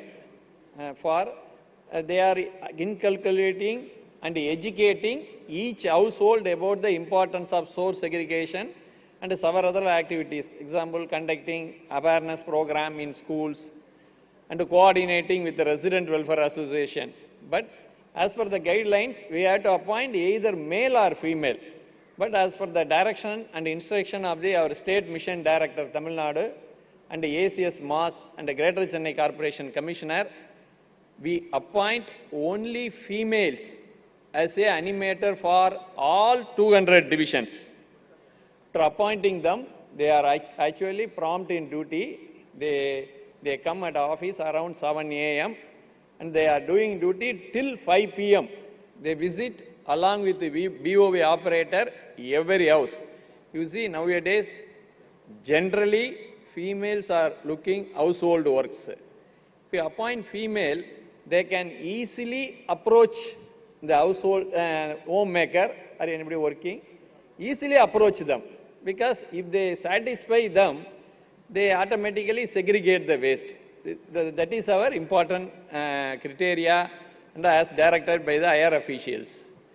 In some places, like US, we selected the zone 2, a model for women model. This is a photos of animators visit every household and visit hotels and bulk waste generators. This is a Manali zone. Out of 15, we have selected zone 2. And the name of the zone is Manali. Area is 41 square kilometer. Watts, it is small watts. Actually, it covers totally. We are having 200 watts. It is having only 8 watts. These are the population and the households. In this zone, you see, from BOV sweepers and BOV operators to zonal head, we have appointed only females. They are doing the duty, the result. They are doing for, it has been continuing for more than a year.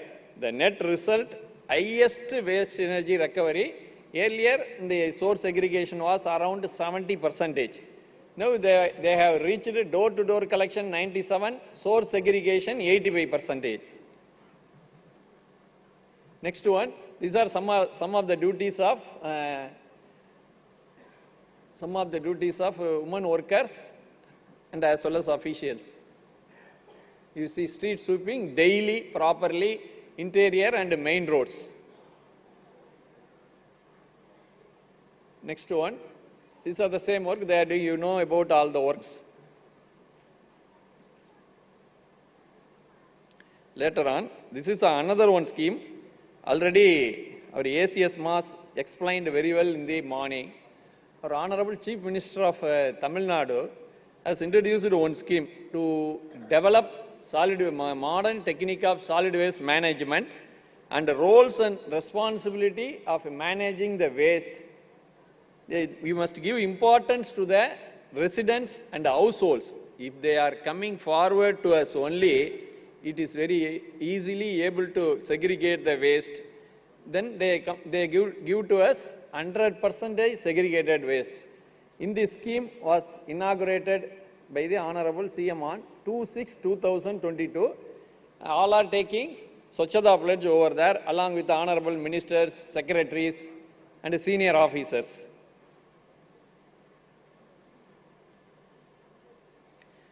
Actually, CM himself handed over pamphlets to around 100 houses along with the secretary, ministers and all.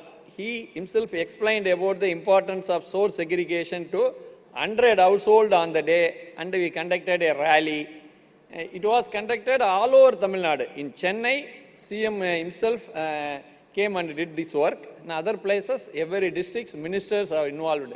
In addition, in Tamil Nadu, including Chennai, honorable mayors and local, people representative, you know very well, MLAs, councillors, even judges of High Court, we requested, they were also involving in the awareness and source segregation programs all over Tamil Nadu.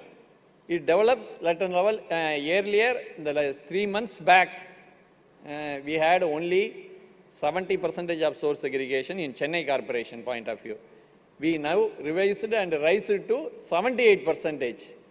With the coordination of all the people, stakeholders, we think that within 6 months, we reach 100% of source segregation.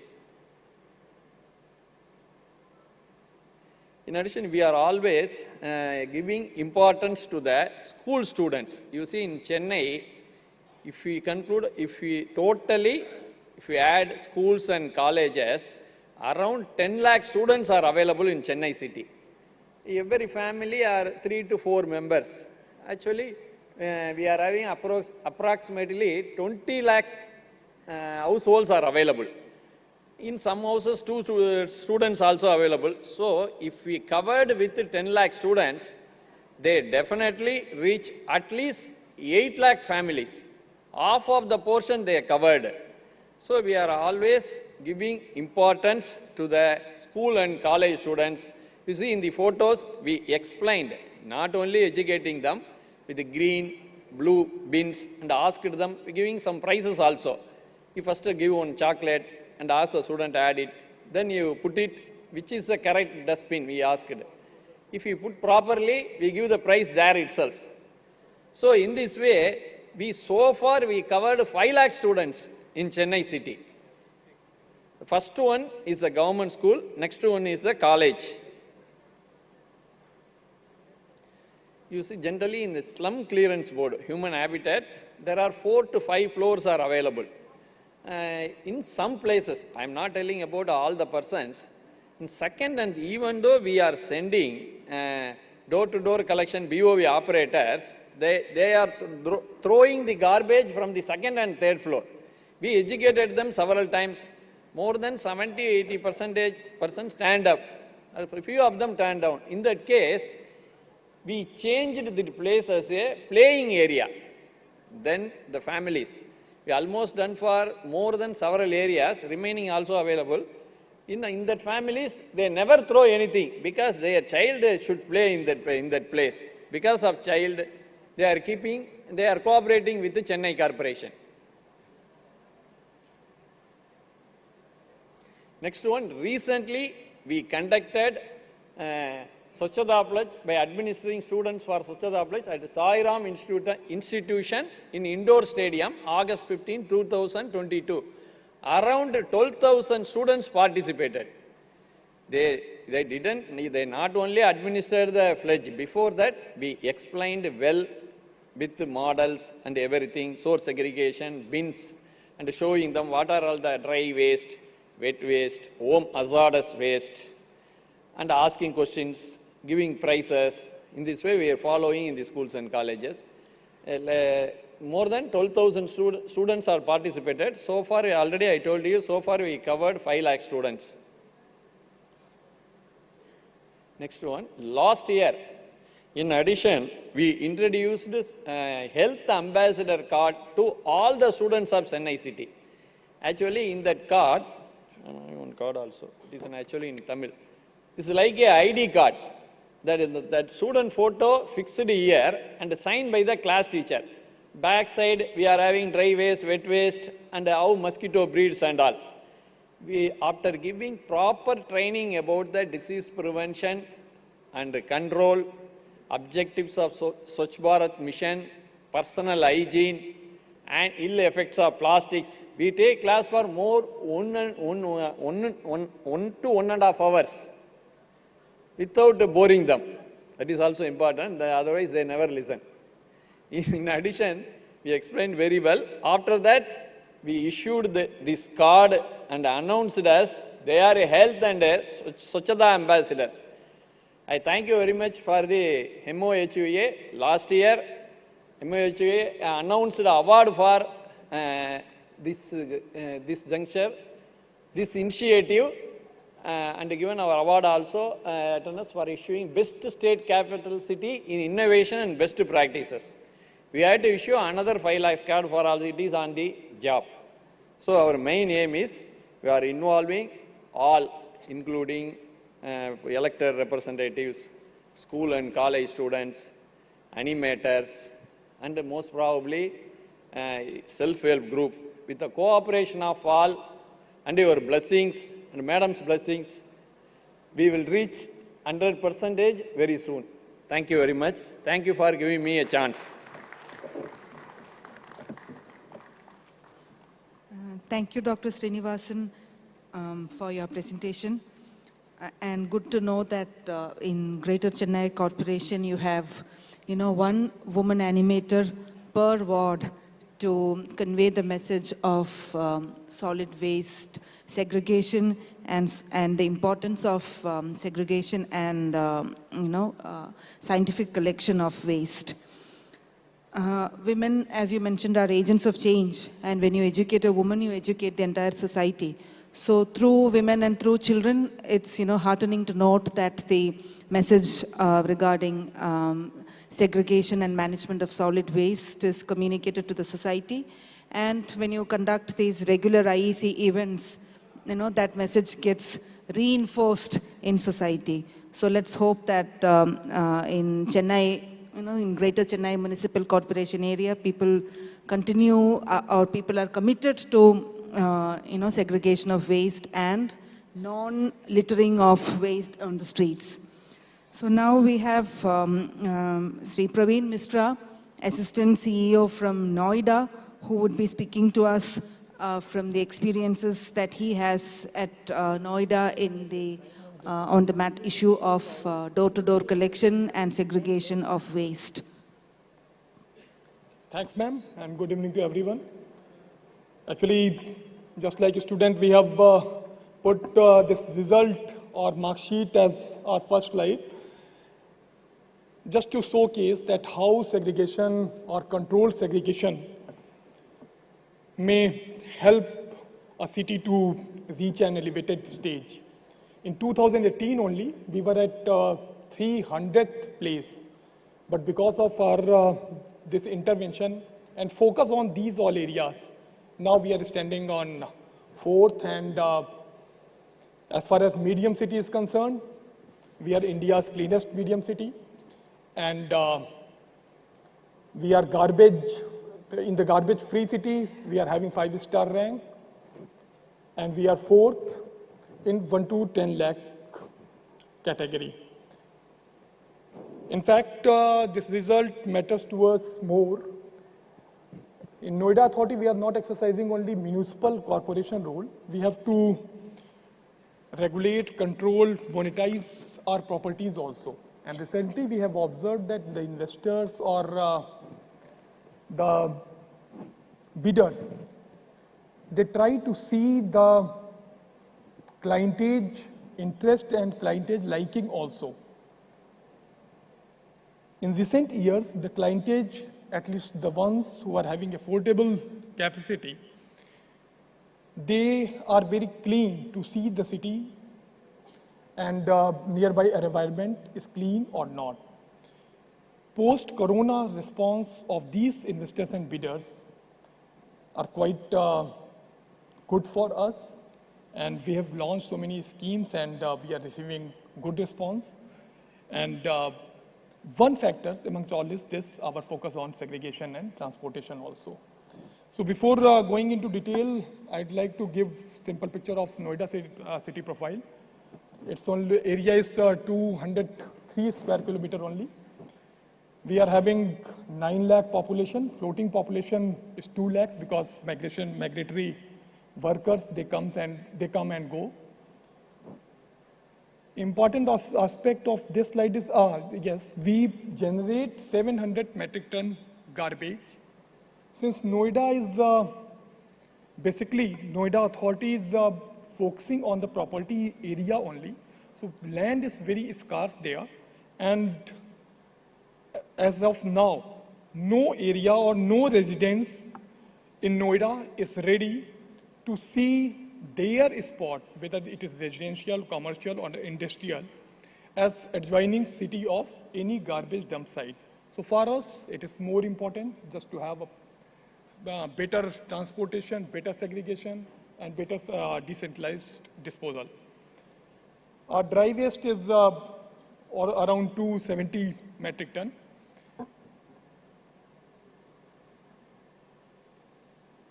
This side would better explain our transportation mode. Like other ULBs, we do have partitioned mini vehicles where vehicles go to each and every door. We have mapped our around 1,70,000 houses. These doors, earlier we do have mini trucks only, but now it is fully partitioned. All the categories which I'll discuss in a subsequent slide is given its apportioned place. After this, this mini truck carries all the garbage to FCTS, or compact center. In this collection center, we again see whether garbage is mixed or not. We do have separate two automated MRF center, but their MRF center people do their work on the FCTS manually, and they check it whether still the waste is completely segregated or not. Different characteristic of waste is taken care of. As I told you earlier that since Noida is having distinguished characteristic, we have to focus on C&D waste also as matter of priority. Actually, usually 300 metric ton or more than that is generated on daily basis. But now, fortunately, Noida is capable of disposing it of scientifically, and all the C&D material is converted into some usable items. Again, here, since quantity of electronic waste was quite low, it is not mentioned here, but we do have two agencies that we made agreement with, two agencies, and these agencies on demand collect our electronic waste. Per agency, on an average, collect 1,000 kilogram of electronic waste. They do give some money also to us as the share of revenue.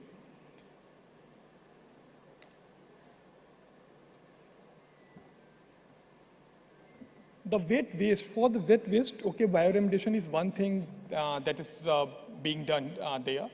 But I would like to focus on, in the coming slide also, I may discuss in elaborate. But here I would like to share one experience of Noida Authority. We do have at least 50 decentralized organic waste system, and biomethanization plants are there. Biomethanization, though we dispose hardly 50 or 60 tons from these decentralized waste units, but these waste units are capable of making the people understand the need of this decentralized waste disposal. When they see that, okay, from the waste only, green gas has been generated, that green gas pipeline has been connected to mess of particular school DPS, and it is being used in the process of cooking, definitely their level of understanding increases, and it helps them in making them more aware. The domestic hazardous component, okay, it is not much large, but in Noida we can't ignore, and we are into agreement with the company that is Ramki. The headquarters in Kanpur. They collect it and they dispose it scientifically. Similarly, sanitary waste, like other medical waste, can't be ignored because of, as I told you earlier, that Noida has some different characteristics. Synergy, we are into agreement with Synergy, and Synergy takes care of this thing.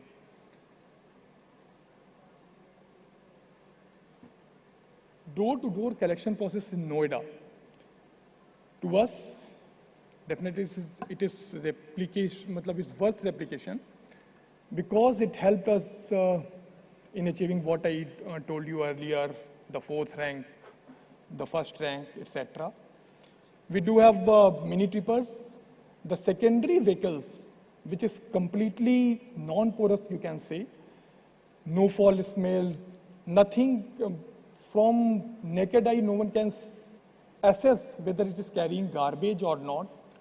So the house mapping, we have already mapped our 1,60,000 households, and this household mapping helps in checking whether garbage has been collected in true sense or not. We have developed app. Through app, all the drivers, whether they are all the drivers of these mini trippers, they do have their mobile, they have their app, and from the app only they have to click simple on the door, and our ICT will be able to understand whether garbage has been collected from particular door or not.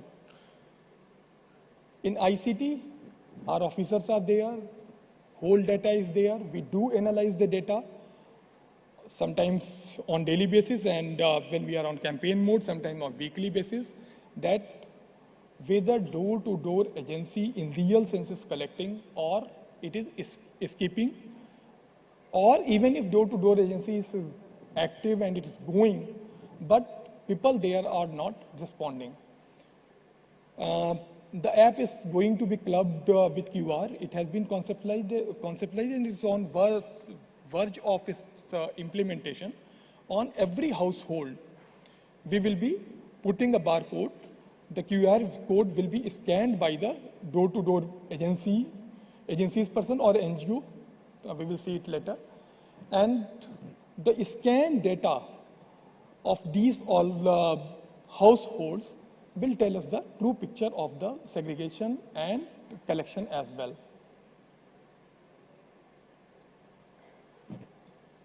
As I told you earlier that this decentralized waste processing in Noida, in terms of quantity of waste, it may seem that, okay, we are just disposing 50 ton of and we are showing it as showcase. Although it's a small part, but as I told you earlier that installation of these plants made the residents quite aware of the need of the segregation, the end-to-end process of this waste disposal method, and the utility of the end product also. Horticulture waste management, actually we did it as follow-up of Swachh Bharat Mission survey, but at last we found that it saved our money in what we earlier wasted in transportation to agency. And not only that, but in terms of these composting method, we are able to have manure also. The source segregation, everywhere it is being done. In village area, okay, we do have still some challenges because earlier we put 4 bins, but finally in some areas now it is somewhere 2, somewhere 1, but okay, we are fighting with that. Not only these 4 categories, but we, as told you earlier, electronic waste in Noida is also a challenge, and we are taking care of that also.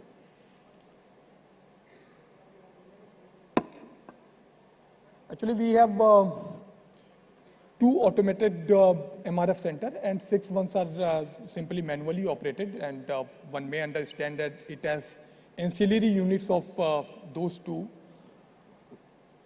In our city, we do have different kind of MRF. So many plastics, so many rubber, cardboard, clothes, shoe slippers are there. But these are fortunately very valuable parts. For some dry waste, rag pickers, scrapers, so many people are there. They fight. Now at least we are able to provide them employment and to get these items to turn into valuable ones.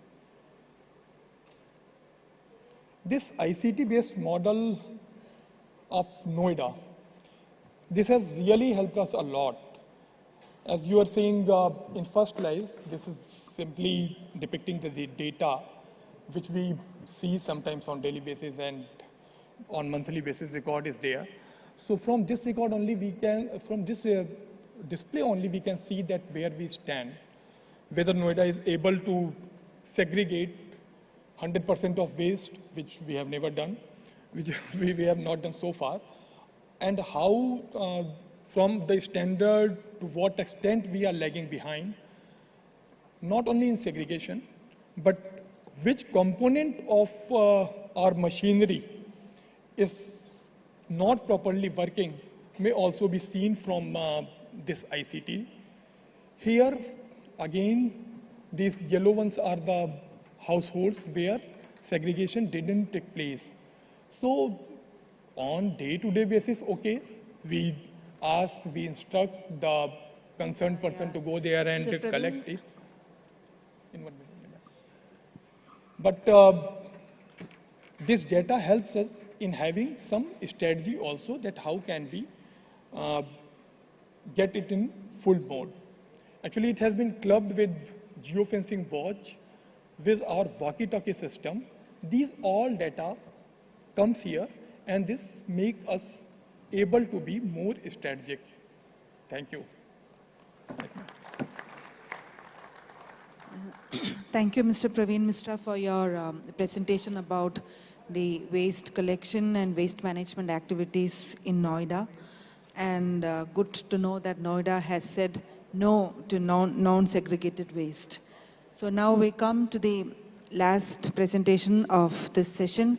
Srimati Rupa, Additional Commissioner of Mysore City Corporation, would be speaking to us about grievance redressal mechanisms as far as, collection and segregation of solid waste management is concerned.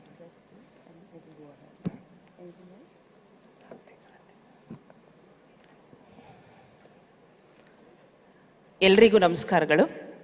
Good evening all. Honorable dignitaries on the dais and off the dais. It's a privilege to stand before you representing Mysore City Corporation.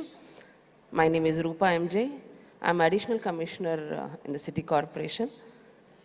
I have been given the topic grievance redressal system, which is a vital part in the administrative structure of any organization. And Mysore City Corporation has been very much into the redressal of the grievances in the core and the grassroots level by emphasizing on various issues. I would like to present the various end-to-end solution and the best practices which has been involved in Mysore City Corporation in redressing the grievances at the core level. For the effective grievance redressal mechanism, identification of the problem or acknowledgement of the problem or the dissatisfaction among the public or the citizen is the first point.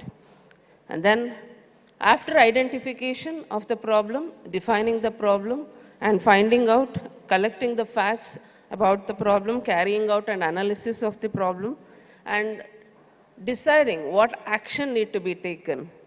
The decision, implementing the decision and following up. The entire mechanism provides for a very user-friendly grievance redressal mechanism. In Mysore City Corporation, we have emphasized on the grievance redressal in the following components. One is the structural components, which I'm going to explain in the next slide. We have, for this presentation, I have categorized the grievance redressal system as micro-planning, under micro-planning and macro-planning. We are emphasizing on smart application management in solid waste management, and then lastly, the public reach. Mysore City has a population of 8,93,062 as per the 2011 census. It has an area of 128.42 square kilometer. There are 65 wards in the city corporation limit, which has been grouped into 9 zones. Each zone is headed by a Karnataka Administrative Service officer, cadre officer of rank A. There are 2,9,650 households, non-residential 31,000. And the total waste generated every day is about 550 TPD. For the presentation, the structural components which are involved in public grievances system, I have categorized as the central area where the grievances are originated is through the public. The most important mode through which the redressal can be achieved is one is through the zonal office. In Mysore City Corporation, we have 9 zonal offices which have been completely, fully fledged with the departments headed by various officers. So that is the one area through which we redress the grievances. We are very fortunate that we have a group of very good counselors. We are very much coordinating with the system. We use social media, we have a smart application, and we have a 24/7 working control room. When we started addressing the grievances of the public, we categorized them under the area where micro-planning was needed. One such area was, as Pratibha ma'am was emphasizing, door-to-door collection and source segregation. It is the key for the best solid waste management module. So in Mysore, the major complaint which we received, the day-to-day complaint was the inefficient door-to-door collection and inefficiency in source segregation. In order to attend to that issue, we have doubled our vehicular transportation mechanism. We have around 285 auto tippers which are attending door-to-door, strategically attending door-to-door collection of the waste. We have 15 auto tippers which collect only commercial waste. We have 65 tractors and 21 compactors which are being used for secondary collection and transport. There was a complaint, like we have health inspectors at each ward and we have ward committees at each ward. So every health inspector will conduct regular and periodic ward committee meetings where we will collate the grievances which are discussed in the ward level. The first major complaint which we received, which was a general grievance throughout the city, was improper door-to-door collection. So for that, we emphasized on a regular mechanism of door-to-door collection. We are involving 285 vehicles for that. Source segregation, the IEC on source segregation has been doubled. A gradual behavioral change among the citizens have been achieved through proper door-to-door collection, garbage collection mechanism. These are the photos which shows the source segregation, which is conducted by regular awareness, which is given every day when our regular Paurakarmikas visit each day. And we emphasize that unsegregated wastes are not collected. We have ward committees and also we have WhatsApp groups at each ward committee which will coordinate in attending these complaints. These are the photos which shows the waste collection and the segregated. Each vehicle is compartmentalized to segregate the waste. So this is the major the grievance redressal module emphasized in Mysore City Corporation has regular ward meetings. We conduct regular ward meetings, stakeholders meetings, which is held to clear all the confusions regarding source segregation. We are implementing 100% source segregation in all the 65 wards. And we are strictly implementing the single-use plastic ban, which has been enforced recently. Street vendors' waste was one of the major grievance. So Mysore City has, since it is a heritage city and it is a tourist hotspot, street vendors' waste generated by street vendors were one of the major grievance. We are attending to it by, we have designated street vendor waste collection vehicles have been decided only for collection of waste generated by street vendors. We have created awareness among the vendors. We have regular meetings with the street vendors to implement SWM rules through IEC, and also we are penalizing, regulating them and collecting waste during night time. Since street vendors are more in during night, we have designated vehicles which collect waste during night. Another important issue, another important grievance which was discussed during our ward committees was during our industrial and commercial association meetings. It was the commercial waste and the industrial waste which used to be dumped earlier. Because of that irregular open dumping, we started collection of waste from the commercial establishment. We have designated vehicles which collect commercial waste regularly. Another important issue was open dumping and littering on the roads. Out of 65 wards, 50 such points were considered as garbage vulnerable points.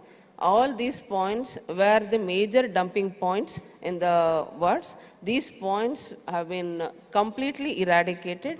This grievance was discussed in the ward committee, and the ward committee identified these points, and corporation through its zonal administration has completely eradicated these garbage vulnerable points. These are some photos which shows eradication of garbage vulnerable points. And these are the before and afterwards. And another important issue is the construction and demolition waste management. We have 9 vehicles deployed in each zone which collects C&D waste separately and on the call basis, and the MCC has also notified designated collection point for C&D waste generators.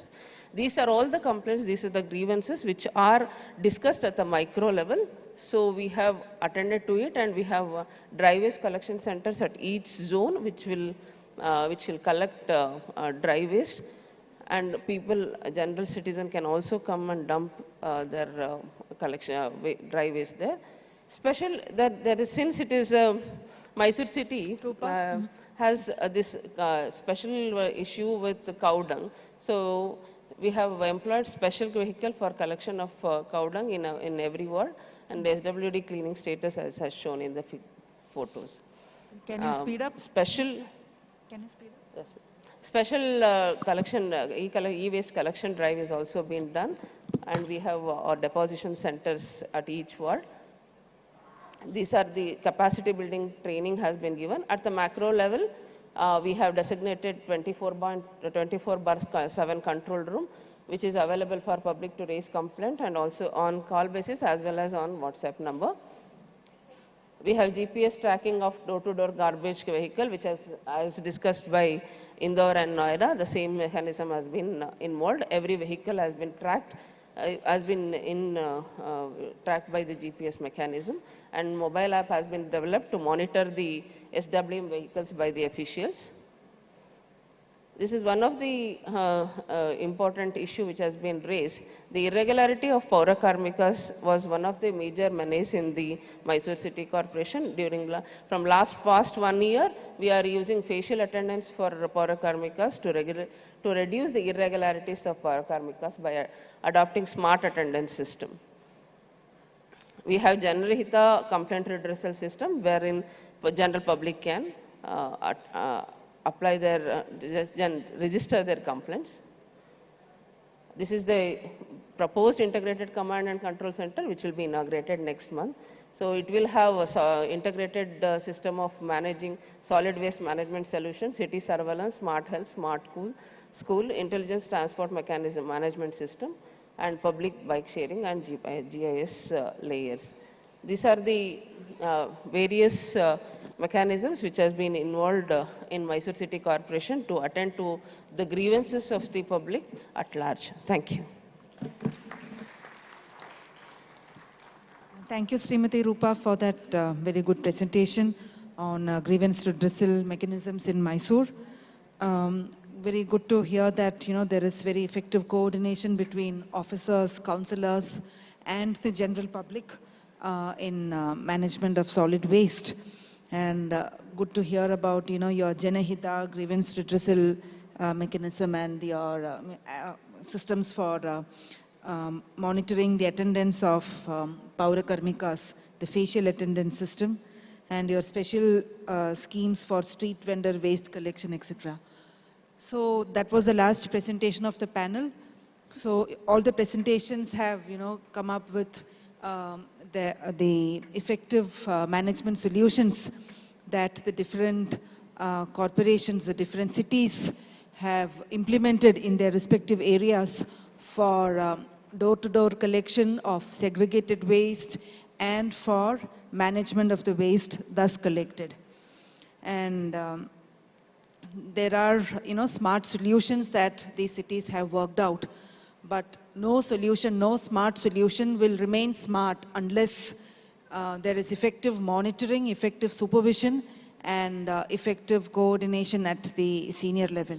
And the senior officers here, the office bearers, the corporation CEOs and their associated officers are in fact very effectively monitoring and supervising the waste management, waste collection activities in their respective cities.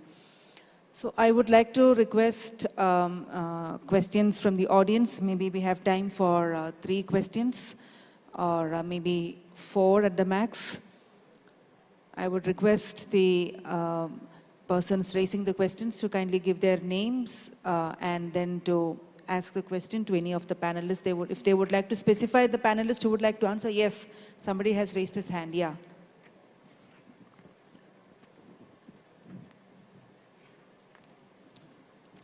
Thank you for this opportunity, an excellent panel discussion on source segregation, door-to-door collection and all those aspects, specifically related to behavior among the people and the public or the citizens and the residents.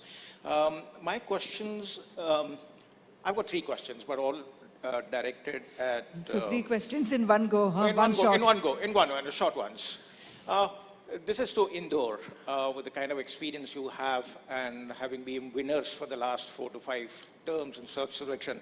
My question is, if I heard right, you said people are now segregating into 6 bins, or are they doing it at 2 bins at the residential area?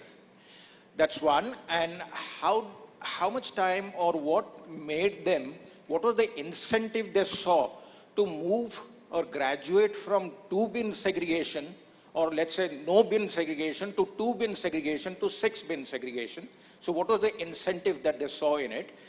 And you said about hammering of messages and so forth on a daily basis and tracking.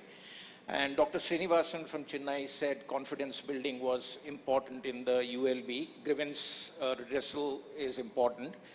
So when there is hammering of messaging, what is the motivation for sustaining the behavior for such a long time? Why? What is the motivation for doing that? Could you say something about this? So, Pratik. Indore ने बिन का जो identification है या waste का identification बिन में है 16 से start किया. 16 में जब हम लोगों ने स्टार्ट किया था देयर वर ओनली 2 बिन्स, सूखा कचरा और गीला कचरा, जैसा कि एसबीएम का मैंडेट था. और ये 6 बिन पर आया धीरे धीरे. जो टूल किट है सर्वेक्षण की, तो जो महुआ हर बार इंट्रोड्यूस करता है नए पैरामीटर्स, 3rd बिन इंट्रोड्यूस किया with the sanitary waste. Waste को हम कितने तरीके से कैसे हैंडल करते हैं, वेस्ट की प्रोसेसिंग हम क्या करने वाले हैं, ये डिसाइड करता है कि वेस्ट को हम सेग्रीगेटेड कितने पार्ट में करेंगे या वाइस वर्सा. तो इंदौर ने जब 2 बिन से शुरू किया, 1 साल बाद जब 2 बिन स्टैब्लिश हो गए, पूरे साल भर हम लोगों ने बात किया सूखा कचरा और गीला कचरा का. 3rd बिन इंट्रोड्यूस किया नेक्स्ट ईयर, जब महुआ ने टूल किट में इंट्रोड्यूस किया कि अब आपको सैनिटरी वेस्ट अलग करना है बिकॉज ये इंसिनरेट होने जाता है, इसका और कोई प्रोसेसिंग का तरीका नहीं है. तो हम लोगों ने 3rd बिन इंट्रोड्यूस किया. जब लास्ट टाइम 7 स्टार या स्टार रेटिंग का जब टूल किट इंट्रोड्यूस हुआ, तब बताया गया कि आप प्लास्टिक वेस्ट को ड्राई वेस्ट से अलग कीजिए. अगेन वैल्यू चेन जो है वेस्ट का वो डिपेंड कर रहा था, तो हम लोगों ने प्लास्टिक वेस्ट को अलग किया ड्राई वेस्ट से. फिर आया डोमेस्टिक हैजार्डस वेस्ट को आप अलग कीजिए, क्योंकि अगेन उसमें से कुछ रिकवरेबल्स होते हैं, कुछ इंसिनरेशन के लिए जाएगा। तो हम लोगों ने फिफ्थ बिन इंट्रोड्यूस किया। ई वेस्ट अभी हम लोगों ने वॉलंटरीली रखा है कि बहुत सारे लोगों ने, सिटी से ये डिमांड आया कि आप ई वेस्ट भी कलेक्ट करना शुरू कीजिए, क्योंकि हमारे घरों से ई वेस्ट आता है। सस्टेन इसको करने का जो इंदौर का तरीका है, अब अगर कोई ये कहे कि हम अपने घरों में 6 बिन रखते हैं, ये हर जगह ऐसा नहीं कि 6 डब्बे अलग अलग रंग के सबने रखे हुए हैं। सबने 2 ऐसे बिन्स रखे हुए हैं जिसमें डेली बेसिस पे वेस्ट जनरेट होता है, ऑर्गेनिक वेस्ट जो किचन से निकल रहा है, और दूसरा है ड्राई वेस्ट जो डेली बेसिस पे दे रहे हैं। इसके अलावा लोगों ने अपने यहाँ कार्टन्स रखे हुए हैं। कार्टन्स में बहुत ईजी है स्टोर करना डोमेस्टिक हैजार्डस वेस्ट को, ई वेस्ट को, क्योंकि वो वंस इन अ वाइल निकलता है। गाड़ियों में हम लोगों ने जो व्यवस्था की हुई है वो कंपार्टमेंटलाइज्ड है कि किसी भी घर को कभी भी वेस्ट देना है तो। मोटिवेशन जो सबसे बड़ा इंदौर का है, Indore is the cleanest city, और हर बार सिटी ये हम लोगों से मैंडेट पूछता है कि अगर इस बार का अवार्ड फंक्शन हो गया है, अभी हम जब लोग जाएंगे सेकंड को, तो सिटी पूछेगा कि आप इस बार नया क्या इंट्रोड्यूस करने वाले हो, सिटी क्या नया करे। तो इस तरीके का मोटिवेशन, इस तरीके की कम्युनिटी पार्टिसिपेशन अब सिटी में आ चुका है। जब इनिशियली भी स्टार्ट किया था तो हम लोगों ने ये हमेशा इंश्योर किया, अगर हम आपसे 2 तरीके का वेस्ट लेंगे तो हम फाइनल जो डेस्टिनेशन है वेस्ट का, उसे हम इसी तरीके से सेग्रीगेटेड लेके जाएंगे, फाइनल डिस्पोज ऑफ करेंगे, एनवायरमेंट फ्रेंडली मैनर में करेंगे। तो इस तरीके का जो अश्योरेंस है सिटी को, इस और ये जो प्राउड बैगेज है क्लीनर सिटी होने का, इसने हमेशा सिटी को मोटिवेट किया है। चेक्स ऐसे लोगों पर हम लोगों ने हमेशा रखे हैं, स्ट्रॉन्ग रखे हैं। जो पेनाल्टीज हैं वो 1 लाख तक है म्युनिसिपल कॉर्पोरेशन इंदौर जो इम्पोज करता है।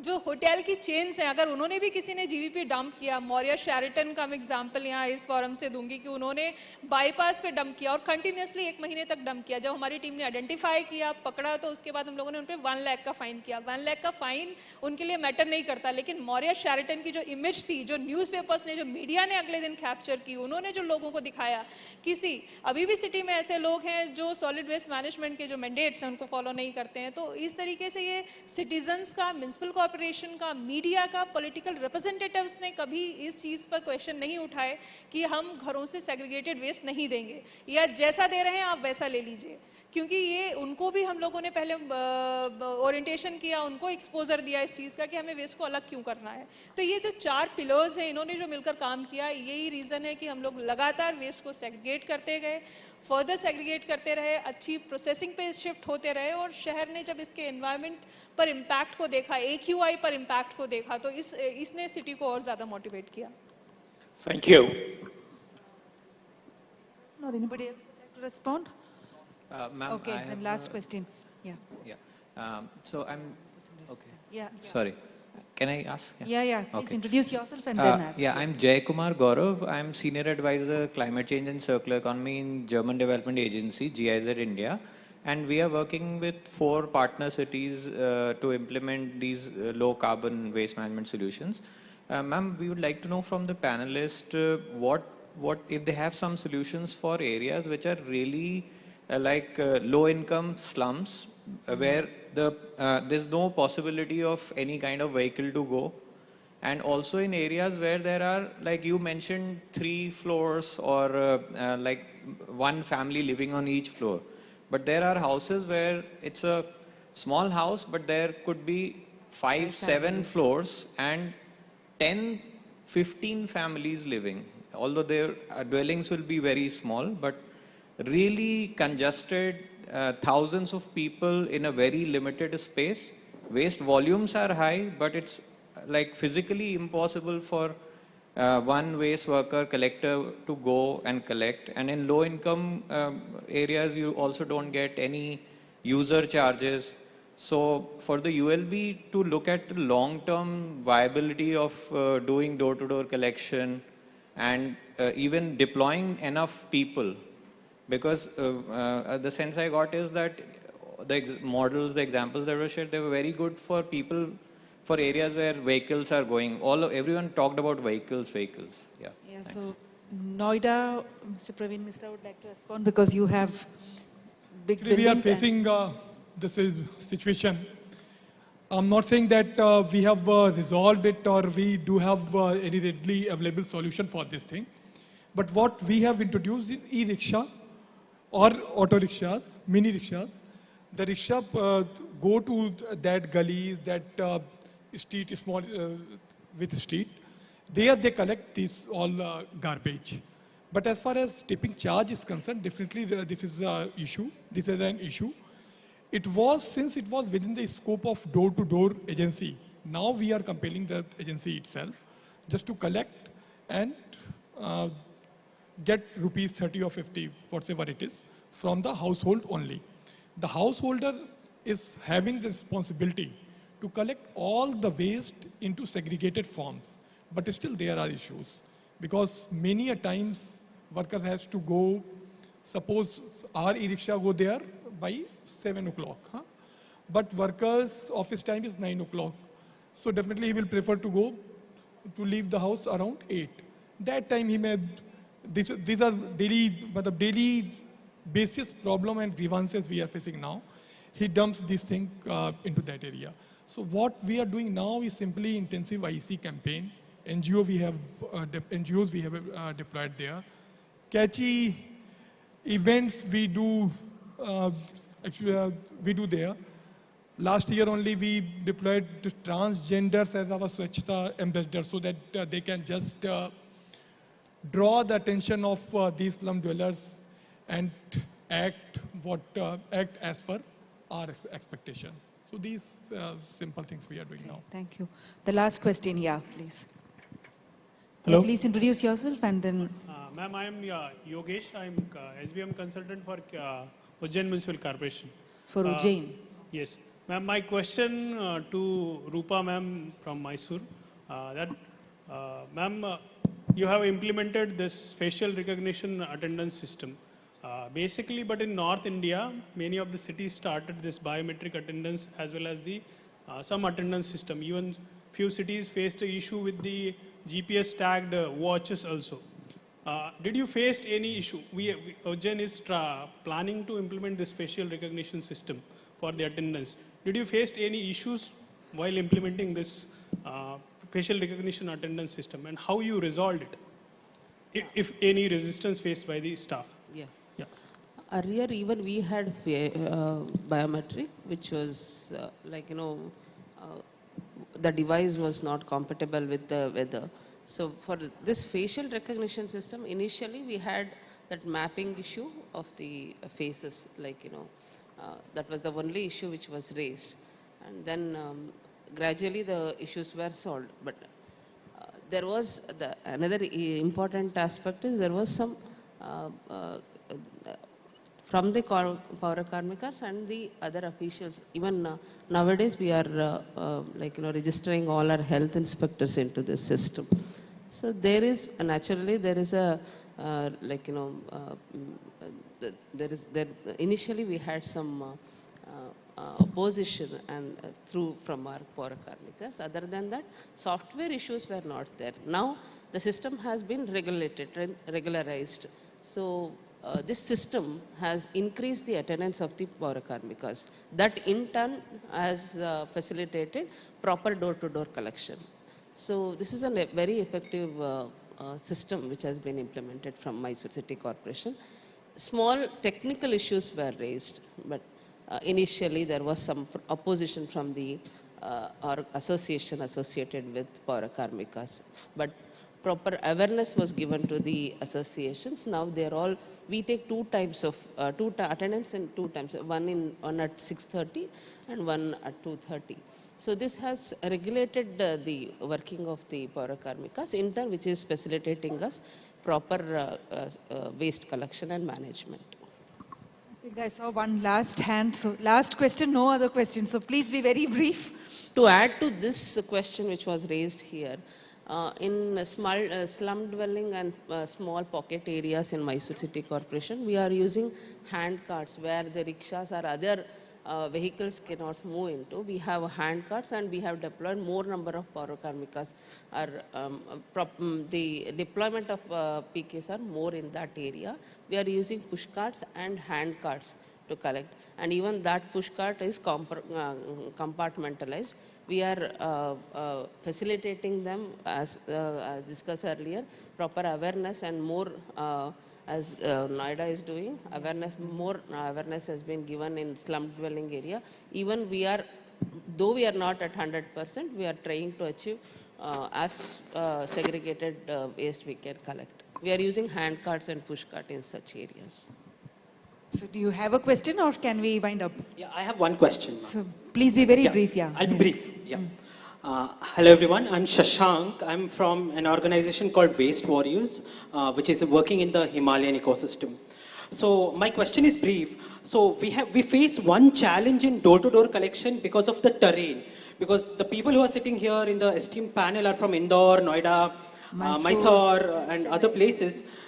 Because there all the vehicles reach, but in our terrain, vehicles don't reach, and workers at times can collect from only 30 or 20 households because of the terrain. So for this challenge, if the panel has some solution, it will be great. Thank you. Theoretical solution?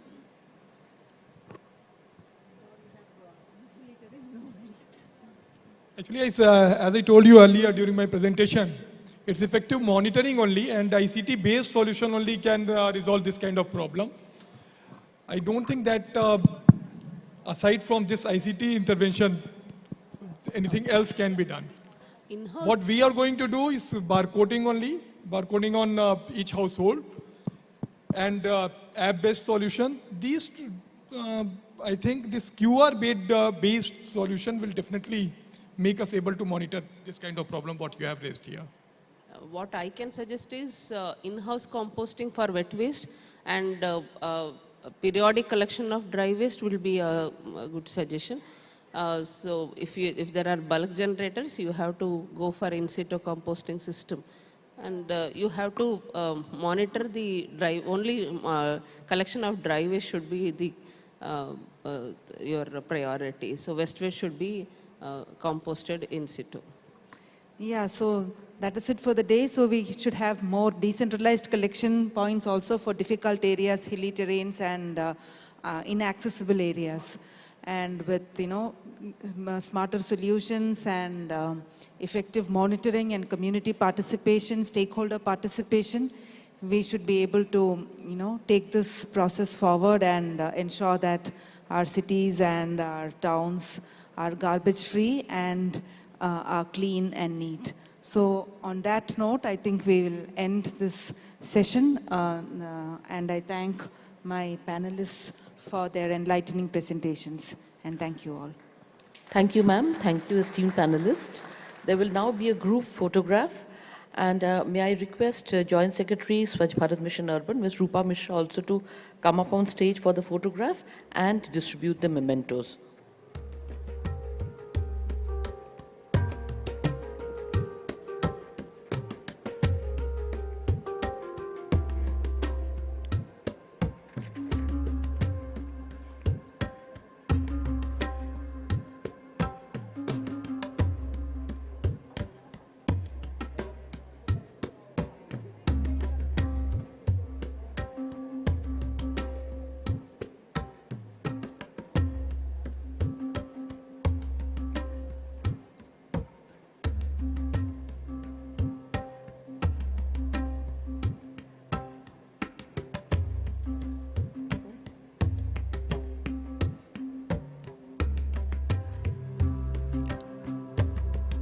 We now have just one more session coming up before we end the day.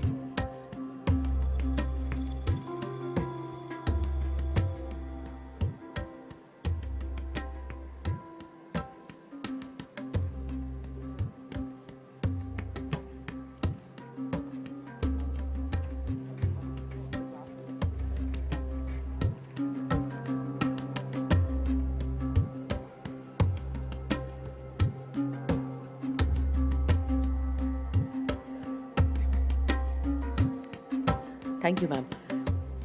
Our last session of the day is coming up. Of course, it will be a brief session. And to end the day on a hopeful note, we will be hearing a few voices from the ground.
For this session, I am happy to request Dr. Jogaram, Secretary LSG Rajasthan, to chair the session. I would also like to call on stage the panelists, Sri Samaya Municipal Corporation, Siricilla Municipality, Telangana, Mr. Preeti Paul Singh, Additional Commissioner, Dharamshala Municipal Corporation, Sri Shravan Kumar Bishnoi, Commissioner, Sikar Municipal Council, Rajasthan, Sri Vijay Amruta Kulange, Commissioner, Bhubaneswar Municipal Corporation, Odisha, and Sri Animesh Kumar Parashar, Commissioner, Patna Municipal Corporation.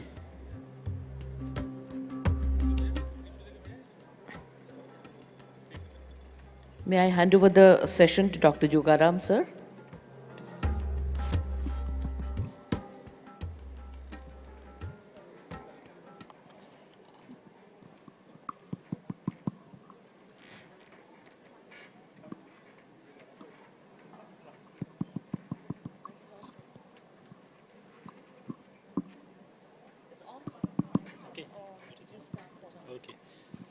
Good evening. First of all, I would like to thank Joint Secretary Rupa ma'am and the Ministry for organizing this event. This is the last session of the day.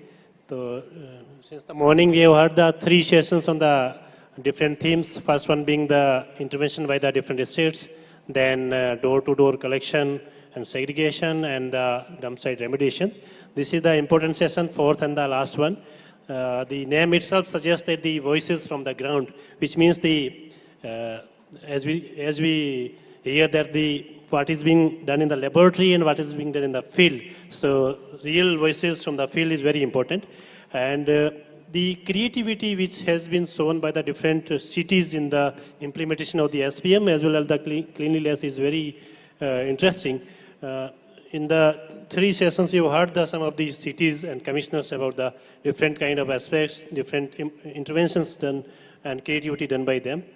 As someone has asked that the behavior is also a very important part in addition to the infrastructure and the funding. Behavioral economics, nudging the public towards the cleanliness, that is also a very important part. And fund mobilization is also being done in addition to the SPM. The various fund sources like the Central Finance Commission Fund or the State Finance Commission Fund. And I would also like to add here that in Rajasthan, we have implemented Urban Employment Guarantee Scheme, equivalent to the Manrega scheme in the rural area recently, in which there is also a component of the cleanliness. And the Josh is high in the field. So I would just invite Sri Samaya Ji, Municipal Commissioner, Siricilla Municipality, Telangana, for presentation, please.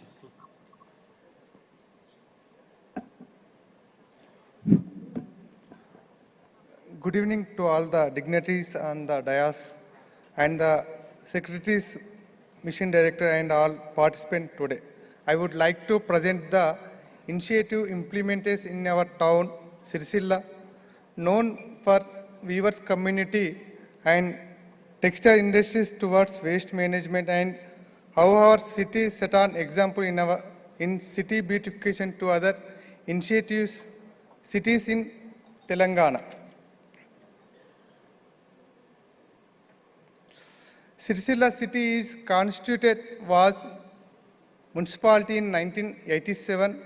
It spreads over an area of 55 square kilometers.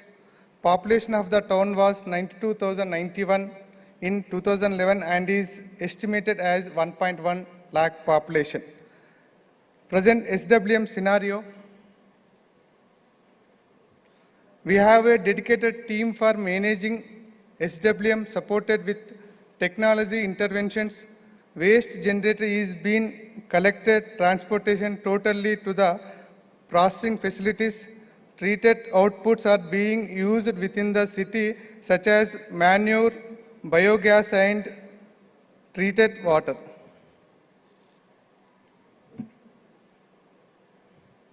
All 33,608 households in 39 wards are covered under door-to-door collection system.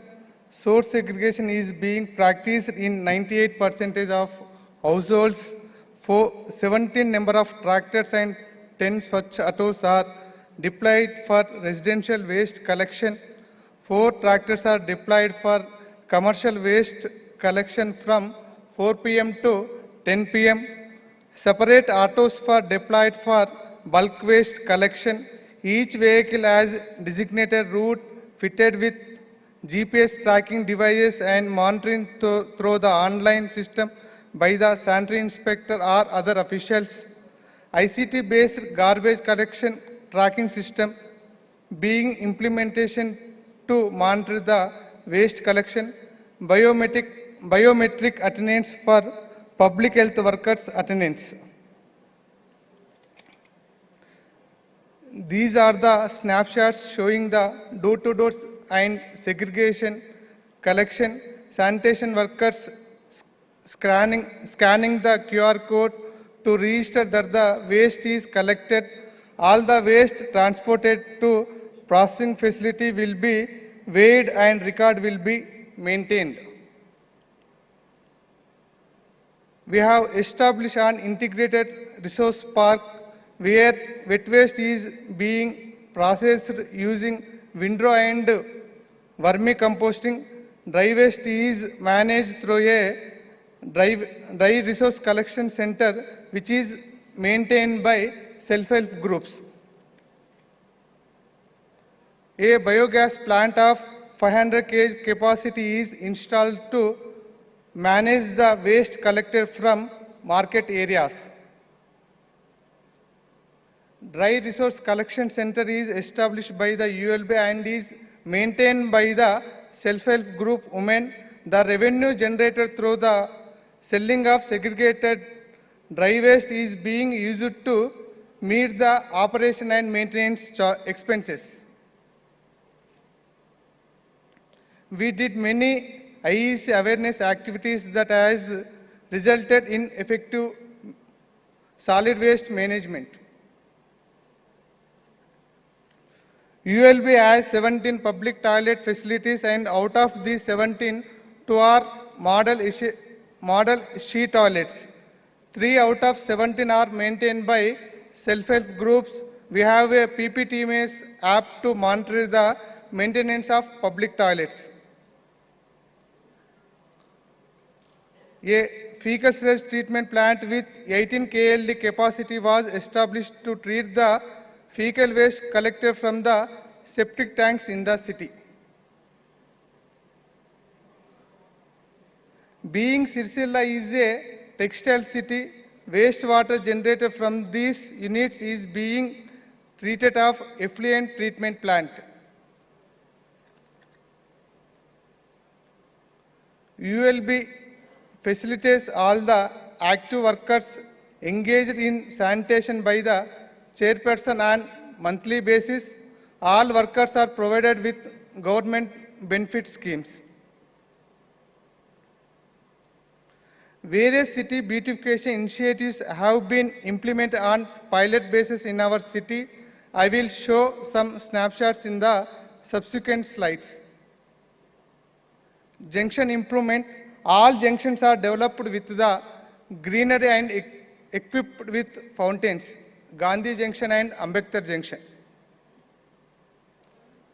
City has installed energy efficient LED street lights in all commercial and residential areas. A total of 12,000 number of street lights are being monitored through circuit control monitoring system. Haritaharam program is conducted in all ULBs in our state. 2.2 plantation, avenue and median plantation is done. Homestead plants distribution to 2.17 lakhs. Survival rate 88.56, municipalities 88.56%.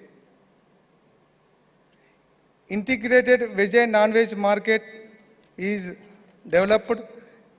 Fruit stall, flower stall and vegetable stalls is there. Greenery and garden, central lighting system, footpath, rainwater harvesting structures, non-veg stalls is also there in the market. We have developed a Vaikunta Dhamams, burning platforms, Annadanam stall, Aradhana stall, waiting hall, toilet and bath facilities, wood storage room, locker facilities, office room, security room, and garden areas. 69 number of street vending zone, 69 number of vending zones have been developed in the city. Recently, we have developed a Kottacheruvu Bund and Park development. Bund development is 1.2 kilometers, granulate flooring, railing, lighting, sculpture pedestal, yoga pavilions, train platforms, bund side slope, turfing, gravel pathways, and entrance arches there. We have developed a mini stadium, indoor and outdoor games is there. Digital library, conference hall, reading hall, parking area, magazine and book shelves is there. Developed 3 main roads, footpath and plantation, total length of roads 12 kilometers. Batkama Ghat and park development, wall paintings, parks. I would like to thank MOA and the dignitaries on the dais for giving me this opportunity. Thank you. Thank you very much. Shrishila municipality में स्वच्छता के साथ सौंदर्यीकरण के बहुत अनुपम काम किए गए हैं। विशेष रूप से आपने जो रिसोर्स पार्क बनाए गए, हरितम हरिम का जो विकास किया गया, और जो आपने जैसे आई लव एम्स्टर्डम की तर्ज पर आई लव श्रीशिला का जो विकास किया गया, और जितने भी आपने काम किए उनमें कलर का और जो सौंदर्यीकरण की जो विविधता दिखाई गई वो अपने आप में अनुपम है। तो स्वच्छता उसमें और ज़्यादा निखर करके सामने आती है। बहुत बहुत धन्यवाद। मैं अभी रिक्वेस्ट करूंगा मिस्टर प्रतिपाल सिंह जी, जो एडिशनल कमिश्नर है धर्मशाला नगर निगम के, प्लीज़।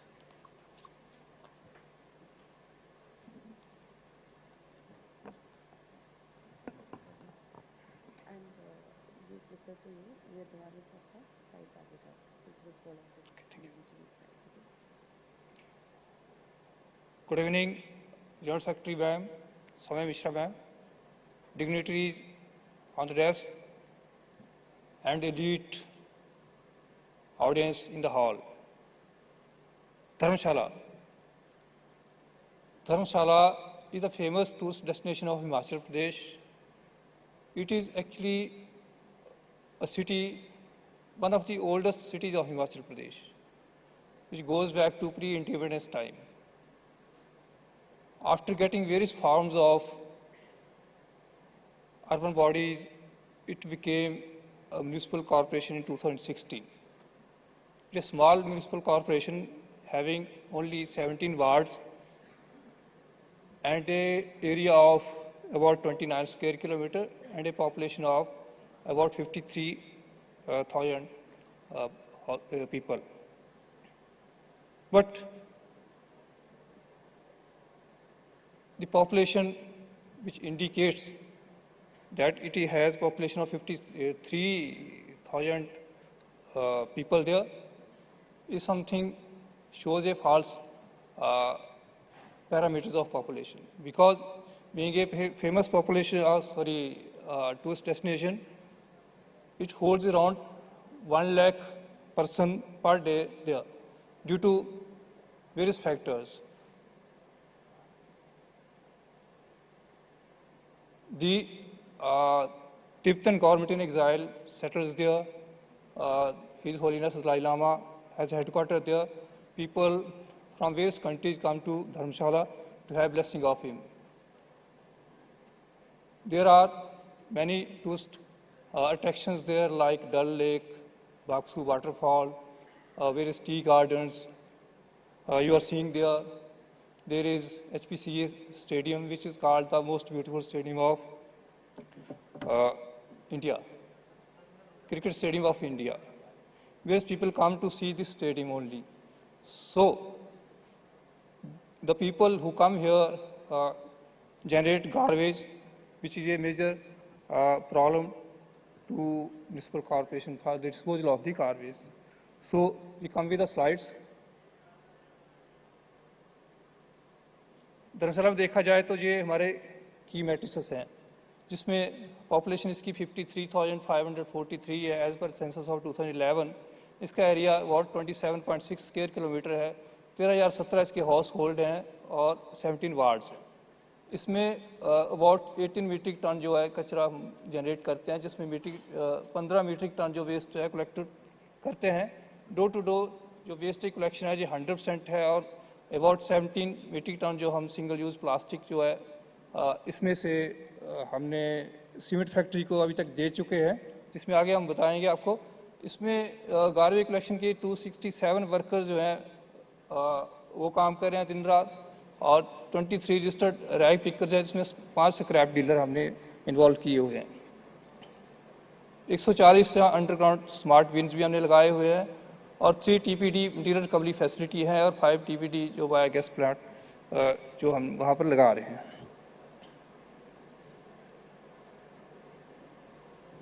तुम्हारे पास मेजर चैलेंज क्या है? High influx of tourist brings in a large quantity of waste. जैसे मैंने आपको बताया कि बहुत सारे टूरिस्ट वहाँ पर आते हैं और इसमें जो मेजर प्रॉब्लम क्रिएट करने वाले टूरिस्ट हैं वो है वीकेंड टूरिज्म वाले। धर्मशाला जो मेजर सिटीज़ हैं हमारी पंजाब की, उसके आसपास जैसे पठानकोट, जालंधर, अमृतसर हो गया, इवन चंडीगढ़ और दिल्ली से भी ये 1 घंटे की फ़्लाइट पे आप धर्मशाला पहुंच सकते हैं। तो बहुत सारे लोग जो आते हैं वीकेंड टूरिज्म के लिए आते हैं, वो फ्राइडे को आते हैं, सैटरडे को वहाँ घूमते हैं, फ़ोटो खिंचाते हैं और संडे को वापस हो जाते हैं। तो अपने साथ बहुत सारा वो कचरा लाते हैं, तो उसकी डिस्पोजल करना जो है एक बहुत बड़ा काम है। और वो जब अपने साथ कचरा लाते हैं तो जो डेंस फॉरेस्ट हैं वहाँ पर चले जाते हैं, वो नदी नालियों घाटियों में पहुँच जाते हैं, तो वहाँ पर अपने साथ जो भी लाते हैं वही सामान छोड़ के वापस चले जाते हैं। इस वजह से वो कचरा काफ़ी अंदर तक पेनिट्रेट कर जाता है हमारी नेचर में। तो उसके लिए हम थोड़े से उपाय भी किए हैं, जैसे कि जो वल्नरेबल पॉइंट्स है जहाँ पर कचरा ज़्यादा फेंका जाता था, वहाँ वैली वाली साइड हमने वायर मेश की फेंसिंग की हुई है, ताकि आर पार वैली तो दिखती रहे लेकिन लोग अपना कूड़ा उस तरफ फेंक ना सकें। तो उससे थोड़ी रुकावट हुई है। और ऐसे ये जो वीकेंड टूरिज्म वाले लोग होते हैं, इसको ज़्यादा हम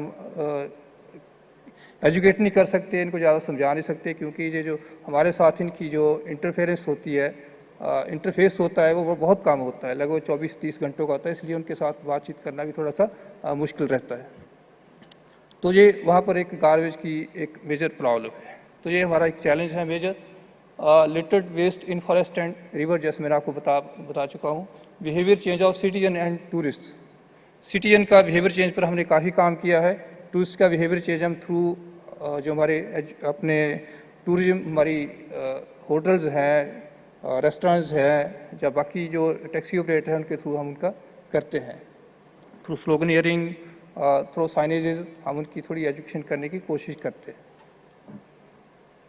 तो आप देख रहे हैं कि हम जहाँ एक नदी है, नाला है, इसमें से भी कूड़ा उठा रहे हैं। और ये राइट हैंड साइड जो हमारी पिक दिखाई दे रही है, ये टूरिस्टों की अवेयरनेस के लिए हम वहाँ पर कुछ ग्राफिटी जैसी बना रहे हैं रोड के ऊपर, स्क्वायर के ऊपर। ये मैक्लोडगंज स्क्वायर है।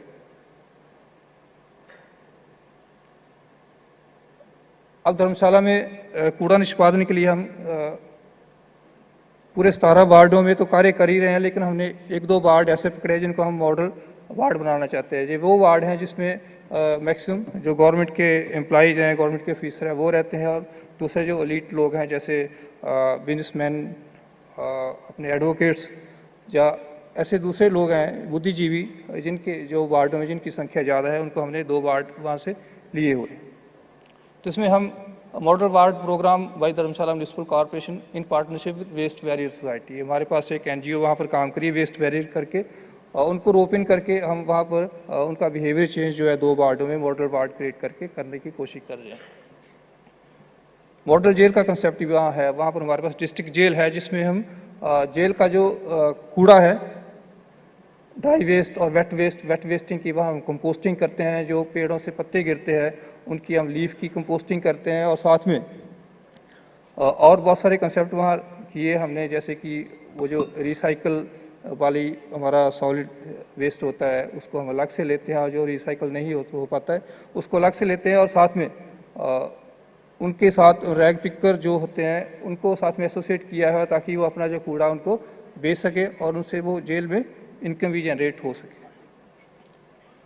Zero waste households with government households, ये जीरो वेस्ट हाउस होल्ड का कंसेप्ट ही हमने किया है क्योंकि कंपोस्टिंग वगैरह जो वो लोग हैं उनको हमने कंपोस्टिंग की यूनिट्स भी दी हुई है, कंपोस्टिंग किट्स भी बनाए हुए हैं ताकि उनकी जो भी है अपना कूड़ा है वो कम से कम या मिनिमम जनरेट हो वहाँ पर। ऑब्जेक्टिव्स क्या हैं? Direct community engagement, residents, business, schools and tourist to adopt source segregation. Source segregation के ऊपर एजुकेट कर रहे हैं हम, स्कूल्स में जाके टूरिस्टों के साथ बात करके नुक्कड़ नाटकों के जरिए, और बाकी आगे हम स्लाइड्स में आपको बताएंगे उन अलग अलग हम तरीक़ों से। Livelihood development of and upliftment support for waste workers to establish trust, develop skills and promote segregated collection of waste. जो जिस घर से हमारे पास कचरा आता है उनको तो हम एजुकेट करते ही हैं, साथ में हमारे पास जो वर्क फोर्स है उनको एजुकेट करते हैं ताकि वो लोगों को speed up. Thank you. We can go to next slide. Model wards में आप देख रहे हैं कि हम डिफरेंट तरीके से इनको समझा रहे हैं। साथ में आप देख सकते हैं कि जो हमारे पास वेस्ट है, पेट बॉटल्स जो हैं इनको हमने सिंगल यूज़ प्लास्टिक से भर के डिफरेंट आर्टिफैक्ट्स बनाए हुए हैं। ये जो हमारे वर्कर्स हैं जो साथ में स्कूल में जाके और पेडेस्ट्रियन में जाके लोगों को समझा रहे हैं, और साथ में हम ऐसे रैलीज वगैरह भी निकालते हैं, अवेयरनेस रैलीज में। collection of co-processing of single-use plastic under buyback policy of Himachal Pradesh and transfer to Ambuja Cement Factory in Darlaghat. हमारे पास 200 किलोमीटर दूर सोलन डिस्ट्रिक्ट सोलन में एक दाड़लाघाट करके हमारा अंबुजा की हमारे पास फैक्ट्री है, उसमें हम जो अपना प्लास्टिक वेस्ट है उसकी बेलिंग करके वहाँ पर भेजते हैं, और उनको अभी तक हम लगभग 40 टन जो है वो अपना RDF जो है वो भेज चुके हैं। अपसाइक्लिंग थ्रू आर्ट इंस्टॉलेशन करके भी हम उसकी जो वेस्टेज है उसको हम करते हैं। Campaign on SUP ban, SUP ban all India में हो चुका है। इसमें हम कैंपेन में निकल के जो जिन लोगों को जो सिंगल यूज़ प्लास्टिक यूज़ करते हैं उनको हम अल्टरनेटिव प्रोवाइड करते हैं, और उनका जो मटीरियल उनके पास पड़ा है वो मटीरियल हम वापस लेते हैं, और साथ में उनको बोलते हैं कि इसके बाद आपने सिंगल यूज़ प्लास्टिक यूज़ नहीं करना, इसका जो अल्टरनेटिव है उसको आप यूज़ कर सकते हैं, जिसका हम सैंपल उनको देते हैं। क्लीन अप ड्राइव्स होती हैं बहुत सारी हमारे पास, जैसे अभी हमने 17 को क्लीन अप ड्राइव की थी 3-4 जगह पर, काफ़ी रिस्पांस मिला है लोगों का। उस पर हमने लीक जो एक करके है उसकी रजिस्ट्रेशन भी की है पोर्टल के ऊपर। पॉलीब्रिक्स भी वहाँ पर बनाई जाती है, निष्ठा करके एक NGO है उसके द्वारा बनाई जाती है, और लोगों को उसके बारे में भी बताया जाता है। बाकी हमारे पास ये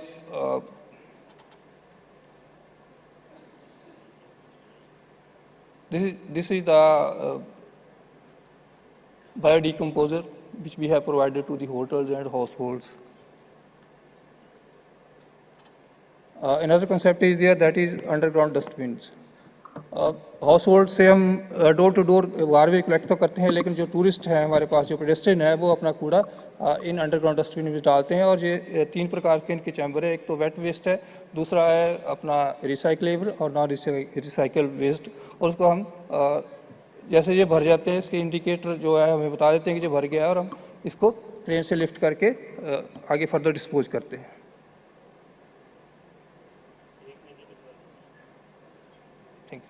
SUP campaign, clean up drives, ये ऑलरेडी आपको बता चुका हूँ मैं। Training of self help groups, स्वच्छता लीग, ये लेटेस्ट कंसेप्ट है हमारा। ये आर्टिफैक्ट्स हैं जो हमने बनाए हैं, और ये काफ़ी जगह पर बनाए, सिर्फ एक हमने 2-3 जगह की लगाई है। इससे भी लोगों को काफ़ी मैसेज पहुंच रहा है। जो टूरिस्ट जो है इसके आगे सेल्फी पॉइंट भी एक किस्म का बन गया हुआ है, और ये कंसेप्ट आगे अपने घरों तक भी ले जाते हैं, और ये काफ़ी सक्सेसफुल हमारा रह रहा है।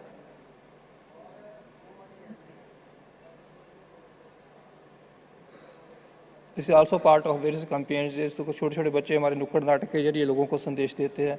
डार्क स्पॉट को हमने क्लियर किया है, और साथ में साइनेज लगाए टूरिस्टों के लिए, और कम्युनिटी क्लीन अप ड्राइव्स भी हमने सेल्फ हेल्प ग्रुप के साथ वहाँ पर करते हैं।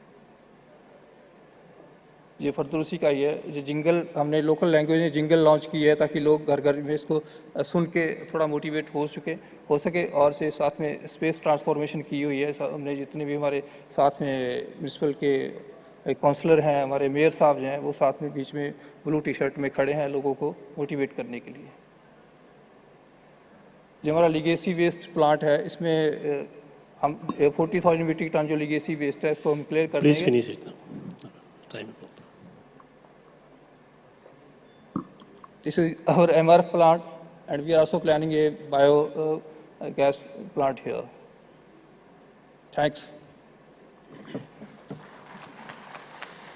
प्रीतिपाल सिंह जी को बहुत धन्यवाद। जैसे लास्ट सेशन की अपनी चैलेंजेस है, वैसे ही पहाड़ी एरिया और टूरिस्ट सिटीज़ की भी अपनी चैलेंजेस है। धर्मशाला कल्चरल सिटी होने के बावजूद काफ़ी डिफरेंट टाइप के चैलेंजेस में इन्होंने मॉडल वार्ड और स्वच्छता की सफाई टाइप के नए इनिशिएटिव्स लिए हैं। काफ़ी अच्छा काम हुआ धर्मशाला में, जो बाकी सिटीज़ भी सीख सकते हैं।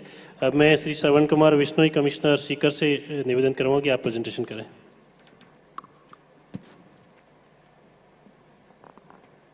This is for your presentation. ये क्लिक करेंगे तो फॉरवर्ड जाएगा, ठीक है? बैकवर्ड हुआ तो ये रेड कर लिया, फिर आप ग्रीन दबाना। Thank you. Thank you sir.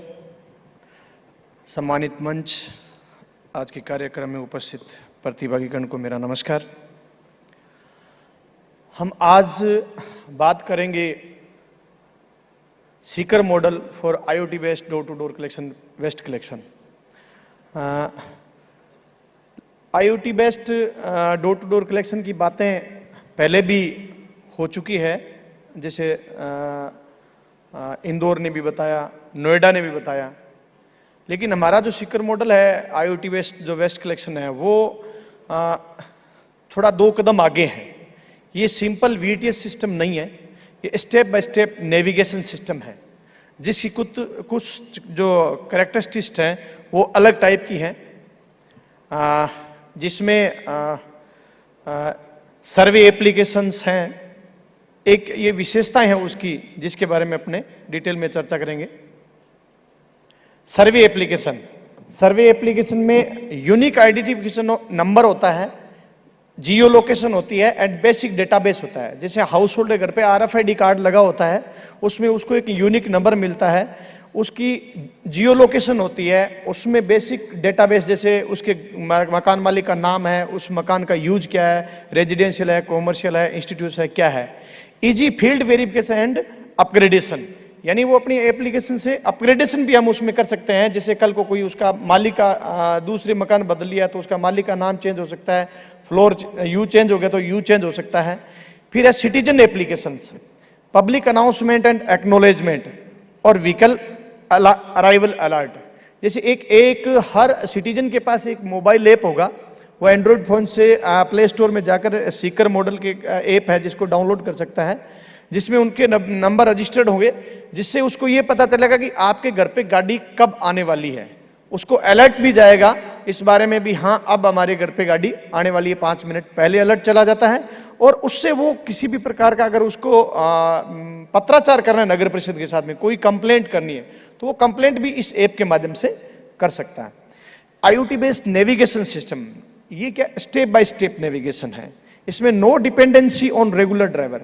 जैसे हमारे पास एक रेगुलर ड्राइवर है, आज ड्राइवर चेंज हो गया तो हमें कोई फर्क नहीं पड़ता कि आज ड्राइवर नया है, वरना हम कहते हैं कि आज ड्राइवर नया आ गया तो उसको रूट समझाना पड़ेगा, वो कौन सी गलियों में जाएगा, कौन सी।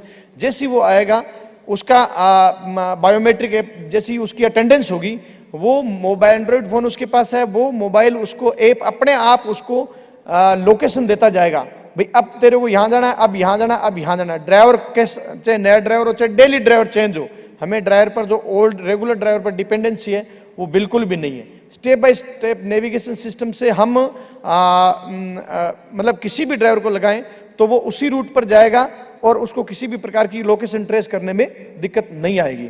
Strategic pickup of dustbin to avoid overflow dustbins.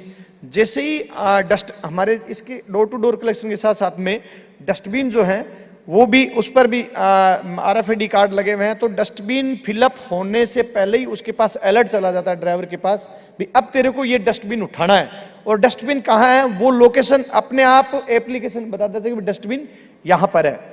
Traditional GPS और VTS नॉट हेल्पिंग। इस सिस्टम में ट्रेडिशनल जो GPS सिस्टम है वो हेल्पिंग नहीं है। फिर RFID card and RFID reader होता है। Waste collection and billing digital registered होता है। हर घर के पास RFID कार्ड होता है, तो उसी से उसका जो यूजर चार्ज है, यूजर चार्ज का बिलिंग, उसी से उसका बिलिंग होता है।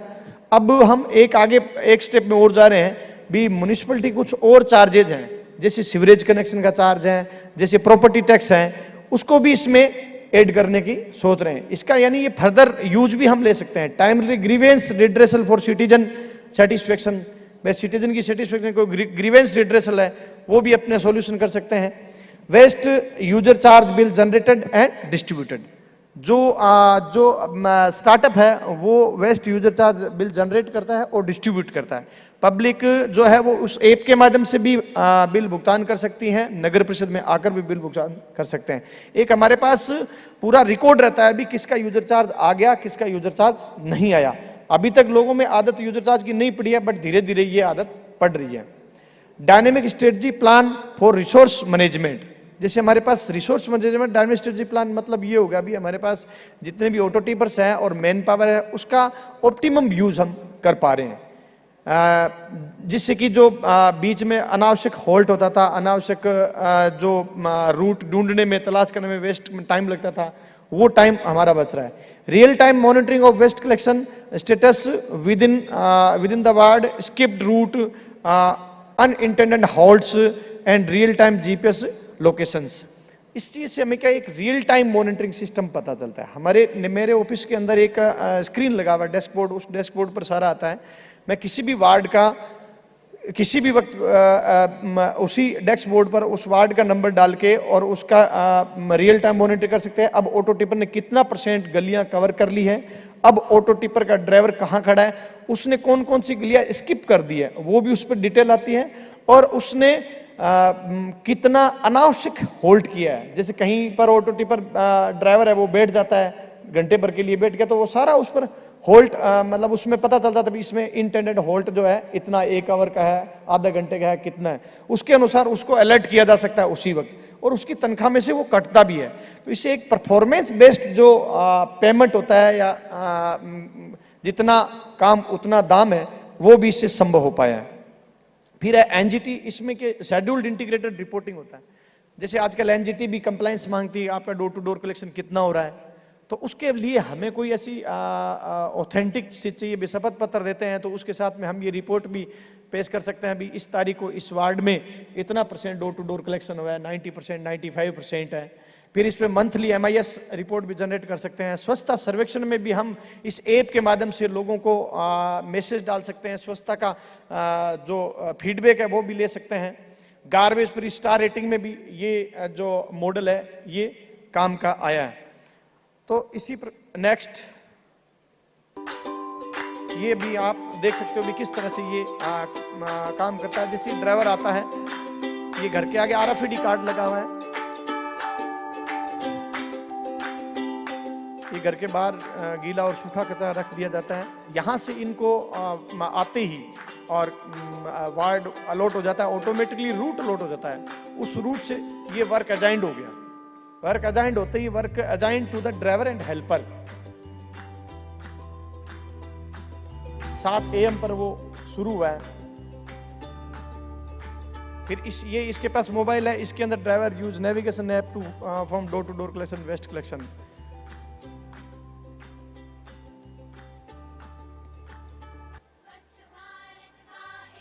इसी तरह से ये अलर्ट जाता है। जैसे ऑटो टिपर उसके घर से दूर है तो उससे पहले उसके पास अलर्ट चला जाता है भी अब आपका ऑटो टिपर आने वाला है। Get a notification on the mobile 5 minutes before the arrival of the garbage.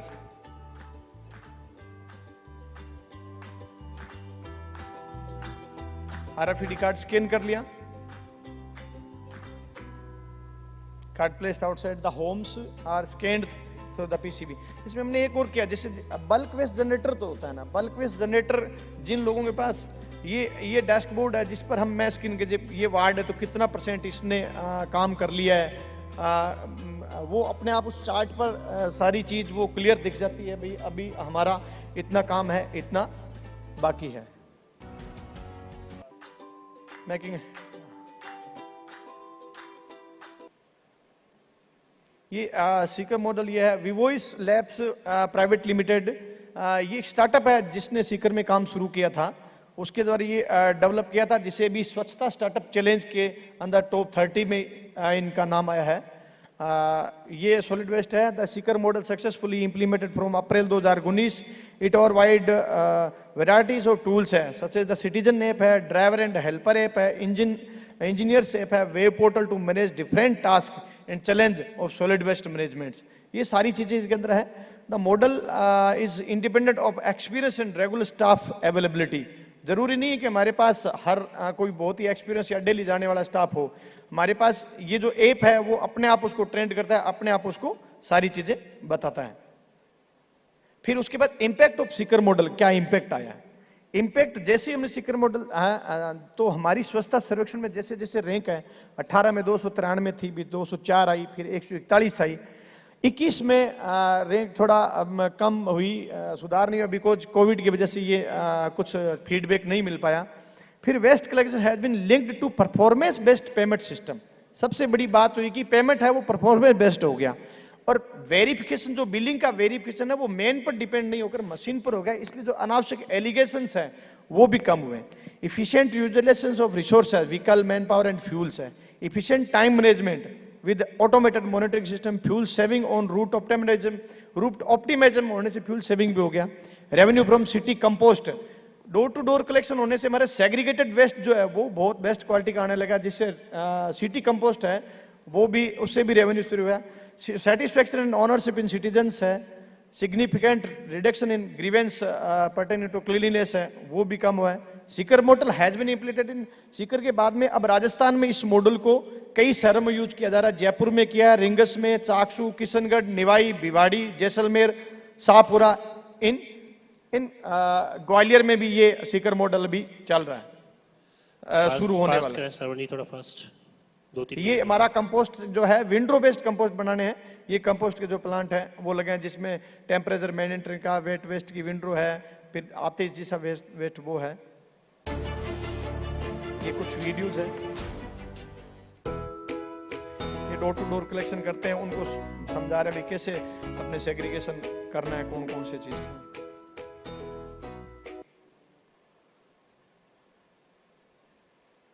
ये हमने सिटी कंपोस्ट के लिए फार्मर्स को सिटी कंपोस्ट देने के लिए भाई अवेयरनेस, लोगों में ये अवेयरनेस थी। कचरे की खाद लोग लेने के लिए तैयार ही नहीं थे, लेकिन हमने बताया भी ये जो सिटी वेस्ट है वो आपकी थाली में बचा हुआ किचन वेस्ट है, जो एक अच्छे मूड में होकर वापस आपके खेत में जा रहा है, जो किसी भी अन्य खाद से बेहतर है। तो इस प्रकार से हमारा जो सिटी वेस्ट है ये अपना व्यूज दे रहे। साउंड इसमें नहीं है। ये किसान है जो जैसे किसान ले जा रहा है, फिर अपने व्यूज दे रहे हैं। तो हमने 3 रुपए किलो खाद है, लगभग अभी 275 टन खाद हम बेच चुके हैं। और ये इसी तरह से जैविक कंपोस्ट के हमने कृषि उपज मंडी में जगह जगह ये कंपोस्ट प्लांट लगा करके और हमने ये प्रचार प्रसार किया, और लोग ले जा रहे हैं। खुली भी जेसीबी से ट्रैक्टर ट्रॉली में भर के ले जा रहे हैं। ये अपने फीडबैक्स दे रहे हैं जो सर 1 मिनट नेक्स्ट और आएगा।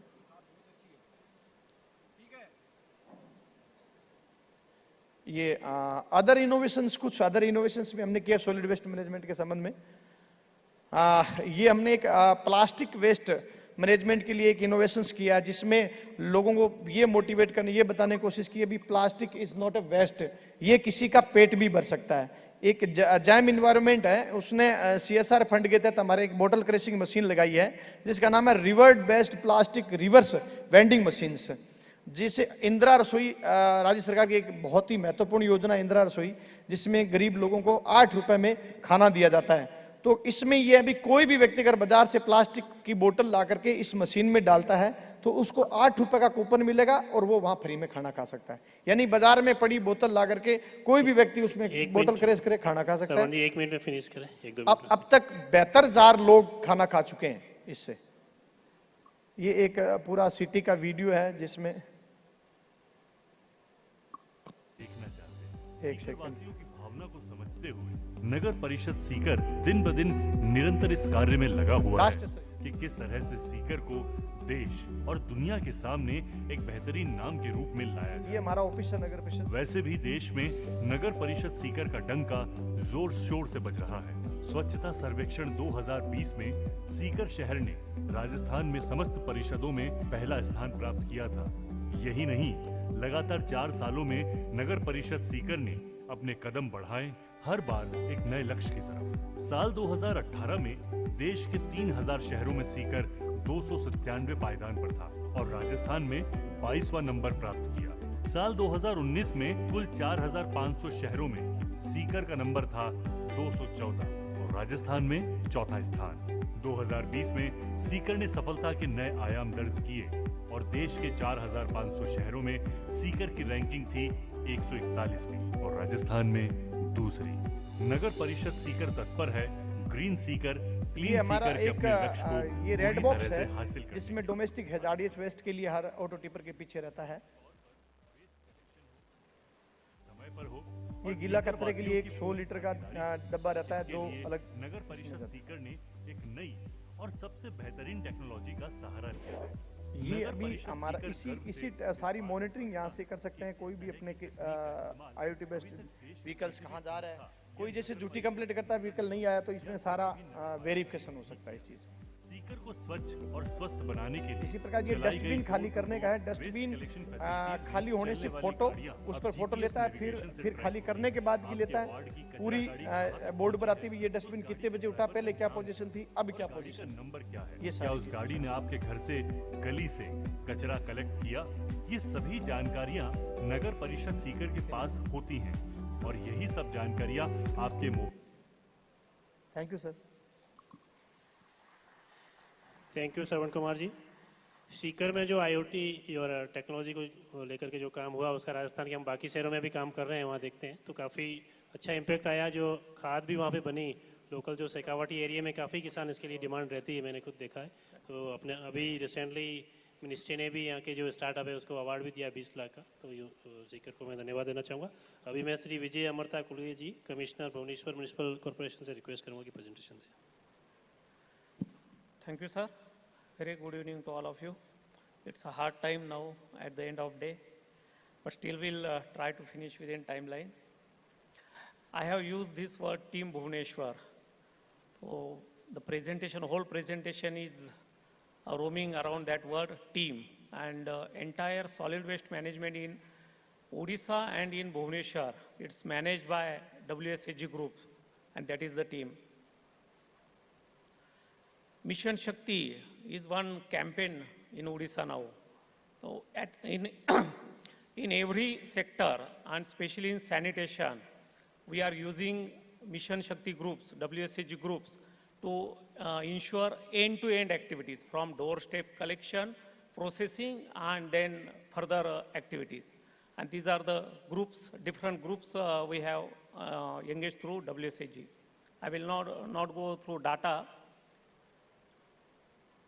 Earlier, it was a central approach, whatever collection, sweeping, processing, but now it's a decentralized approach where micro-compost center, material recovery facilities, and all these managed by WSCG in Bhuvaneshwar.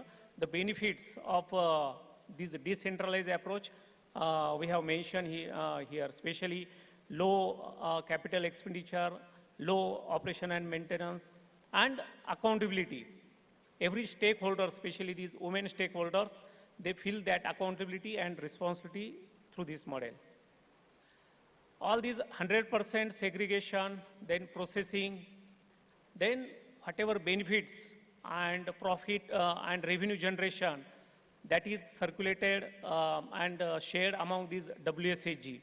So entire this model is, earlier all speakers have mentioned all these processing activities, especially for sanitation. In Bhuvaneshwar, we are managing through WSAG. This is ward mapping for door-to-door collection, and this ward mapping is done by Swachhata Sathis. Again, they are the member of WSAG. These are activities. We have 32 active MCCs and MRF in Bhuvaneshwar. And every MCC has these monitoring unit, starting from supervisor, then Swachhata Sathi, Swachhata Karmi, and all are members of WSAG. These are peaks. Then material recovery facility also managed by WSAG groups. They work hard, 6 to 8 hours every day and manage all these things. Will not elaborate these pictures. In Bhubaneswar, our daily garbage generation is 550 TPD, and we able to process 395 TPD, which is 71%. 114 WSCG are working in Bhubaneswar, from which 1132 are Swachhata Karmis, which are actively involved in management of MCC and MRF.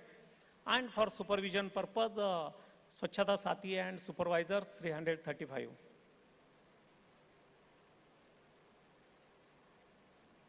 These are the end product, Moh Khata. It's again organic manure, and for the sale purpose, we have opened one stall in Janapatha. Also, we have tied up with line departments, and these WSCG members, they are actively involved in sale of these Moh Khata.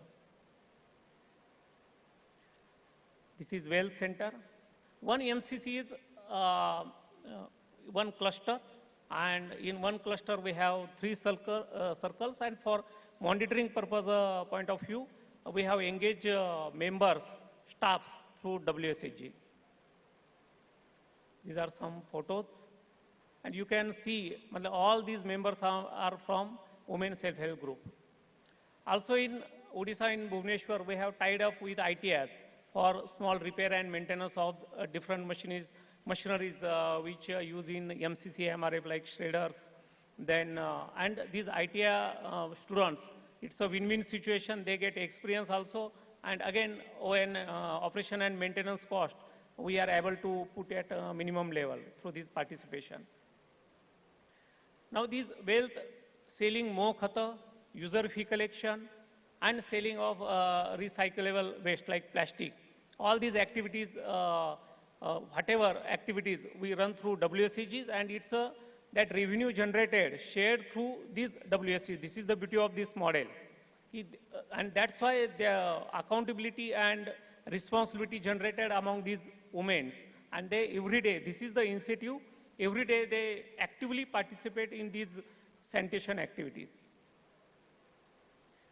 We have tested our this Moh Khata through different, on different parameters and certified it. Also, we have programs for promotion of this Moh Khata, and actually we used to tell to students, community through these programs, whatever we collect waste, it is processed, and end product is this Moh Khata, which can be used for different farming activities. Also, corporate level also, we get good response for sale of Moh Khata. Honorable Railway Minister visited to our wealth center, and he also took information about involvement of this WSHG. Initially, Bhubaneswar, different type of rack pickers were there. Then we selected, we formed their SAG groups, and now they are working in our MRF, all these rack pickers group, WSAG groups. And in organized way and in controlled way, we are able to collect this plastic waste and resell it. Then awareness campaign also. Here also actively WSAG involved. You can see these rallies and meetings. We have just started this Moh Ward meeting. Here also you can say maximum audience from these WSAG groups, and we give to demo of segregation, then importance of segregation, door-to-door vehicle timetable. If vehicle is not coming in time, to whom they have to approach. All things we discuss. Discussion point we have mentioned here. We listen first from citizen side, then we, through PowerPoint presentation, we elaborate all these sanitation related things. And again, these meetings are managed by WSAG.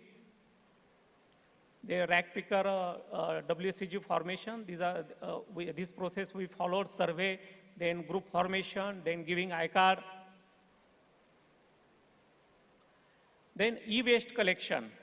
we have now in Bhubaneswar dry waste, wet waste, and e-waste.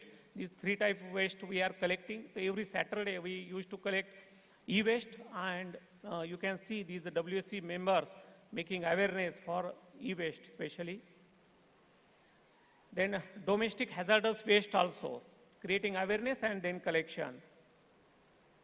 Then some small steps, but we are getting good impact. We have started 5-meter radius concept.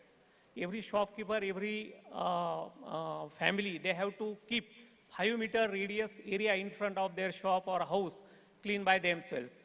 And our SHG members they are visiting at doorstep and telling them this concept, what is 5-meter. In rural area, you can see every household used to keep their front area clean by themselves. But in city, it's a different. We put garbage in front of our door, and then responsibility starts with municipality or corporation.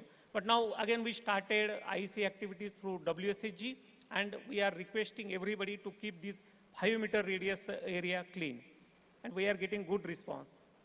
This one concept, zero GPS, matlab no grass, trimming of grass, cutting of grass, no CD waste, soil, plastic. So just one format, GPS.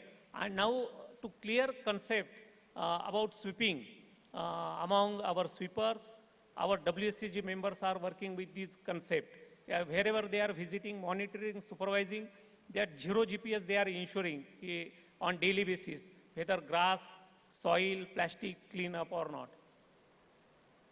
Then again one thing, these defunct vehicles, you must have witnessed in everywhere we see some furniture, and we are creating awareness, our members going ward-wise, gully-wise, and identifying these type of structures and asking them to remove. Clean TPW. You must have seen in city, lot of illegal posters, advertisements on tree, on walls, and on poles we can see. And it is creating, eating the beauty of city. Again, this clean TPW concept, our members are creating awareness. We have developed SAFA app, and now this is training going on. I will not go in detail, but like Sikar municipality, we have developed for real-time garbage solution, and now this training is going on. We have started night sweeping, and again here, women are actively participating. And in fact, because of night sweeping and active involvement of women for monitoring purpose, this law order issue also reduced. And Commissioner of Police also actively supporting for this initiative. Some community participation. Thank you. As it was the end of the day. But one thing I want to tell ki for this end-to-end circle, sanitation circle, we have engaged women's self-help groups, and we are getting very good result. Especially Odisha government and in Bhubaneswar, we are focusing more active involvement of these WSHG for this sanitation. Thank you. Thank you, Vijay Amarta Kulangeji. The Bhubaneswar model of decentralized cleanliness is very unique. The 4-5 things which are very unique are Mo Khata, Mo Ward, and the Well Center. And you are good at abbreviations like TPW and GPS kind of thing. It is very easy for the public to really connect with the things which they have to implement, like the GPS grass pole and then the soil, and similarly with the TPS, how to remove the defacements and all. This is a very unique, the kind of model which can be emulated elsewhere. Now I request Sri Animesh Kumar Parasarji, Commissioner, Patna Municipal Corporation, for presentation.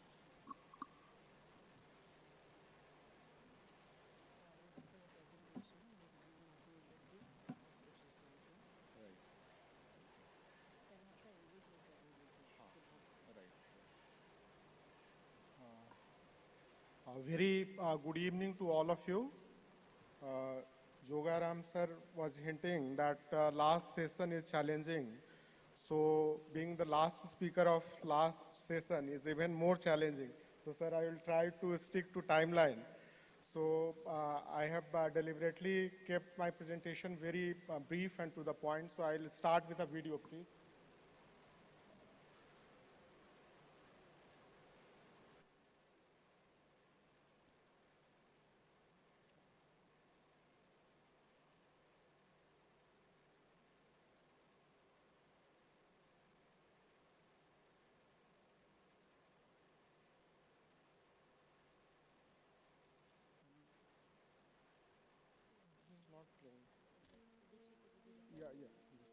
आज भी हमारे देश में कुछ परिवार हैं जिनको sir पे मैला ढोने के लिए मजबूर होना पड़ता है। क्या हमें शोभा देता है कि आज भी हमारे देश में कुछ परिवारों को सर पर मैला ढोना पड़े? मैंने सरकार में बड़े आग्रह से कहा है कि बाबा साहब अम्बेडकर जी के पुण्य स्मरण करते हुए 125वीं जयंती के वर्ष में हम इस कलंक से मुक्ति पाएं। अब हमारे देश में किसी गरीब को सर पर मैला ढोना पड़े, ये परिस्थिति हम सहन नहीं करेंगे। समाज का भी साथ चाहिए, सरकार ने भी अपना दायित्व निभाना चाहिए, मुझे जनता का भी सहयोग चाहिए। इस काम को हमें करना है।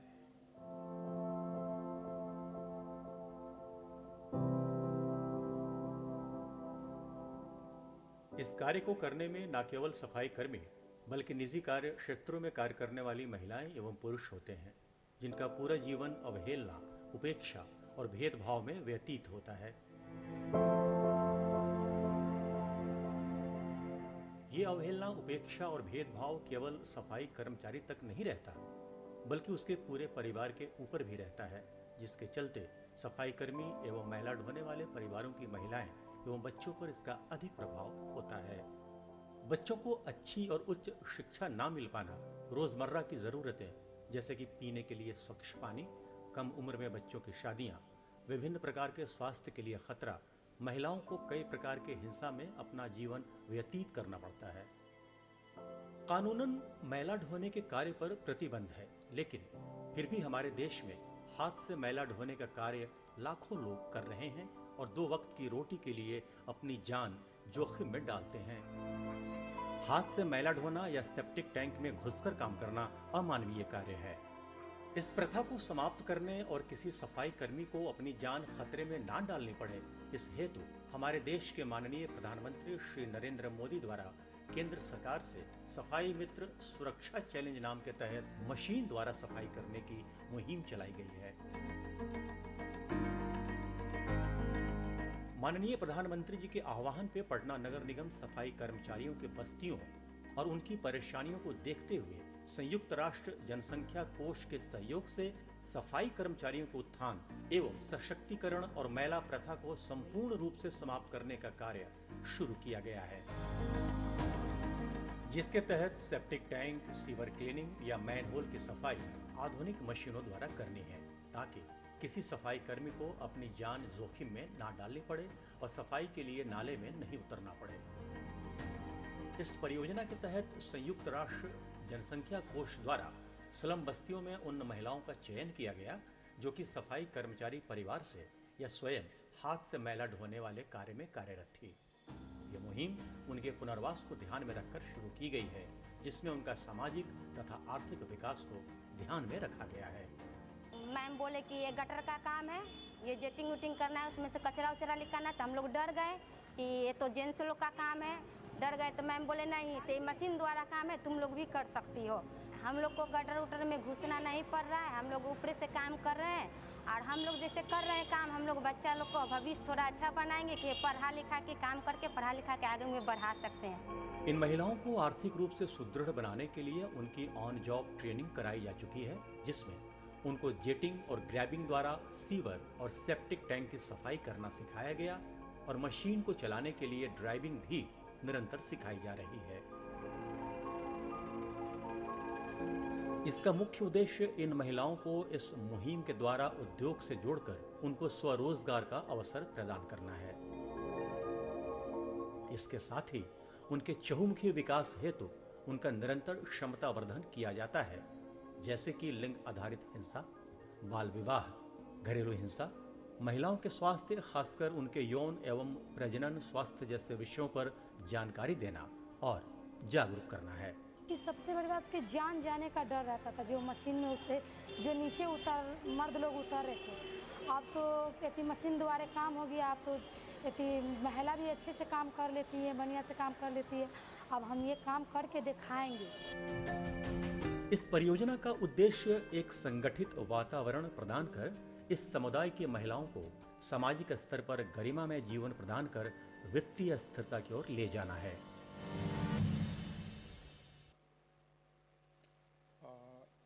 So Swachhangi is a unique initiative to address the challenge of manual scavenging, and all workforce are women, and they come from urban slum area.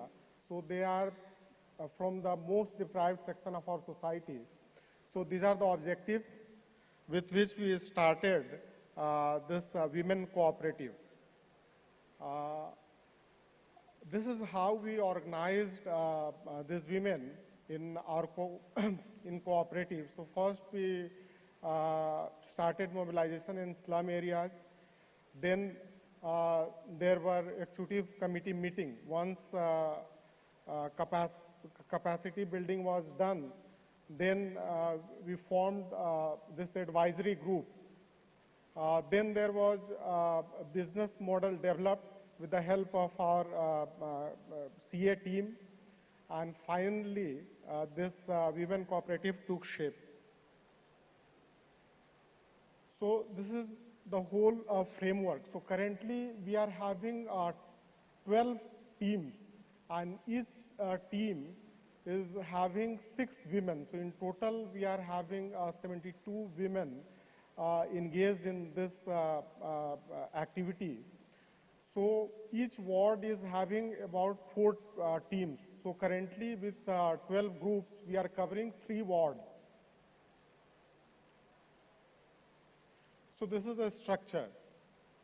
There is a board of directors where all are, these women are members, and they take decision on their own. And then there are cooperative staffs, and below that there are members. So currently 12 mechanized cleaning vehicles have been handed over to them, and right from driving to cleaning to everything are being done by these women members only. So this is how they do their work. They have been given intensive training and on-site training, and it took us nearly from fortnight to month to train them properly. But after training, they have done wonderful job, and in 3 wards particularly, where they have been given this responsibility, we have not heard any complaints, and I'll show you the outcomes in the next slide. So, sir, so these are the monitoring mechanism through which we monitored their outcomes. So these are some of the photographs. Just outcomes.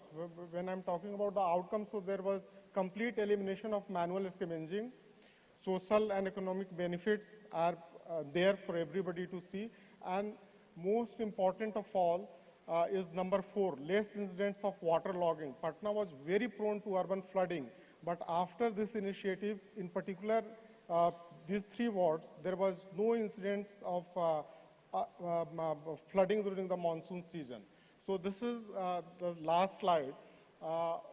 So we are diversifying and doing expansion in other areas also.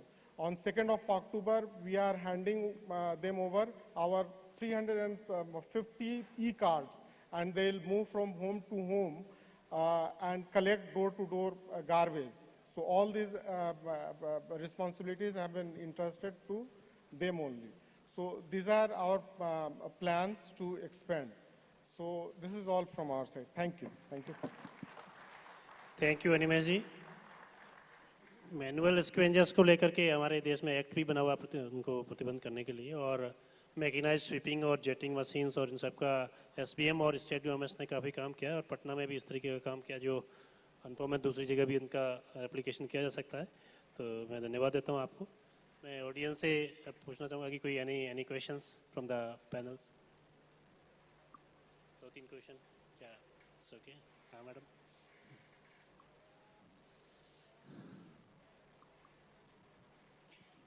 Hi, good morning everybody. My name is Itosha. I work for the Waste Warriors Society.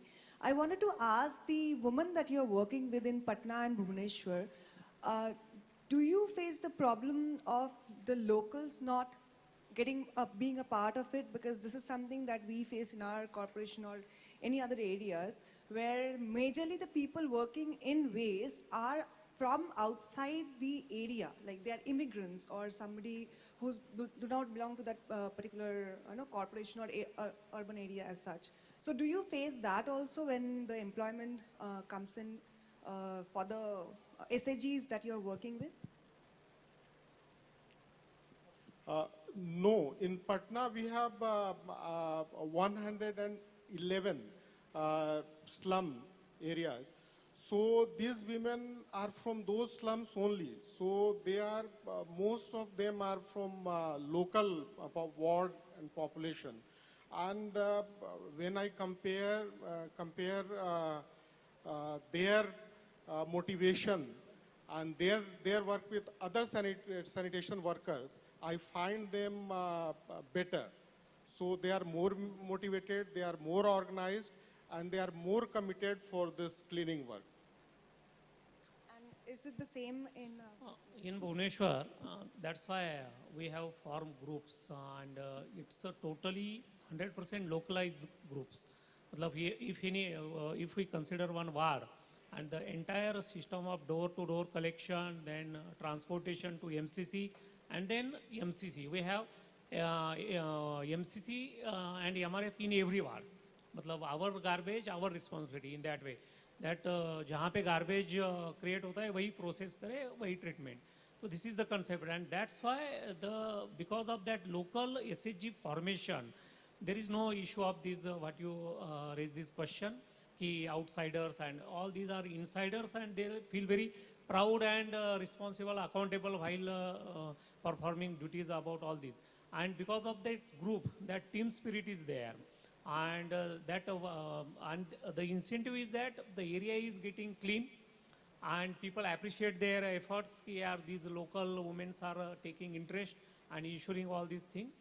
So that is one incentive also, and they give they get some profit sharing also. It is based on jitna revenue आप generate कर सकते हो, they will get more profit in that way. So that's the thing.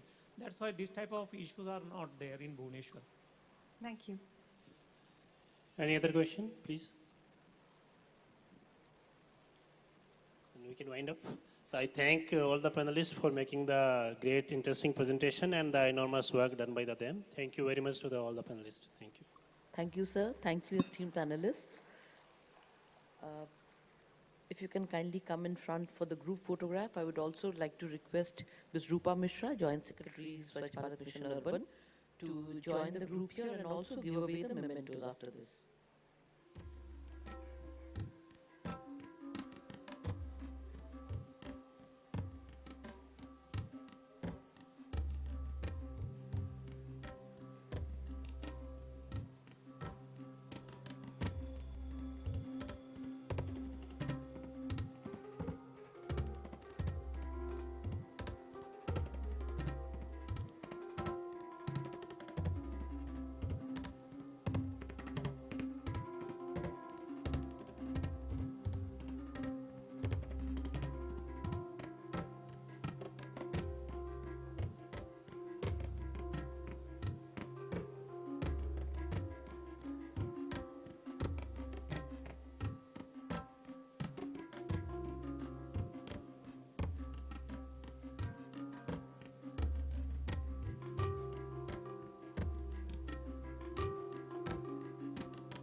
We have come to the end of the first day's sessions.